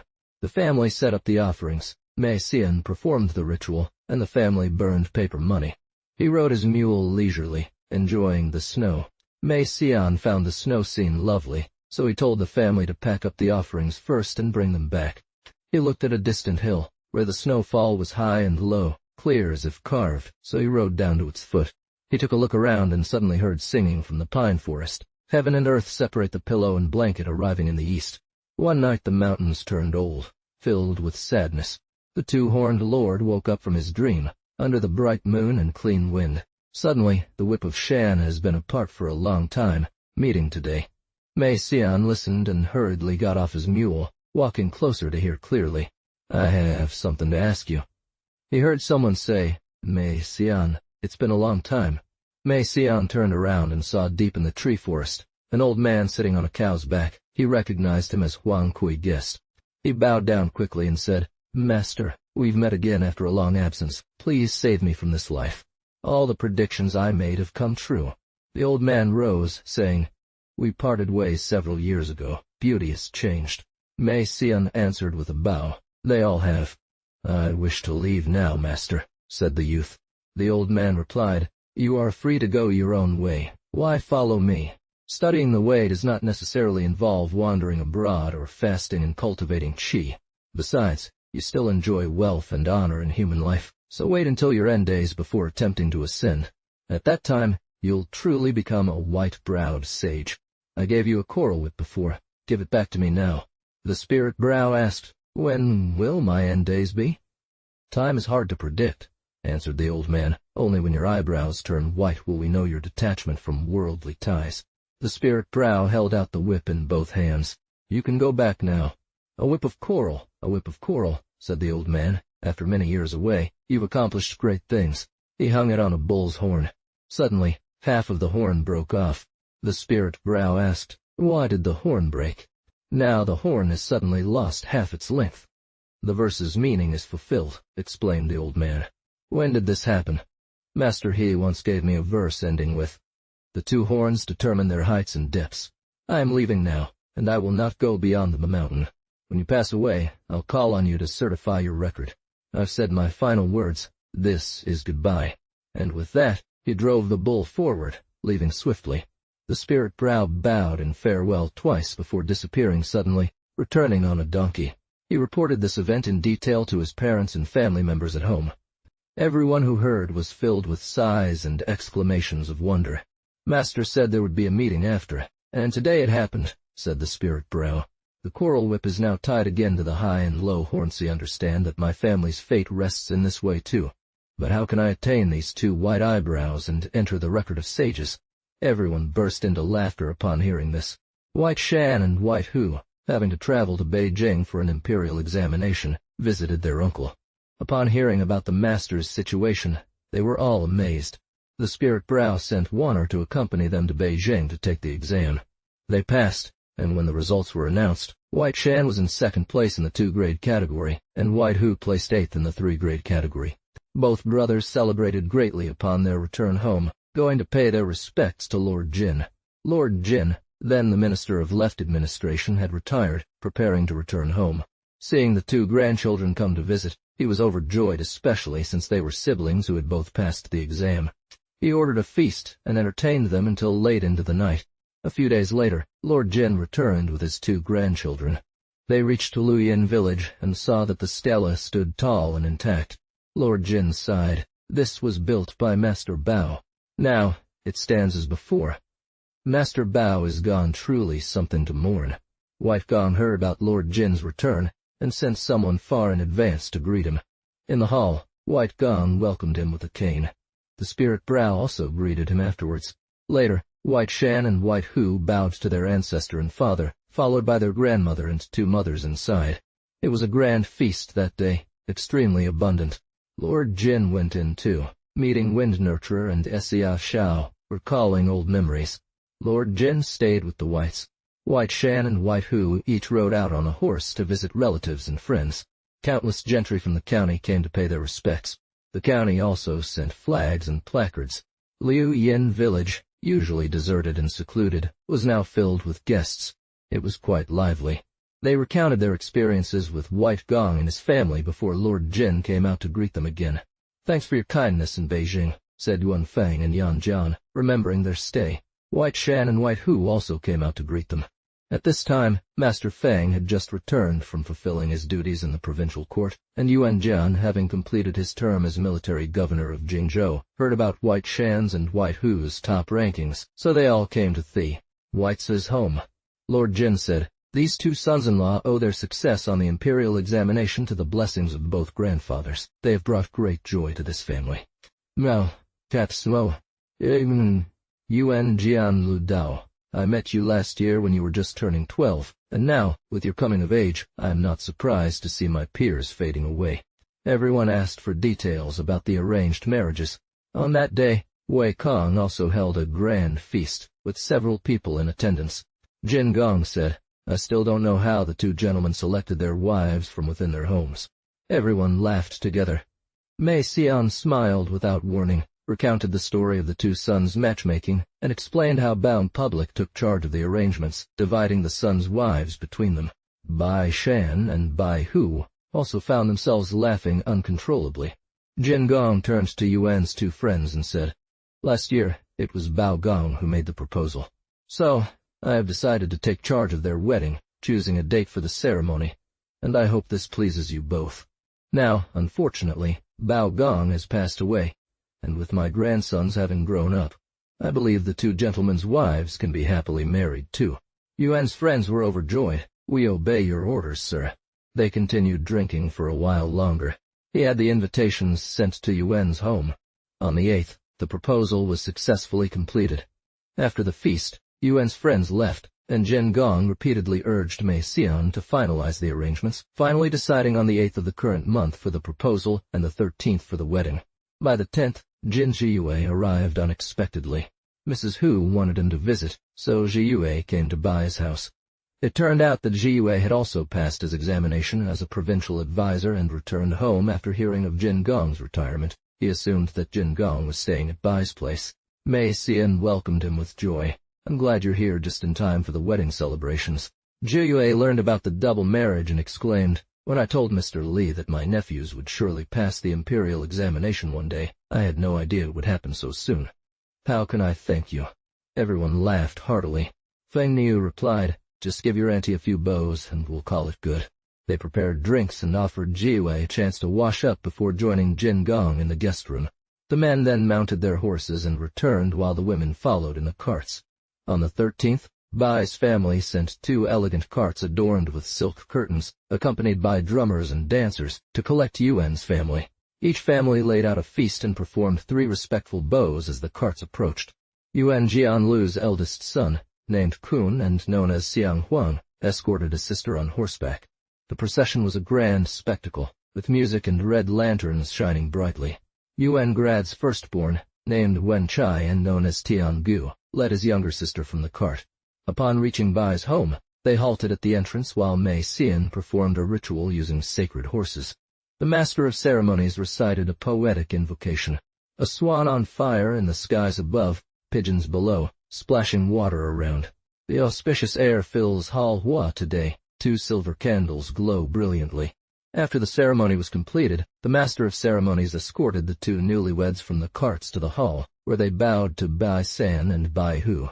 Jin Gong and Mrs. Longzhen sat on brocaded chairs, while the master of ceremonies invited them to perform a bow. Mei Xian, Feng Niu, and Xiao Xiao joined them. After the greetings, the master of ceremonies invited Jin Gong and Zhiyue to pay their respects. They then retired to a room decorated with glass beads, where they enjoyed a cup of wine together. After all the formalities were concluded, the master of ceremonies called for Yuan Tiangu and Fang Shanghuang to share their stories in the hall. As the feast ended, Fang Shanghuang and Yuan Tiangu bid farewell and returned home together. All the attendees were generously rewarded before dispersing. The hall was adorned with an elaborate feast, with the 2 new cousins sitting at the head table, accompanied by several guests while musicians sang and played. Tomorrow, the host will reopen the feast. Please invite Yuan Jianlu and Fang Duanghua to come, each to thank the other. Jin Jiyue is also expected to attend. Yuan and Fang, the two friends, said, Old Mei, you have both passed the imperial examinations of the double, and then the smaller one. Your distant relatives from far away are all gathered here today. They drank merrily and dispersed. This gathering truly brings about a round table, a family reunion. At that time, due to the joy of a wedding, there were greetings and gifts from distant relatives arriving. The two wives brought home were both beautiful and virtuous, bringing great happiness to the family. Mei said, Human happiness is found here. What more do I hope for? Let me enjoy my golden years, waiting for my eyebrows to turn white. After a few days, Jin and Jiwei bid farewell and returned home. They frequently interacted with Wei Fixia, Shen Yunpeng, Yi Shengzi, and others. Jin Public lived to be over 70 and died. Mrs. Hu also passed away. Jin Jiyue reached the position of assistant editor at the Chongwen Guan, having two sons who both held prominent positions. Yuan Jianlu reached the post of rights supervisor of the stable. Fang Duanghua became a court auditor. Both their sons also held important positions. Bai Shan served as Minister of Governance and was appointed River Defense Commissioner with the additional title of Grand Administrator. Bai Gong lived to be 92 years old and died. He was granted the position of Secretary General and the posthumous name of Brave and Discerning Public. Longson Mrs. lived to be 88 years old and passed away. She was honored with the rank of second-grade lady of Yan'an County.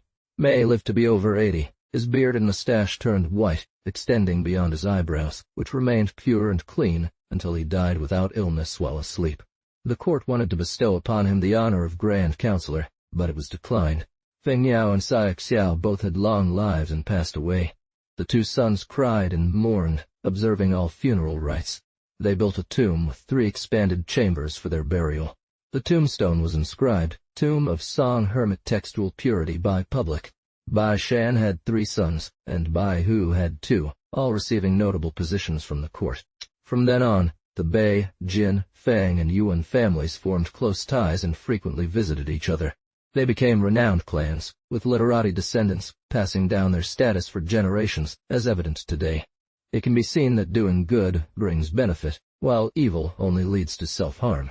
The consequences of misdeeds are clear and evident. For every wrongdoer there is a corresponding punishment. If High Official Hu, in his power like a hyena, does not feel ashamed of being compared to an eagle, then how could he escape the shame of being buried by a river fish? Consider Liu Chang, who changed his ways, performed good deeds, and eventually had a family. He achieved happiness with his wife and children, governing 3 feet of land, renowned for his power and prestige. I won't elaborate further. Or take the example of friendship and familial bonds. When they are strong, they last 100 years without failure. In essence, one who withdraws from society for a lifetime leaves behind a name inscribed on a monument marking their legacy forever. Meeting at the Peach Blossom Festival, we invite you to join us, unconcerned with the seasons of human life. The small book filled with many letters is my way of dispelling worries and understanding the essence of Mei's tale. There is a poem that laments. If I can understand Mei's worries, then I have truly grasped the spirit of this peculiar story told by an outsider. The plucked cochin bird cries as spring light fades, red petals carpet the ground, mingled with fragrant grass. Dove chicks peek from their nest at dusk's retreat, a pool's ripples stir, reflecting the setting sun. In stillness, a stringed instrument plays of youth, wishing to splash ink in an artful realm, seeking flowers and moonlit scenes through a lens, recognizing the world within a pot, beyond compare. The restless owlet calls on autumn rain's melody, one stone after another, echoing along the floor. Smoke curls from the stove as day turns to night, longing for company in this quiet solitude. Don't say historical records are of no use, for these words stir winds that carry a fragrant breeze.